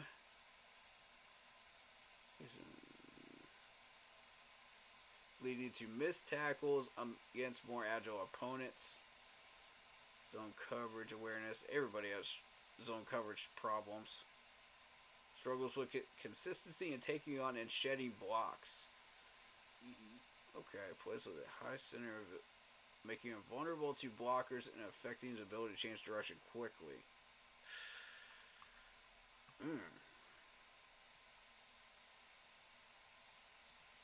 Let's compare him to Trotter.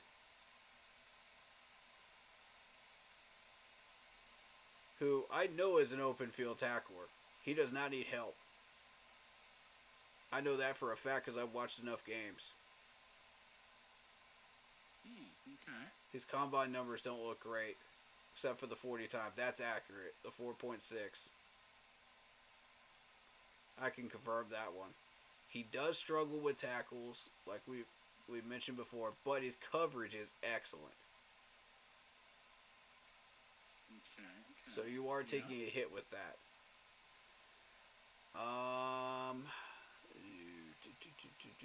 Prone to mistiming tackles. Okay.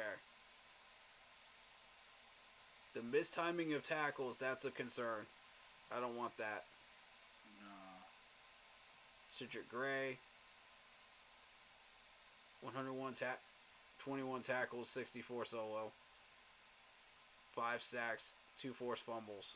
From Charlotte. Charlotte native. Good combine. Good in every area. Could be better, but good in every area. Missed tackles have been a concern. There it is, right out of the gate.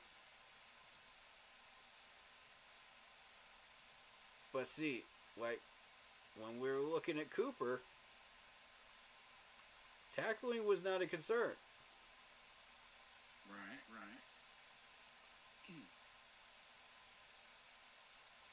The leading to missed tackles against more agile opponents. See, there's the difference. Notice the difference. Now, against regular opponents, you're doing just fine. That's why I'm picking him out of these.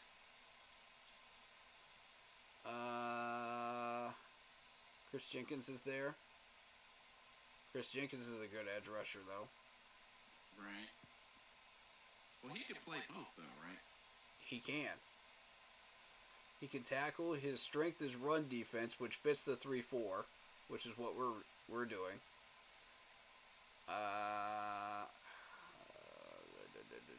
Ready to ramp up his game as a pass rusher. This is what I was going to draft him as a pass rusher, though.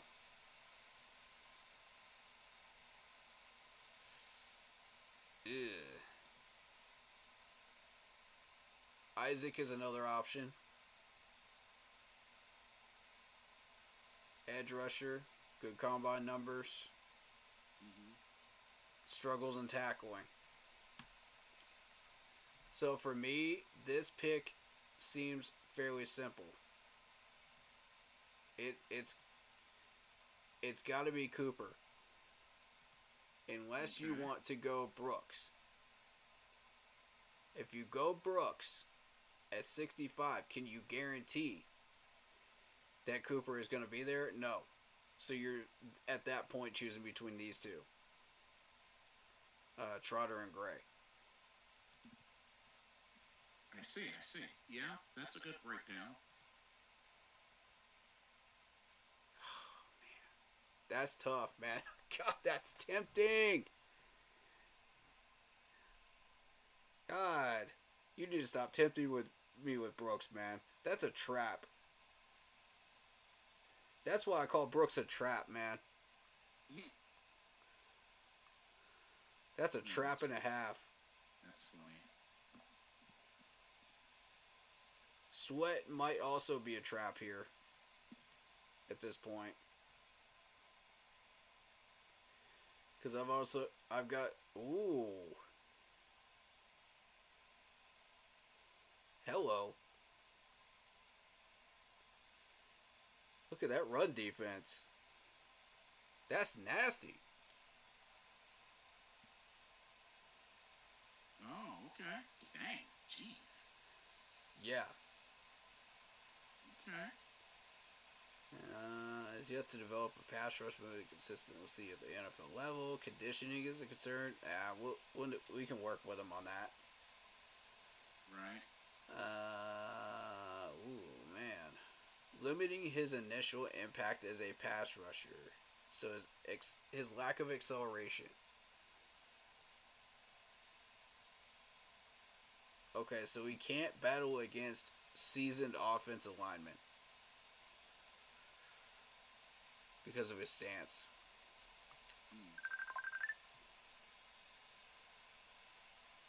Laptop is wondering if you were going to stream the draft or react to it. Yes, all 3 days. Thank you for that question, by the way. Yeah, all 3 days. I'll post the schedule up, and I'll let you guys know exactly when I'm starting. Within 3 days of the draft. So you guys know exactly what times and when to expect me on. And I will be on time for day 2. I'm not missing day 2. Day 2 is Friday evening, right? Yes, sir. Day 2 is when everything is going to hit the fan. That's the main event, as you've noticed. From everything that we're doing here. Okay, so it's Sweat or Cooper.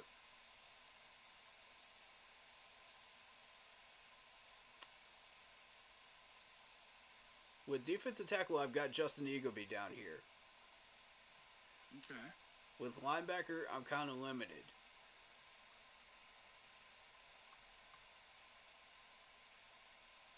I have to go Cooper here. That's the pick. Okay. Troy Franklin goes to the Bengals. Brooks.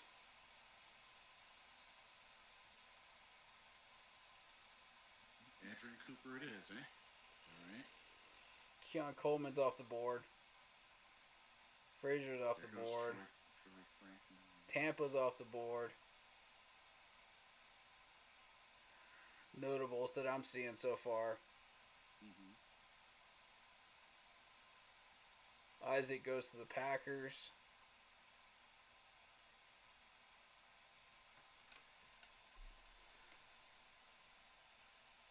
Ugh.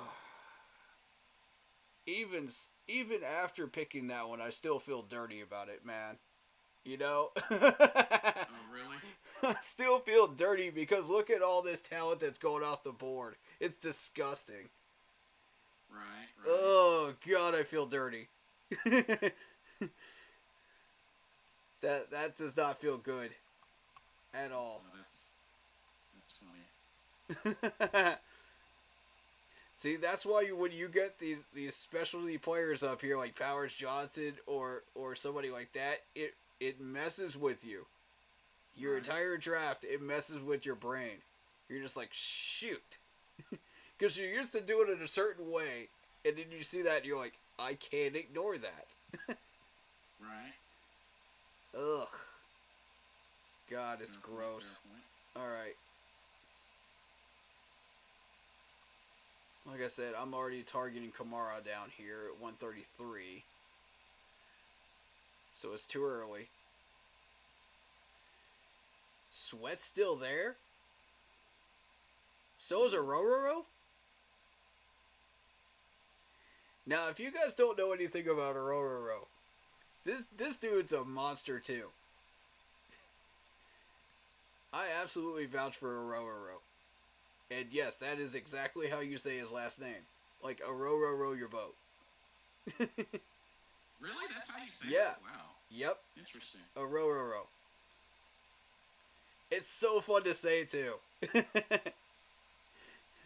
He's got great combine numbers.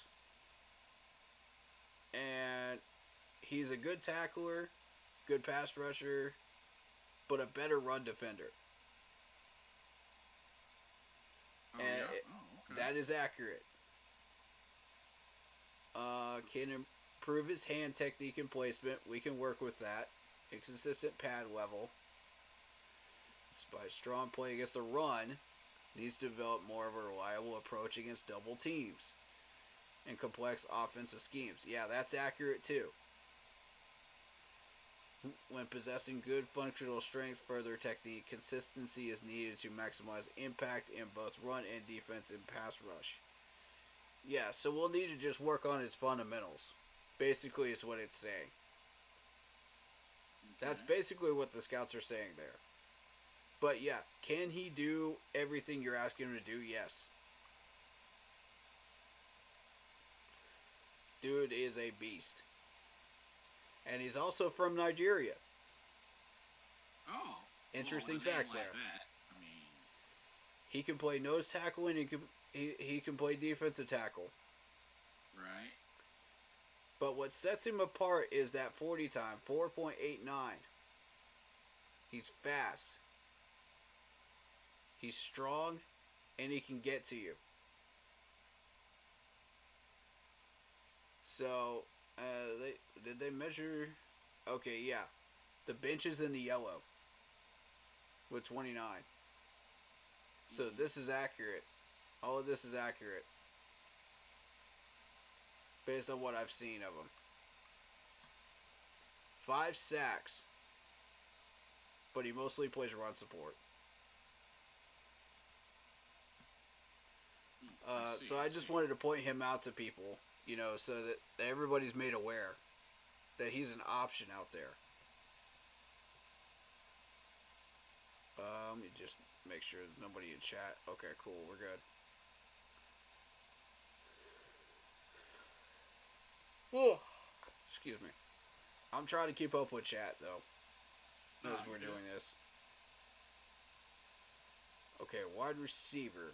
As I said, we were targeting Devontae Walker. So I think if we don't pick him here, he's going to be gone before 101.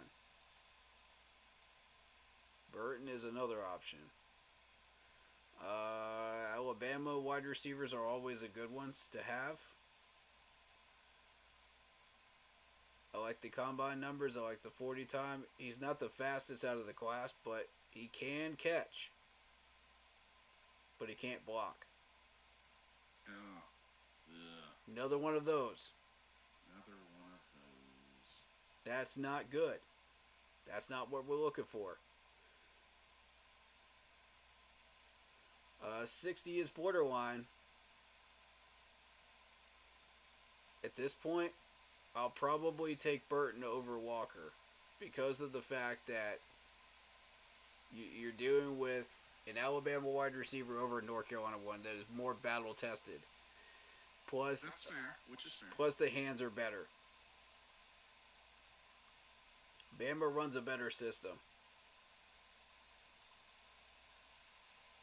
Lacks consistent precision. Needs to dial in the details to keep the DBs guessing. I don't know what that means.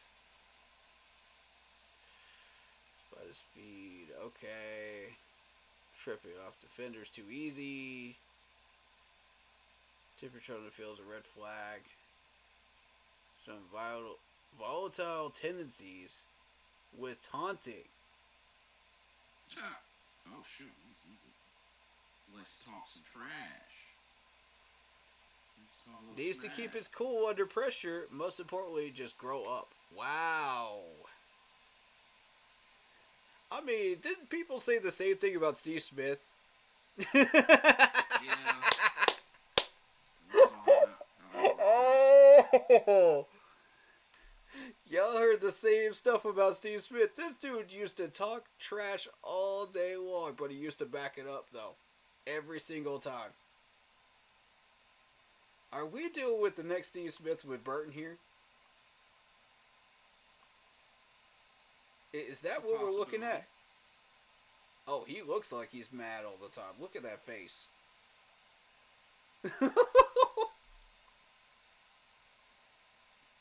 Golly. It looks like he's about to run your butt over, man. Well, Look at that receiving average. To to a positive, then hey, you know. Hmm.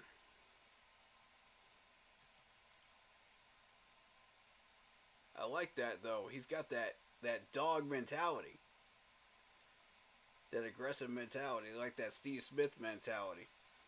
Yeah. Ah, man, a lot of people are gonna like that. A lot of people aren't. But the dude's got hands. You can do something with that. Yes. Yes. I could turn him into the next Steve Smith. Or I could go defensive tackle here. With Sweat. Mm. I've already got Justin down there, so I'm looking at wide receivers. So Burton it is.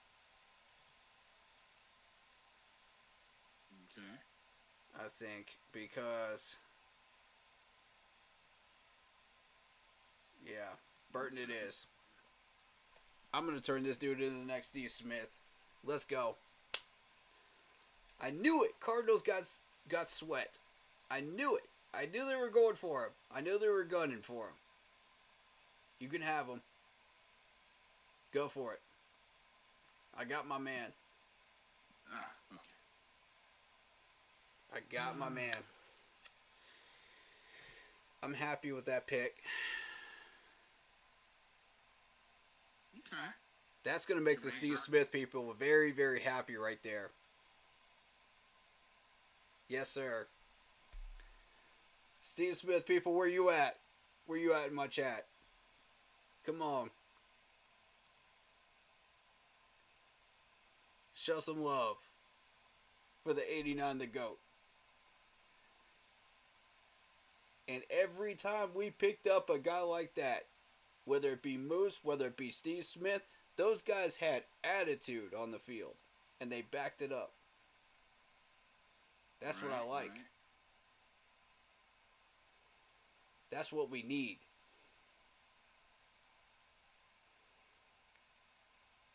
I want a competitor. I want a dog on this team.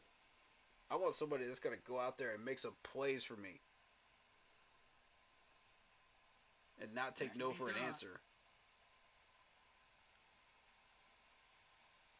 It's a good place for him.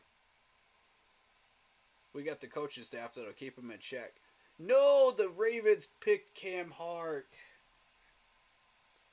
Ouch. Oh, the Ravens just broke my heart, man. You see what I did there? Yeah. They broke my heart, man. No.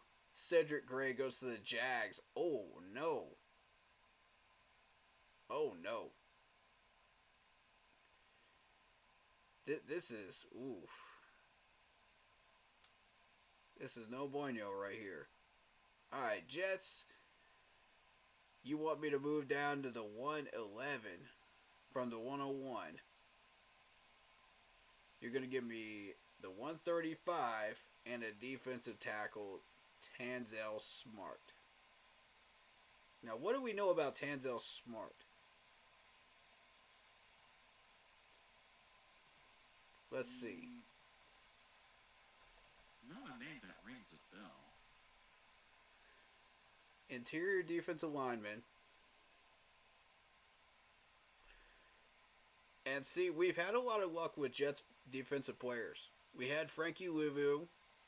You know, we had a couple of other guys that did pretty well. Right. That's why this is... I'm not immediately saying no to this.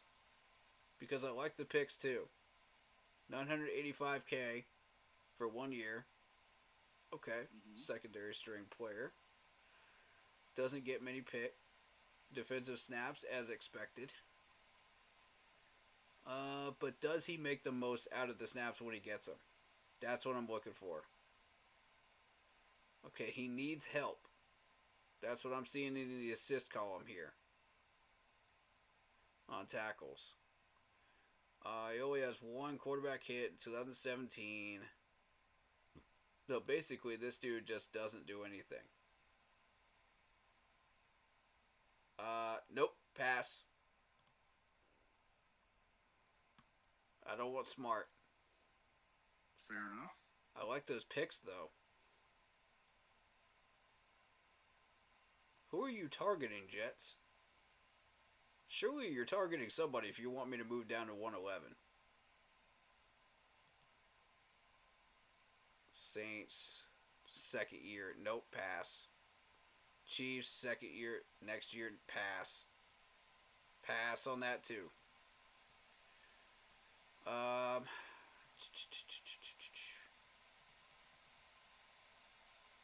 That 111 though. Jets, what do you want? What are you gunning for? I've been moving down 10 spots. I still have the 114. What do you want? What are they trying to get?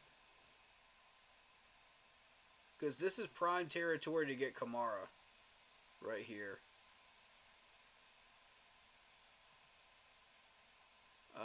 Van Pran. That's who they're after. Oh, Van Pran? Yep, Oh. I see him. I see him. Uh-oh. That's exactly what they're looking for. Alright, Will Shipley. Will Shipley's on my board. Let's see. I don't care about Van Pran. Let's see about edge rushers. Kamara. We can wait until 114 on Kamara. We don't want to wait any further on Justin, though, past the 116. So that looks good. Fair. That's fair. That looks good to me. DB, what do we got? Carson. Dang it, man. They took my corner. You thieves. You jackrabbit thieves. That makes me very unhappy right there. I do like DJ James. Random question. Yeah. If the Cowboys wanted your pick number 39 and offered you cornerback Deron Bland, would you take it? Who's Bland? Tell me about You know, Bland. the guy that set the record for most pick sixes in a season?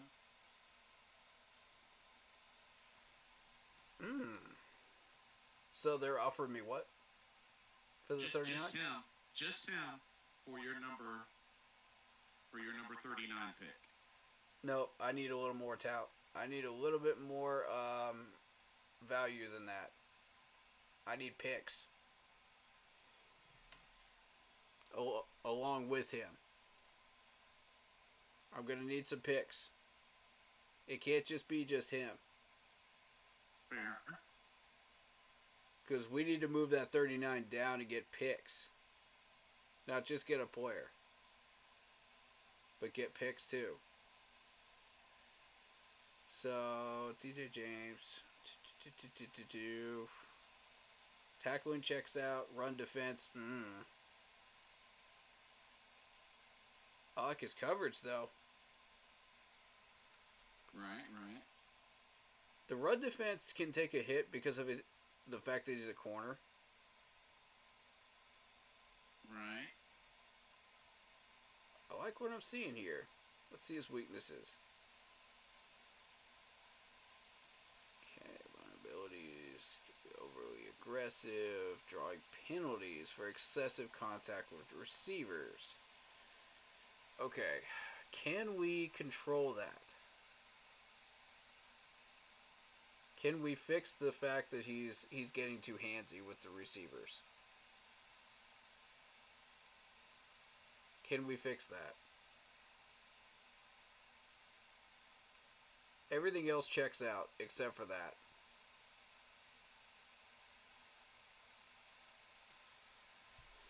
If we can control that, then I think we're in business here. Okay. For a DJ James. I like his 40 time. That keeps up with most wide receivers in the league.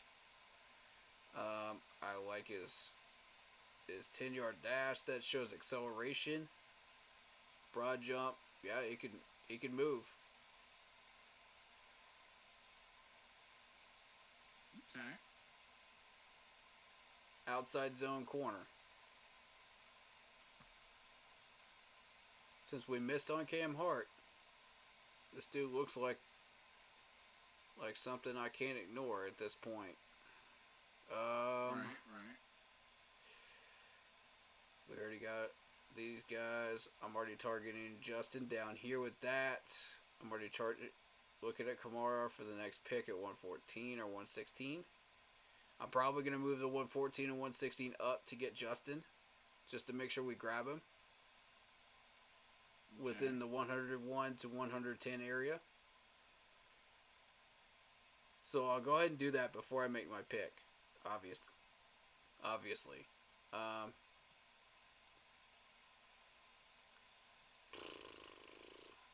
Yeah, I like DJ here. I like DJ here. Okay. 160. We could wait on Jared Wiley.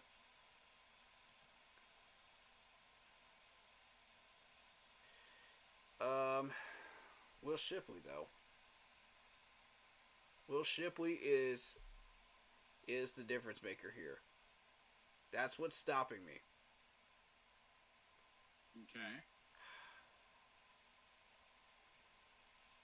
I don't see him being there at 114.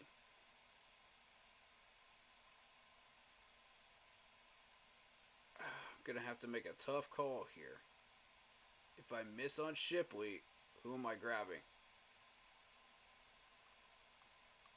I don't like most of this talent, bro. Who do you grab? Most of that talent below that is just ugh. I've seen people take Isaiah Davis though.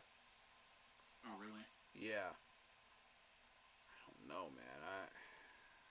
God, this is a tough call. DB or running back. If I don't take GJ here, he's gone. It's a tough call. Okay, so if I take DJ here, and for some reason Will Shipley is there at 114, do we take that risk with the 116 and hope that nobody reaches on Justin?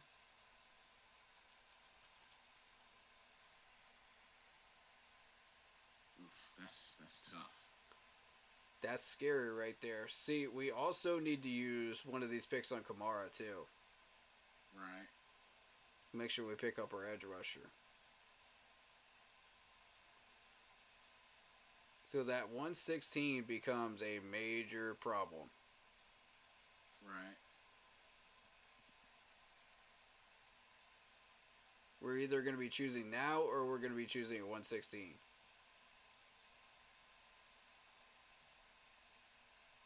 I can't miss on DJ. I can't do it. I gotta pull it. I gotta pull it, man. Yeah. If I miss on Brooks, I miss him. If I miss on Shipley, I miss him. We need corner help. Way more desperately than we need running back help. Yeah, I agree. That's got to be the move.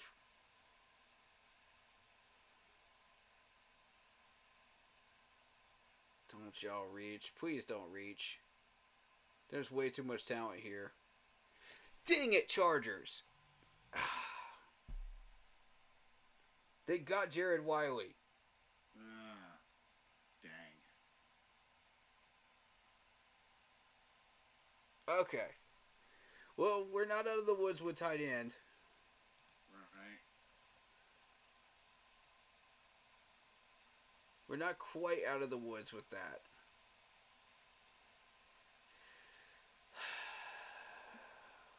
Oh boy. Bell is there. But see, he can't block. Holker is there. But again, he can't block. AJ. Good on everything. Can't block. Man, I'm tempted to just sit on tight end this year. Oh, for real? We do have the option to sit on tight end this year and not draft one. Yeah, this is true. I'm very tempted to do just that. Ooh, maybe we might have something here. Tanner McLaughlin, Arizona. Okay. He can catch 60. Okay. I might be able to mess around with that. He's better than Ian. Already he's better than Ian. Oh, really? Well, He has constantly ran a limited route tree. That's fine. I don't ask him to be Superman out there. Lacks the top end speed to be a real threat. I'm not asking him to be a real threat. This is a West Coast. I'm only asking him to be a safety blanket. Because the wide receivers are going to be doing the real work. right. Good 40 time, good vertical, good 10 yard. Okay. I say we target him. 207. That's fine with me. Tanner McLaughlin? Yeah. Okay. Yeah. We're not totally out of the woods yet with that. Here is the trick. How far down do we go without sacrificing Justin?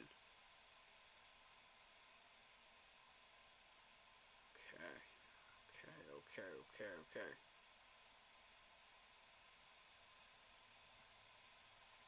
Who is still here? Shipley. Still there. Oh, there you go. Okay. We got lucky. Oh, I think that's the pick. I'm not even hesitating on this one. Well, I can't fair sit enough. on that. Go for it. I can't sit on Shipley, man. I can't do it. It's just too tempting. Now, this one has to be Justin. I've seen teams reach on him way too often. Locking that in. Okay. Nice. Okay, we missed on Kamara. Worth it.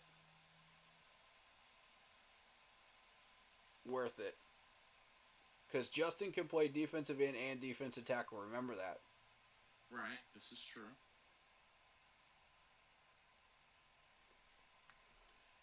Let's keep an eye on edge, though. Xavier Thomas is still there. So is Brandon McGregor. Oh, okay. Right on. So we're not out of the hunt yet for defensive end.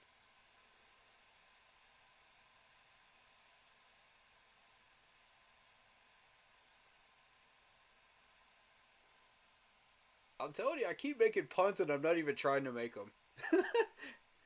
Alex Hunt is still there too. Oh, for real? Oh, okay. I'm not even trying to make puns, but it just works. Luke McCaffrey goes to the Patriots. Brandon Coleman goes to the Cards. Dang. You hate to see it. Man. But hey, man. Look at what we got at 142. Now, this is going to be a choice between... Actually, it's not a choice because Jared Wiley would have normally been here at this point at 142. Mm-hmm. That would have been the safe pick. But because he's not, and we're still looking for an edge rusher, it's got to be Xavier Thomas. He's better than McGregor, in my opinion. Okay. You can make the argument, but I think he's better. Now let me see if there's anything that would prevent me from doing that. Tight end. Tight end, we're going deep. Defensive back, we're going deep. Oh, and Glaze is still there at 190 as well. So once we hit 166, then we'll have the freedom to go after Demar Glaze. Oh, okay. Right. As well. Should we so choose. Now, will that get in the way of Tanner McLaughlin? No, I don't think it will. It could. It could. But I don't know. We'll make that decision once we get there. Right now, the focus is on Xavier Thomas. Locking it in. Okay. Go for it. We got to have our edge rusher. Tyler Davis to the Bills. Yikes. I hate seeing Clemson players go to the Bills. I hate it. Dang it, Bengals. They took Glaze. Alright. Dang it. Okay. There you go. Okay. Okay. We are not out of the house yet. We're not out of the house yet, y'all.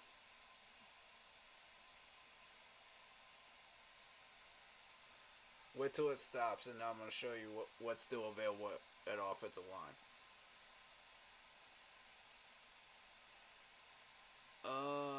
Okay. Let's see. Jalen Simpson going to the Eagles. Maris going to the Cardinals. There's no way the Cards make these smart calls. I'm sorry, no. There's no way. You don't think so? Jordan Jefferson goes right before we pick. Are you kidding me? That's how they get you. What are the odds? What are the odds that the Ravens pick him up right before we pick at 166? That is wild. Dang. Alright. That's interesting. He would have been available to us. Not that I would want to get him, but that's just interesting that he would be there. Okay. We got Layden Robinson. We got Coheed. Okay. I'm looking for a very specific name in this list. Who got him? Who got him? Brandon Coleman to the Cards. That's who I was looking for. Really? So he goes in that 100 to 150 range, huh? Mm-hmm. Fascinating. Consistently, too. Okay. Noted. I'm going to keep that in Fort Knox right there. Okay. I'm kind of keeping an eye on him.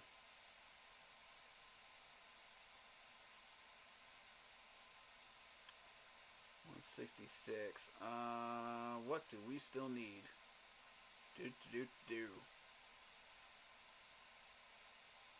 We still need a tight end, which will put Tanner in play right here for the 166. And this would also put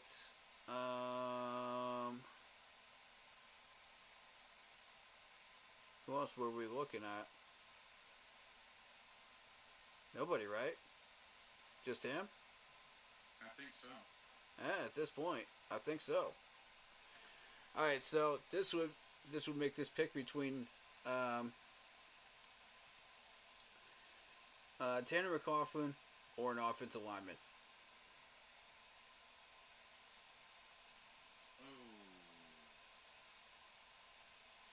Who did you pick around this area? You picked the tackle, right? Yes. Do you remember which one it was? I have to look back at my, Cohen? Was it Cohen from No. Miami? It may have been. Here, I can pull mine. I can pull mine up. Yeah, go ahead and do that. Where's It mine? wasn't Cohen. I guarantee you it wasn't him. It might have been Keegan. Was it Trevor Keegan from Michigan? It might have been. So it was the trade field one, right? Yep. Mm-hmm.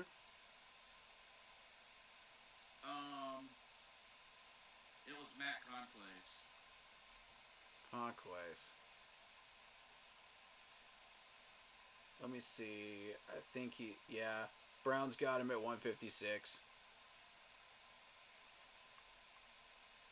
And see, again, remember, the Rams have picked 154 and 155. So if you feel a player is going to go around that range that you feel you need, don't be afraid to trade up for one of those two picks from the Rams to go grab them around this area. Don't be afraid. When you've got the picks and you've got the material here to go after it, then go get it. Like saying Xavier Thomas, if you're missing a defensive end, go grab it. Justin Eagleby, go grab him. You know, don't be afraid. Right. Of course, Justin will go way before that. But I'm just using that as an example.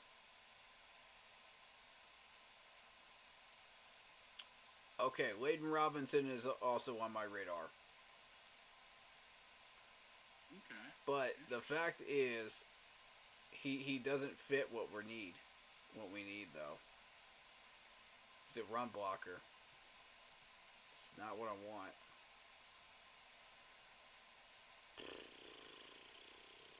Walter Rouse. Okay, Walter, you got my attention. Not bad. Good combine numbers. Shows athleticism for offensive tackle, stress, struggle with footwork, quickness, and lateral movement. We can fix that. Often punches too early in pass sets. Compromise. We can fix that.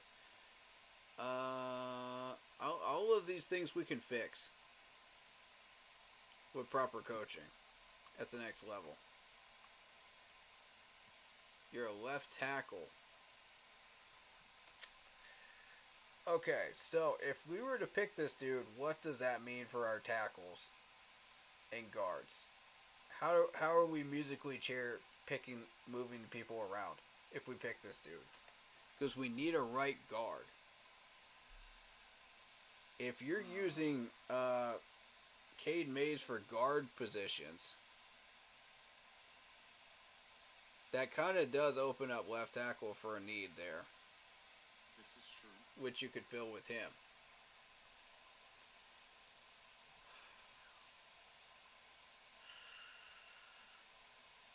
I feel like this is a stretch. I feel like that's a stretch. It is possible. If you miss on him, you got to go further down. Ladarius Henderson. Weren't you also looking at Cohen or Cohen? Wait, Cohen. Yeah. Cohen is a left guard. Oh, left guard. that doesn't exactly fit our needs right now.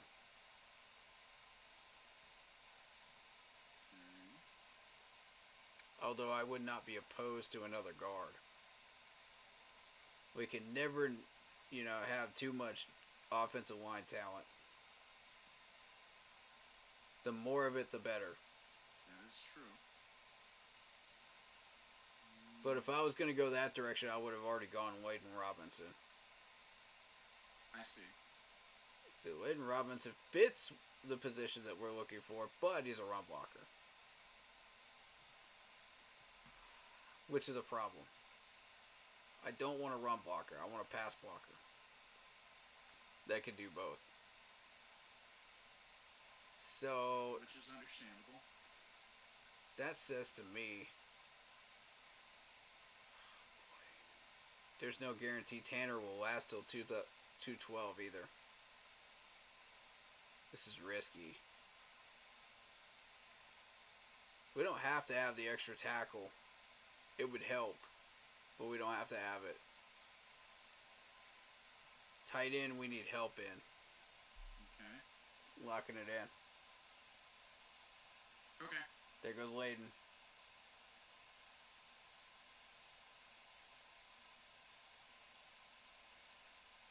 Now this last pick gets real interesting. And the reason I say that is because of what Brad Isaac just said in his presser. You're about to see why this is relevant very, very soon.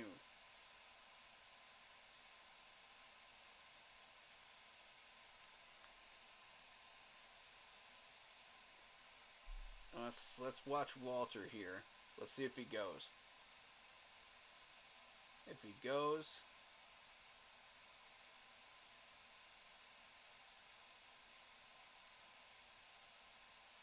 where does he end up? There he goes, Dolphins. Okay. 180 to 185 range. Noted. Alright, now we know that. Now we know that. With every mock, you're learning something new. This is true. The more of these you do, the more of these you can kind of triangulate the area that these guys are going to land on an actual draft day. Right. But even then, even that triangulation can look wild and stipulous, because you never know what's going to happen on the actual draft weekend. This is true. You can run 100 of these mocks and it'll never look like what happens on draft weekend. Me and the team have only gotten about 5 picks right in 3 years. Yeah, draft weekend can end up being rather wild. That just shows you how wild this stuff can get. Right. It's totally unpredictable. If we were getting like 5 or 6 picks right in 3 years time, and you just happen to get like 7 or 8 of them right in that amount of time, we're too predictable. Something's wrong. And that's easily predictable by other teams. Yeah, that is a good point. Alright, so last pick. Now, this is why this is relevant. Remember the fact that Dave Canella said we were going after a veteran quarterback. This is where this conversation comes back to. Are we going after a veteran quarterback, or are we drafting a quarterback? Look at who's still here. Sam Hartman. Sam Hartman. Not a name I'm familiar with. Now, if you look at his profile, Notre Dame is a tested school, okay? Right. He's from Charlotte. 107.7 rating, which is really good for Notre Dame. 2,689 yards. 63.5 completion percentage. Really good for Notre Dame. That's about what you expect. 24 touchdowns, 8 picks. And he can rush 2.7 rushing yards.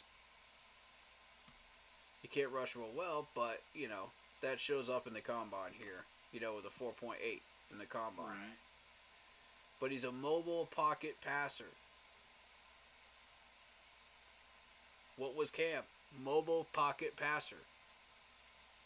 What is Bryce? Mobile pocket passer. Are you starting to see a pattern here? I thought Cam was more of a dual threat. He is. But at first, at first glance, he's a mobile pocket passer. Until he is forced out of the pocket. And then he has to make a decision. Which he was very, very good at. Making it on the fly. Long passer, he can throw it deep, 92%. He can also hit you for a short, medium, and a deep pass here. So all three are checked. Well, that's what helped him become MVP. His release time is about a 2.7, 2.8. That's about what you're looking at. Average in the league right now. So there's Probably only, 2.9. So there's only one thing that makes me nervous. Yeah. You remember the last Notre Dame quarterback we had? I was about to mention that. Oh, Now man. that's going to scare some Panther fans right there. That's going to scare some Panther fans. But listen, man, if Dave Canales is smoke screening and he's going after a quarterback in the draft, that could only mean one thing. It's got to be Sam. Spencer's going to be gone, bro. It's got to be Sam he's targeting. That's the only one I can see that fits this system. He has to clean up his throwing motion. Okay. He is often too quick to pull down the ball and take off. What did Cam used to do? He was often too quick to take off with the ball, right? Right. That was his weakness. Wrong. That was one of his strengths. Because look at the rushing yards. Look at the rushing touchdowns. What does this dude do? Same thing. Too often fails to give wide receivers a chance to make a play after the catch. Well, that's their problem. That's their problem. Once they catch the ball, that's their problem. That's not his. High completion percentage, padded, too many quick screens. Okay. Okay, so he's a quick screen guy. Yeah. Is that a bad thing in the West Coast? No. No. No, that's a strength. Clearly more effective when on the move, and many of his reads were half field. Okay. Same thing with Cam Newton. You're starting to see a lot of patterns here. I mean, except he's got half the talent of Cam Newton. That's the thing. Because with Cam, those percentages were much, much higher. They were in the 90s. Mm-hmm. Yeah, he could rush and scramble, which means he would be about a 70 on that grade. That's comparing him to Cam. Plus, the combine numbers would look a lot better and a lot cleaner. So this is why I wanted to allude back to that conversation, because it's important. You got a 212 here in the 6th round if you're trading up to 2 7s for a 6. Okay. Is Dan aggressive enough to do that? I don't know. Most GMs aren't. But he's available. Okay. This is the time when you could go for another wide receiver if you wish. Right. Such as a Tavion Robinson maybe, or somebody that's a special teamer. Taj Washington would be a good special teamer. Right. I like Taj Washington here a lot. for special teams return man. That's mostly what you're going to be using it for. Yeah, that's a good point. Or I offer as an alternative, Watson. Which we desperately need more linebacker depth. And again, the tackling is excellent. The coverage is good. The run stopping is good. The pass rush is good. I like this dude. He's a project, but he's a very, very positive upkeeping project that we can work Sounds like with. somebody you can build off of. Exactly. Unlike a certain linebacker who we traded up for last year, DJ Johnson, yeah. who hasn't done jack crap. Hasn't done jack for us. Hey DJ, this is your wake-up call. This is your replacement right here. Drafted him. You either ship up or you ship out. I'm done messing around with these wasted picks, man. They either take care of business or we're shipping them out of here for a pick. Jamie Robinson, you're next. I'm looking at you too. And he talked a lot of smack. Did you back up any of it? No, you didn't. You've been sitting on the bench all year collecting splinters. If you were keeping up with what you were saying, if you were acting like a Steve Smith, instead of just yap, opening your mouth, we wouldn't be having this conversation. Yeah, I think the most he's done so far is special teams. And Sam Franklin would be sitting on that bench right now. Sam wouldn't say a word because he knows he would know who the better person is out of the two of them. But Sam got the job because he knows that he was the better out of the two of them. And he clearly proved it. Stepped up. And that's why he got re-signed. So Jamie, that rookie contract is looking pretty interesting right now. It's gonna run out at some point. Are you gonna do something? Or are you gonna sit in our depth chart forever? Now I'm gonna run you through like how everybody fits into the depth chart. So stick around for a minute here for that.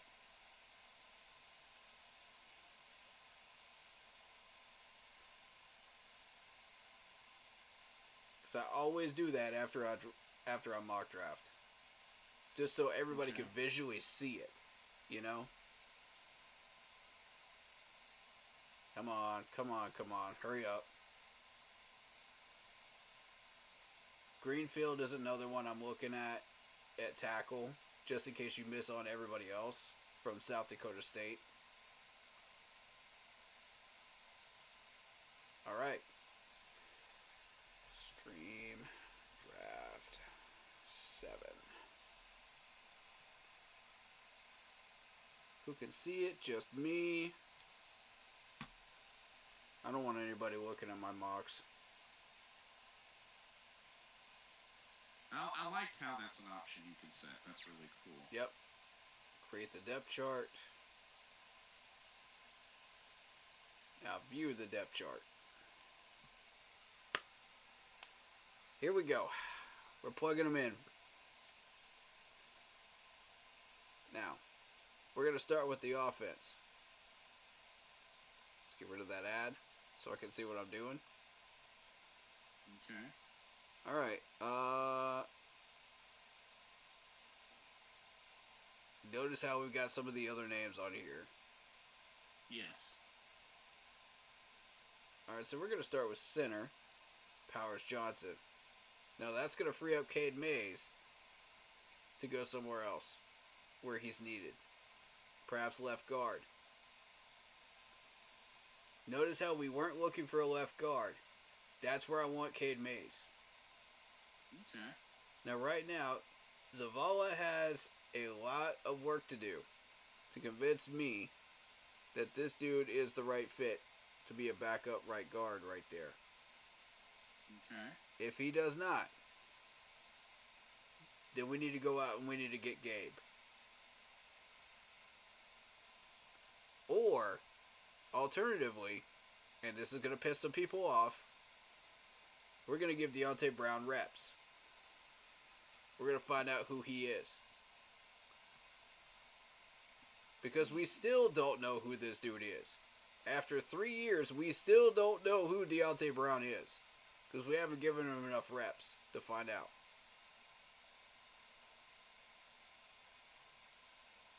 That's a concern to me. Because of our coaching staff. Alright, I'm going to give him his fair shot. Will Shipley. Already better than Blackshear, Boone, Brown, Towing. I can already tell you that right now. I don't even have to guess that. I know exactly where he's going. Miles Sanders, you're up the bat. If you don't step up, Shipley will take your spot. Step up. Now, here's the real question. Is Brown better than Blackshear? In my opinion, I think Brown is better. Brown over Blackshear. Yeah. Mm-hmm. I personally think Spencer Brown is... Wait, Spencer Brown over Blackshear? Yeah. Which what? You're not feeling it? No, I'm going to have to disagree. Alright. Definitely. Alright. We'll do that then. We'll do that then. Blackshear, Brown, Boone, Cohen. I think that's fair. Now,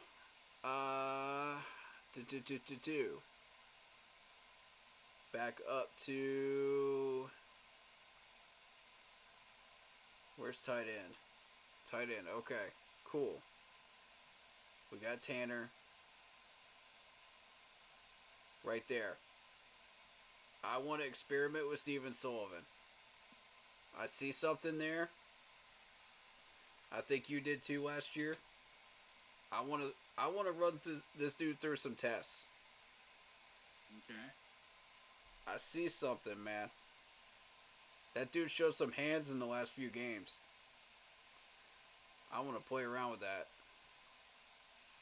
That's worth experimenting with in our backfield. Burton. Was that the wide receiver that we picked up in the draft here? Yes.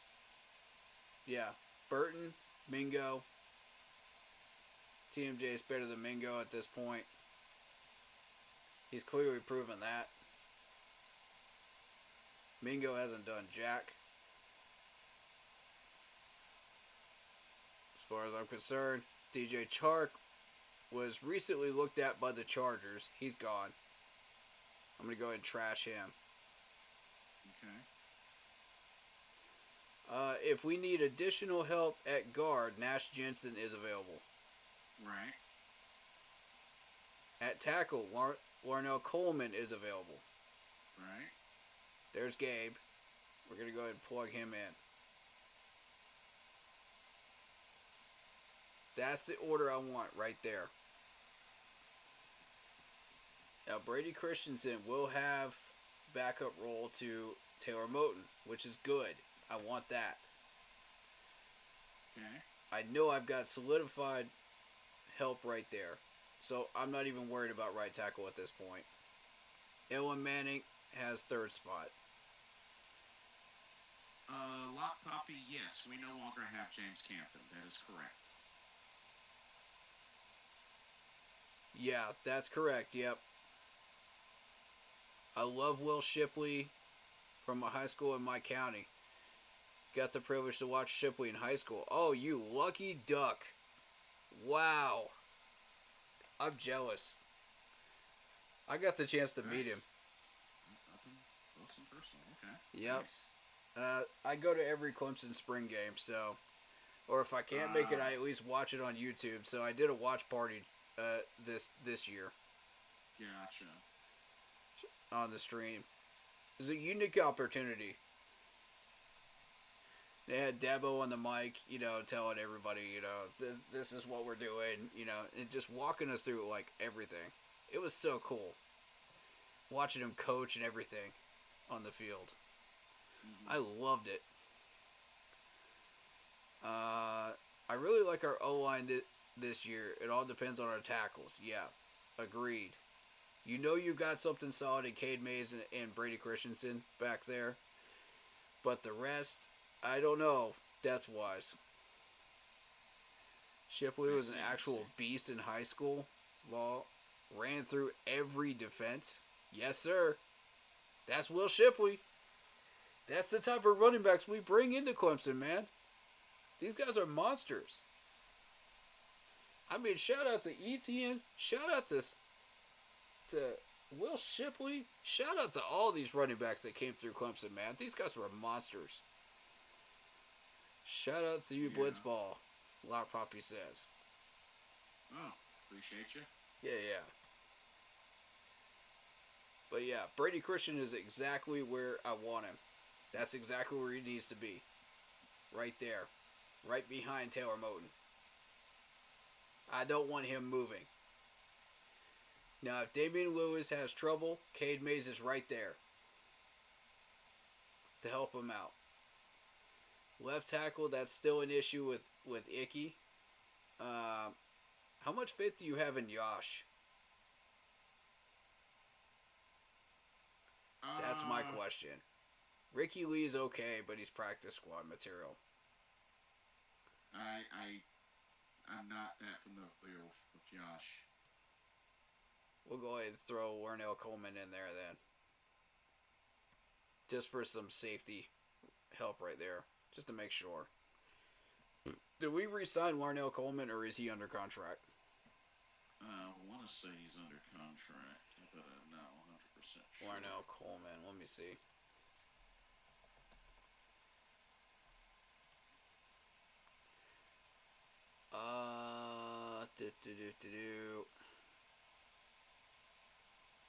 Currently not under contract. Okay.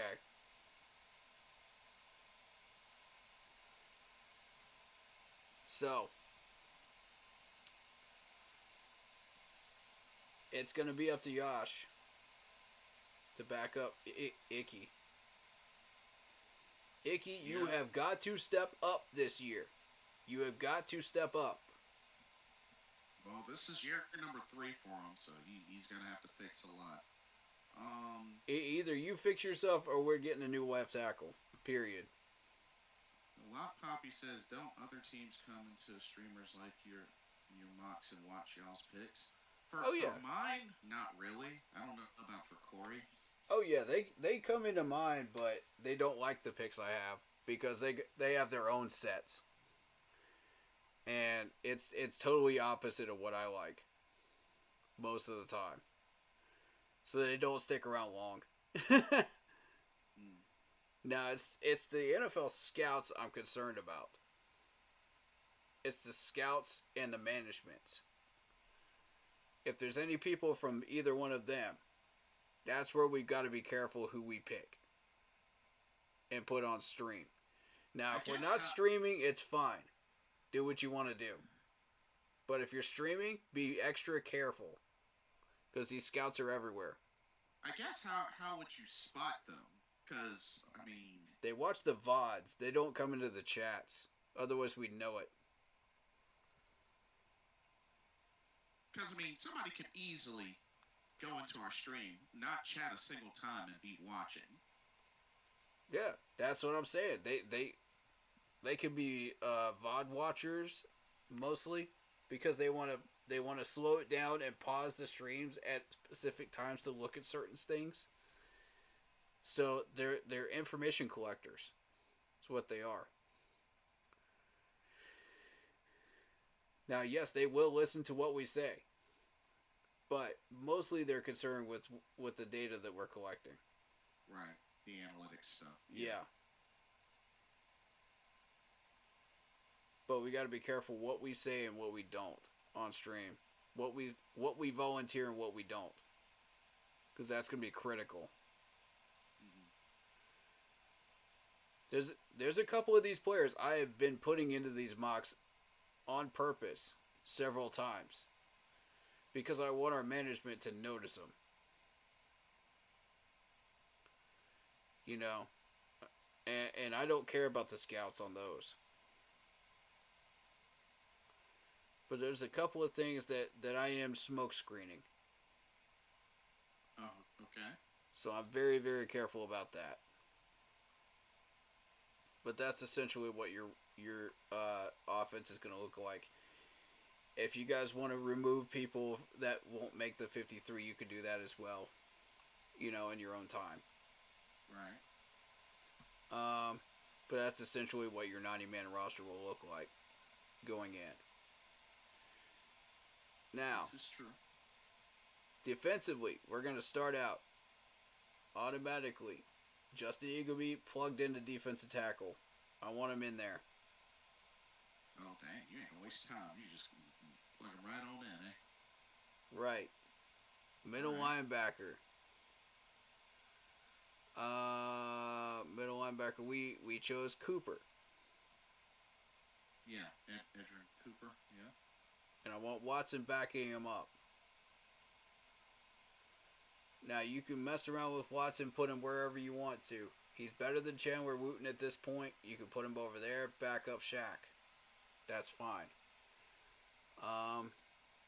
But really, we need linebacker help everywhere. You can see this.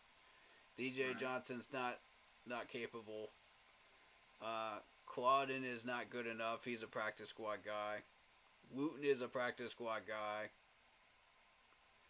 You know, you got people coming into linebacker role that don't even need to be there, such as Brian Burns last year and Jeremy Chin. I mean, this is... You got to draft a linebacker. That's what I was trying to tell Frank last year, and he would not listen. This is how you kept screwing yourself. DJ Johnson is not a proper linebacker. That was a wasted pick. That was a wasted two picks, really. We moved up for him, too. That was a garbage pick. Now, I don't know why they're listing Haynes as a linebacker. He's a defensive end. I want him back at defensive end where he belongs. Lot Poppy says, I got a feeling Jamie Robinson will be a practice squad. Hopefully I eat my words. I mean... That's what I'm thinking, too. Hopefully I eat my words on that, too. Dude talked a lot of smack and hasn't really backed it up, so I mean... Yeah. We'll see what he does, but other than special teams, he hasn't really done anything. You can go ahead and plug Xavier Thomas in here at left end. We immediately need help there. I went ahead and I'm going to go ahead and put Sam Franklin above Jamie. I mean, that's just obvious at this point. Yeah, that's fair. I put Haynes back in here because I want Haynes back at defensive end. Stop putting him at linebacker. Just because it's a 3-4 doesn't mean that he should be a linebacker. He's a defensive end. Poppy says because technically Jamie was Dan's pick. Really? Was that a Dan pick? Was that though? I don't know about that. Well, DJ, you can make an argument.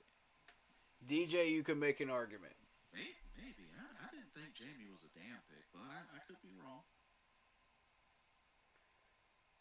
DJ, you can make an argument wasn't ever a Jaro pick. True. Which I'm still like, what? Why? The dude doesn't fit. You have yet to show us how he fits. Alright, so corner. We're going to plug DJ in here. You know. Now, I want him ready to go battling Dane Jackson. In case Dane Jackson does not fit. And that's exactly what Dan Morgan said yesterday in that presser. He said, whether we sign Gilmore or a rookie corner, they are going to battle with Dane. Oh, we'll take your word for it, Lock Poppy. I was just kind of surprised because I honestly didn't expect that. But no, we'll take your word for it. Now, just in case, with the rest of this list, we still have Henry Anderson. I'm going to go ahead and plug him in too at defensive end. Just in case we need a little bit of help at defensive end, which we still do. Oh, I thought we let him go, but okay. Interesting. Did we? We didn't re-sign him? I thought we let him go. Maybe I missed something. Henry Anderson. Yeah. Yeah. He's still on free agent. But look at that contract, though.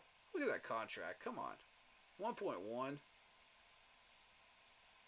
Shoot, re-sign him if you need him. He's solid.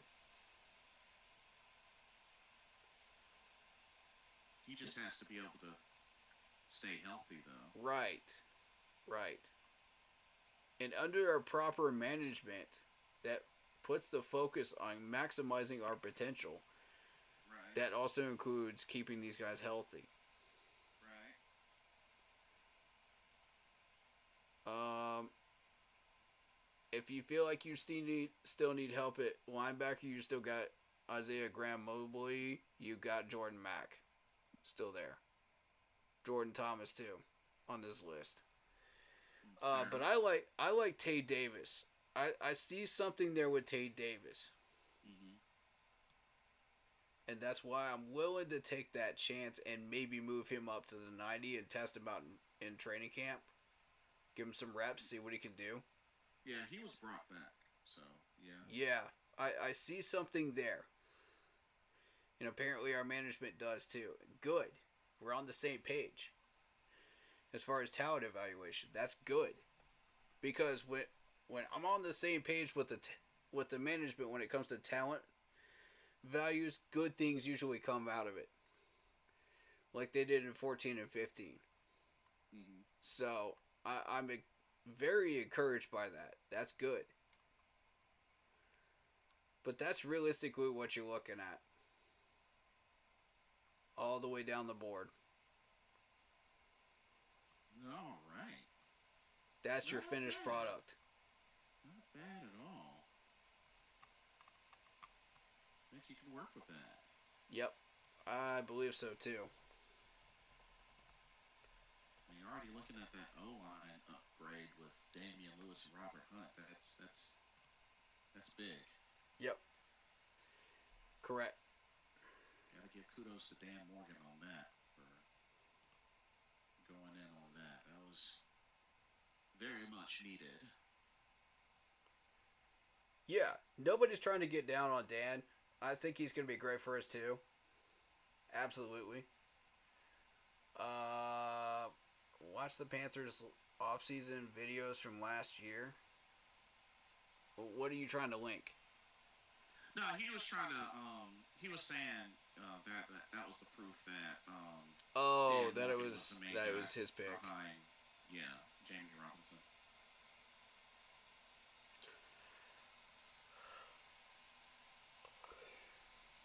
I mean, we could try out Jamie. I see some upside there, but you know he's got to. This is his prove it year. For me, this is his prove it year. Yeah. You got how many more years on contract right now? Mm-hmm. 2 more, I believe. I think 2 more or 3 more.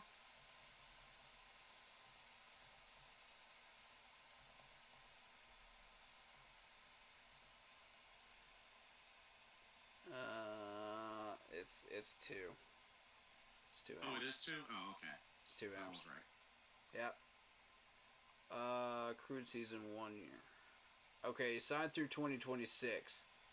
So it's a rookie deal worth 4.1 total. We only have to pay him under $1 million this year.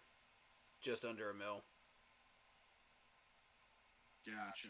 $997K.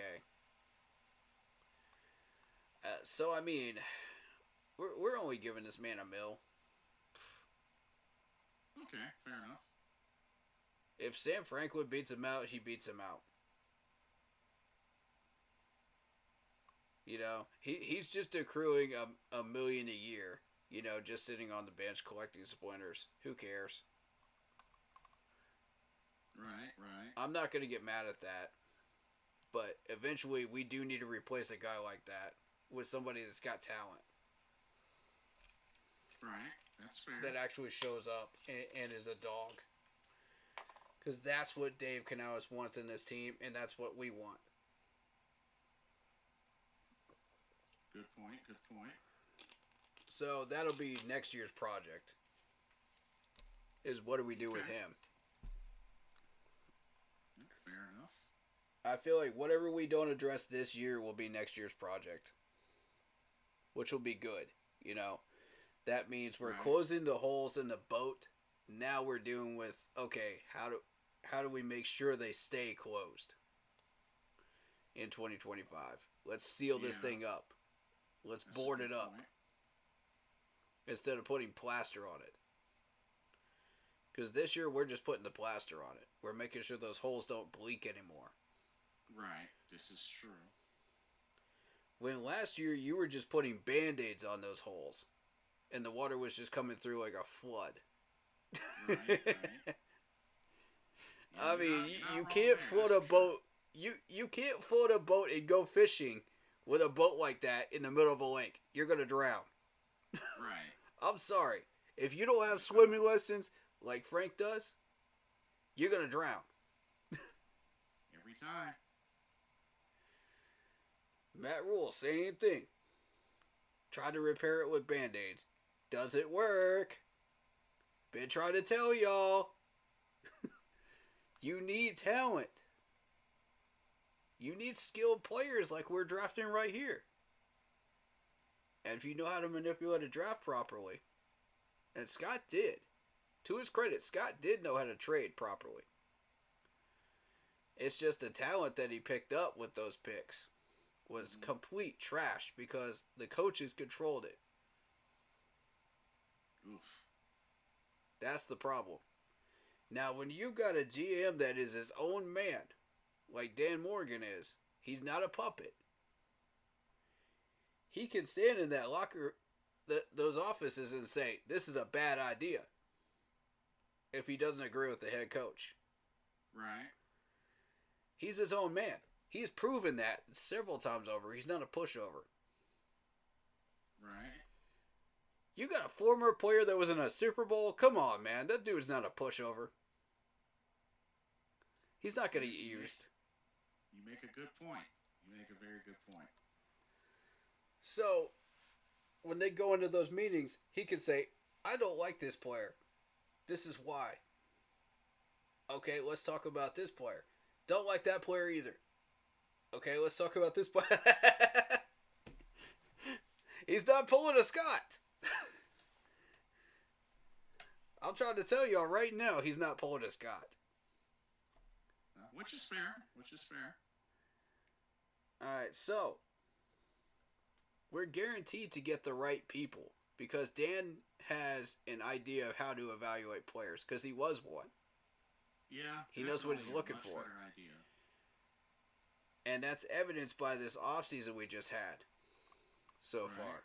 This free agent period. Now you go into the draft and you apply that same mindset and that same talent evaluation. With all of that talent and all of those doors open to us with different branches of that tree open to us. Mm-hmm. And each one of those doors leads to a different branch of that tree that you can do multiple things with. Right. This is going to be one heck of a freaking mammoth draft. This is going to be the coup de grace of the drafts that we've had in the past 10 years. Yeah, you think We so? cannot screw this up.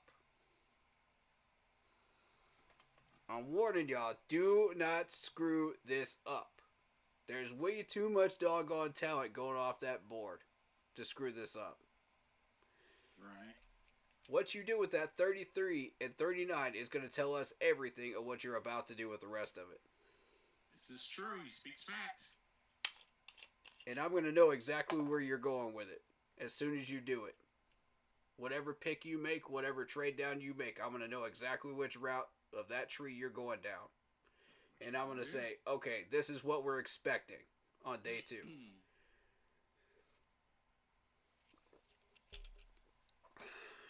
Because now you've seen it in action. You've seen one of the routes of that tree and major branches of that tree being moved today.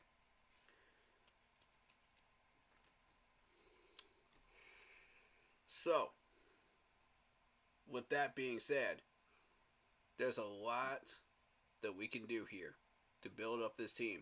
We still need one more offseason even with this draft. As you can plainly see. Still got plenty of work to do. Yeah, there's going to be at least half a dozen holes still next year to fill.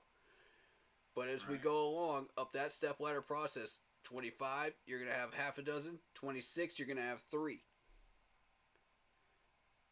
When you go into 27, you're going to have 1. That's when we're making that Super Bowl run. Yeah, here's hoping. Here's hoping. 26 or 27. Yeah. We're going to stay on schedule. Okay? Our goal is, again, go back to what we were doing in 2014, 2015. Win the division 3 times in a row. Right. Get into the playoffs consecutively 2 times in a row. Fight your way up the ladder. Don't push too soon. What did we learn from 2015? Don't push too soon. Right. Find your kryptonite before you push all the way up. Even if you have to sit there a couple of years like Green Bay did, find your kryptonite before you push all the way. We ain't going to be pulling a Green Bay Packers where we sit up there every year in the playoffs and don't get there. No, can't be doing that. No. I like the effort, but we're just not quite there. We need that last couple of players to push the envelope. You know, and that's where I don't want us to be. I don't want us to be that Green Bay Packers team. If we can become that Kansas City Chiefs team. Right. A dynasty. Correct. That's the whole. That's our goal. That's the end game. And then it becomes rotation. Rotation. Right. Constantly rotate. Constantly move people for picks. Constantly do what you have to do. And that's exactly what Brant Tillis was doing before he came over here. Good call. He was freeing up money. Money. Mm-hmm. He had it constantly in motion. You ever seen a pyramid scheme? It's just constantly in motion. It goes to the next guy. Goes to the next guy. Goes to the next guy. It's a constant wheel. That's what we need. That's what New England was doing for 20 years. Makes sense. Yeah. That's what I want. And we'll be constantly rotating good players in.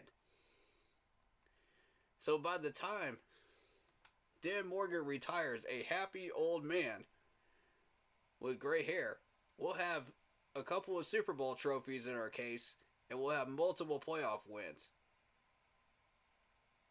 And still keeping this thing rolling. Really good. That sounds really, really good. Mm-hmm. Couple of parades on Main Street in Charlotte. You know I'm going to be there for that first one. I wouldn't miss that thing for the world. Oh, of course not. Of course not. Even if I got to take an Uber up there, man. I'm there. You'll take an Uber up there? You know I'm staying there for 2 days. I'm not going nowhere. I'll put a 10 out there just to watch that. You definitely got the right idea. Shoo-wee! Hey, but we were right on Brady Christensen and Cade Mays, man. Right. And our management likes these two guys, man. I think that's something we could build on. I like Damian Lewis. I like Hunt. Corbett's not going to last forever. We got to have a center. Right. We got to have somebody. Van Pran, Powers, or Zach Frazier, whoever you like. Right. Somebody's got to get drafted. Definitely agree. Or we got to make a trade. And you don't have to just stop it at Patterson either. You could trade for somebody else. He's just the one that just happened to come up on my trade offers last night. You know, when I was streaming. Okay. I wasn't even looking for it. But it's always the players you're not looking for that turn into the absolute gold mine. That's usually what ends up happening. Yeah. Yeah, I can definitely agree with you there. But yeah, we got a bright future ahead of us. So don't despair, Panthers fans. Just because you don't see an 8-win season, just because you don't see a 9-win season, don't panic. Because we can take whatever draft pick that is and turn that into gold. Yes. Yes, absolutely. And we can finish this building process with it. It might look like a 10 to 15 pick. It might look like a top 10 pick. Whatever it looks like, we're going to accept it and we're going to use it. Right. I accept whatever this record looks like and we're going to use it. So, I'm not even worried about 24 season. I'm just already tossing this one out. Yeah. Okay. This one's a dud to me. And I'm willing to put up with a dud to get to a dynasty. Hopefully Are you willing to put up with a dud to get to a dynasty? Hopefully not too bad of a dud, but yeah, I feel you. I mean, one more year. Heck with it, man. One more year. We've had 7. One more. What's one more to get to where we want to go, the promised land, right? We got a plan this time. We know what we want. We know how to get there. And we're putting the wheels in motion. Which is fair. That's fair. You know, so at this point, are you willing to put up with that one dud year? Yeah, Just one dud year.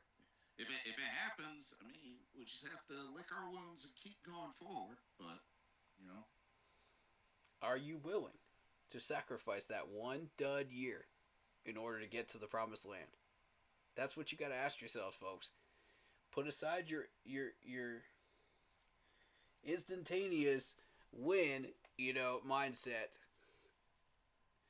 and just say, look, man, you've seen the schedule. You've seen what we're facing. Why even? Why even hurt yourselves by getting too passionate about it this year? A loss is a loss to us. A win is a win. Let's take our wins where we can get them. And lick our wounds where we have to lick our wounds. It's going to hurt. But, hey. I'll bet you that Kansas City game is in Germany. I'm willing to put money on that at this point. I assume it's going to be a high-profile game. So if that's what's going to happen here, and it's supposed to be a home game, what do you do if you're a Panthers Germany fan in Germany? Do you just say, well, it's the Panthers, so I want to see them, but at the same time, do I want to see them get their butts kicked by Kansas City, the former Super Bowl champions? I mean, that's a tough spot to put these fans in, bro. I really hope it isn't KC. I really hope it's a manageable team. It could be. I mean, there's always that possibility. The But it's money's just on one of the- KC though. Right. But that's not going to be a good look for the NFL because you're trying to market it over to Europe Right. and other countries. They don't want to see a blowout. They've seen enough of those.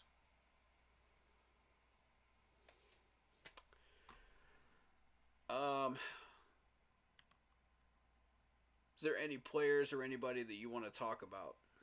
Throw it in chat. Let's go. I got nothing. I'm about to tap out myself since it's almost 3. But Like Poppy says, I'm curious to see if Scott will go somewhere else. Scott Fitterer? Yeah, has he been hired anywhere yet? Not That's a that good I question. know of. I didn't even think about that. I don't think so. I've been so focused on this team this offseason, I didn't even look at him. I'm just being real. I'm not saying I forgot about him, but you know, I'm I just saying honestly I was don't think distracted. so. Like, I'd be very surprised if he got picked up, especially like so quickly.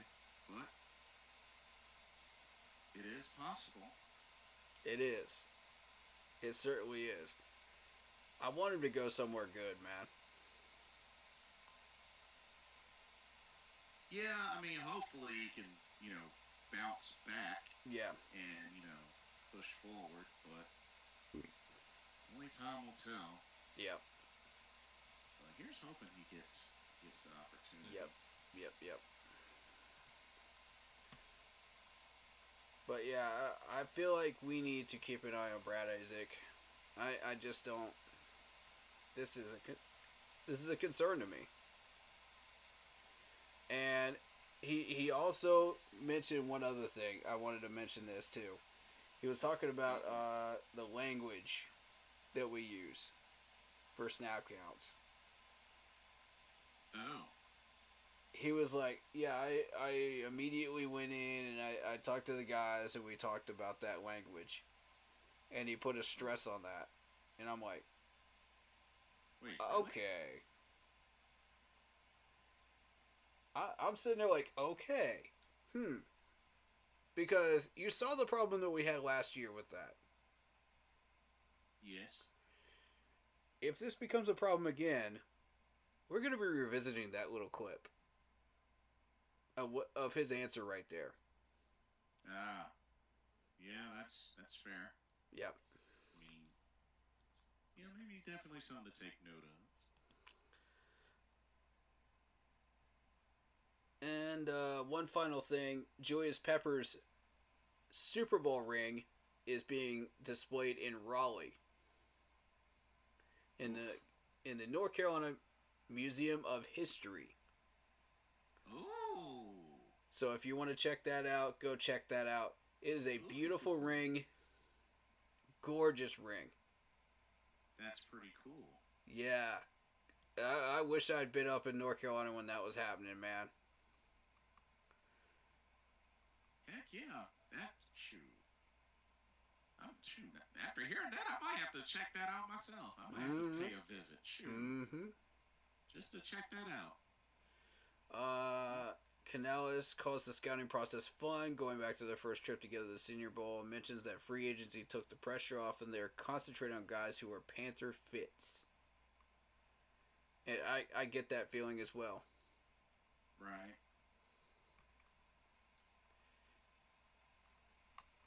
Oh, one other thing. The new helmets. Do you like the white one or do you like the blue one? The new helmets. The new helmet design. They're allowing us one more helmet. I'll probably end up going blue, personally. And there's also the topic of Brandon Ayuk and T. Higgins, too, to kind of finish that up. Oh, that's still kind of a thing. Yeah, it is. I'm interested in Ayuk, but it would have to be either the 33 or the 39. One of the two, not both. And a pick That's fair. next year. We need one of those two picks. We're using one of those two picks on a wide receiver anyway, as far as I'm concerned. So why not trade for a wide receiver? Same thing with T. Higgins. Same trade value. Something to consider. Something to definitely consider.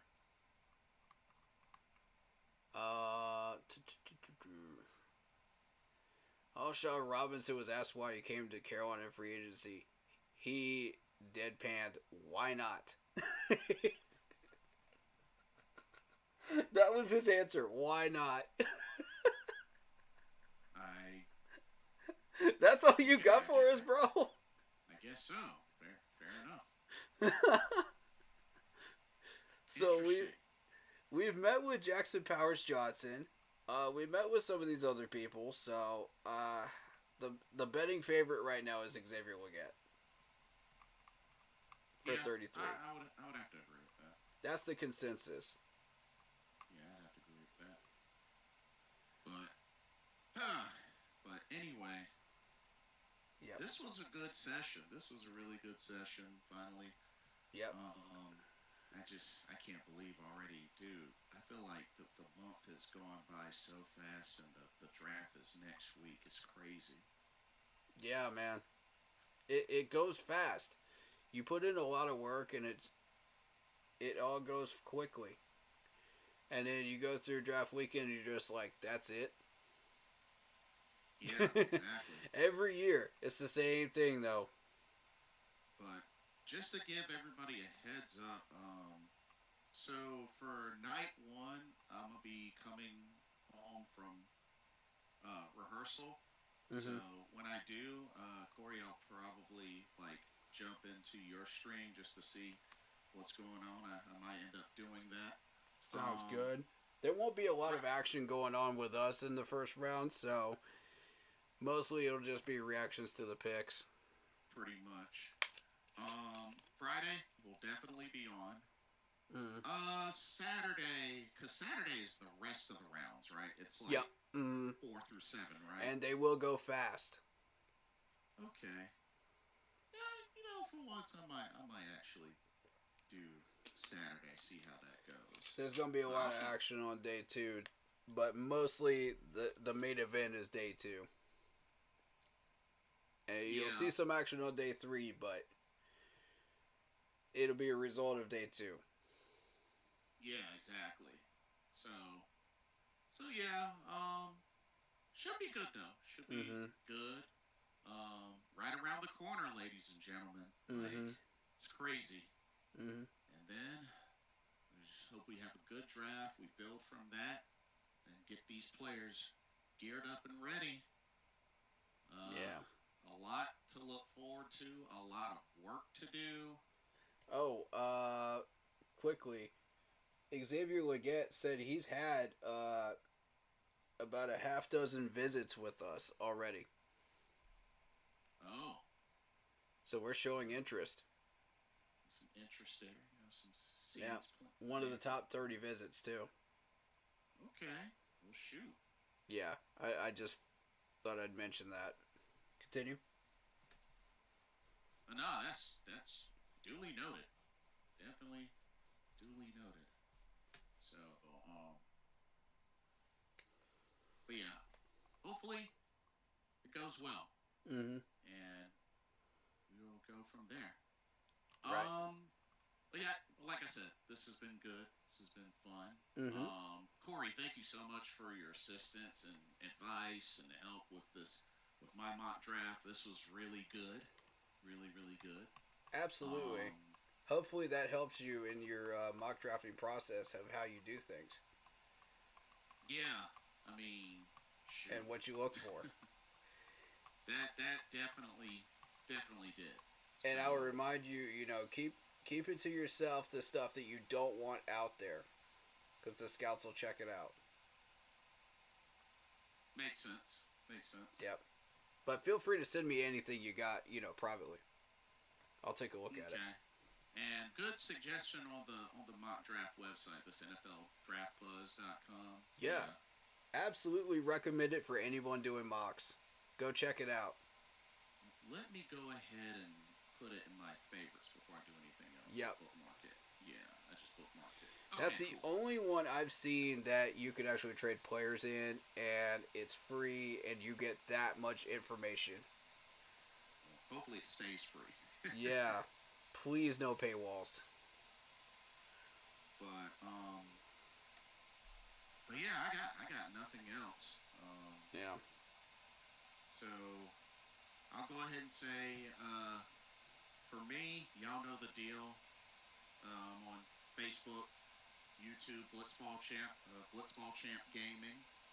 Um, occasionally on Twitch as well. Yep. But definitely keep an eye out because, like I said, next week is it's gonna be busy and a lot of content. We might end Corey, up doing some collabing, in after the draft too. You never know, as far as gaming. yeah, a lot going on with Yeah. that as well. Corey, where can everybody find you? Check me out on Facebook in the group pages tab. Keep Pounding in all caps. And on YouTube, search up Keep Pounding 3869. Again, that's Keep Pounding 3869. If you want to search for my YouTube channel specifically. I don't know why it's specifically those numbers, but it's the algorithm, right? It's weird. But yeah, go get everybody out there a like and a sub. That are Panthers YouTubers. Go check out specifically Shellytron, Robstar Report. There's so many out there that deserve your attention. C3, if you're not a part of C3, go check that out. Two Growls, One Roar.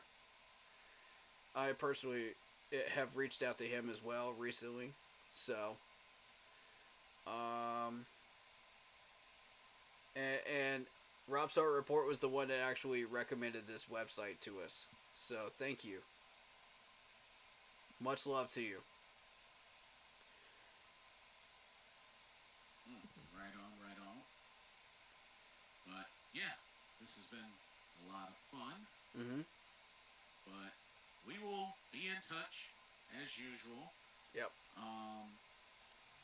Continue to check us out, like, follow, subscribe, comment, all of the above. Yep. And we thank y'all so much for all of your support on both of our channels. Yep. Also, chat groups, all of the above. Mm-hmm. We see y'all out there. We appreciate the love and support. Yep.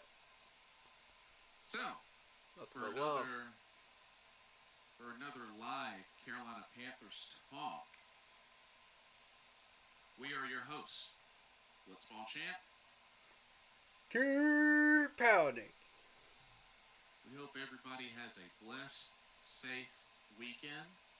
Stay happy, healthy, and well. And we will see y'all very soon. Later, folks.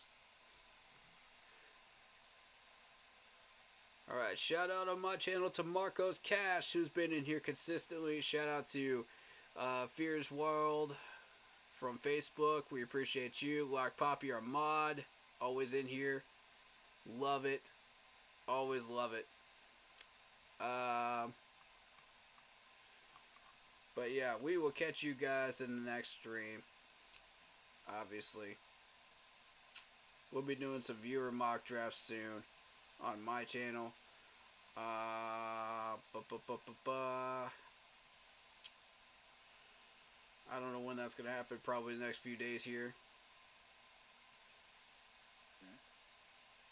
But I'll be posting the days that and times exactly that we'll be streaming. So you guys will know exactly when. On the Facebook page. So keep an eye open for the Keep Pounding Facebook page, group page, for those times and dates. do it. That being said,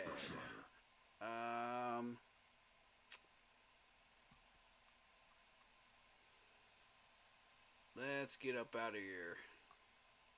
Alrighty. Catch y'all later. Let's see.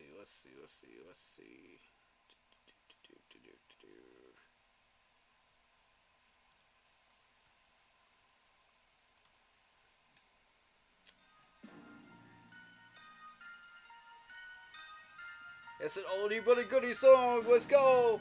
Ice up, son. What's up? Ice up, son. What's up? Carolina keep pounding. Carolina keep pounding. The Panthers on the prowl will continue driving down the field to the red zone. We just got a first down and 10. Smitty on the loose, wide open 10 again. Stack 6 more on the board, looking like a win. With the 6-game winning streak, put them out their misery. Brady wanna cry when the ref threw the penalty. Panthers right. got a hot team, Patriots the enemy. Draw the first blood, different team than we used to be. Cam swerving through the traffic, signaling a first down. Fans on their feet and the crowd getting really loud. Offense did a job off the field. There's a tap. Bank of America. Stadium is going down. Defense got him pushed back to the end zone. Hardy with the sack. That's a safety and we got the ball. Rushing on your shotgun. Staring at the barrel, y'all. All New England fans hear him saying that ain't fair. Ice up, son. What's up? Ice up, son. What's up? Carolina keep pounding. Carolina keep pounding. Ice up, son. What's up? Ice up, son. What's up? Carolina keep pounding. Carolina keep pounding. Better watch the linebacker. He can read you like a book. Run 40 yards just to tackle Luke. Got him shook. Tobert like a tank. And D'Angelo with the fake. Stiff arm out of bounds. 25 to gate. Stewart back, healthy 3 lethal running backs. A suicide at the wide receivers, it's a rout. Secret weapon make plays, Greg Olsen make it keep pounding on these haters. We ain't playing John Madden. Legion of Keep the pounding on them haters. Force and fumble, Panthers making sure the ball is loose. Move Charles Johnson, yeah, he will come attack you. Stay Yeah, he in will. line mentally and physically we pass you. Godfrey in the nickel back, and he making sure it's safe. Panthers on the prowl, we gon' come and elevate the state. Hard fought thriller, only 59 seconds left. Panther fans on the feet, heart beating out the chest. Son, what's up? Ice up, son. What's up? Carolina keep pounding. Carolina keep pounding. Ice up, son. What's up? Ice up, son. What's up? Carolina keep pounding. Carolina keep pounding.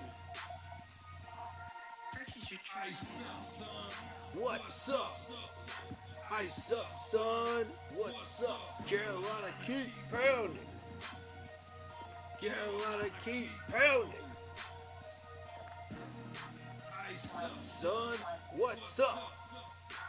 Ice up, son. What's up? Carolina keep pounding. Alright, guys. I'll catch you guys next time. Keep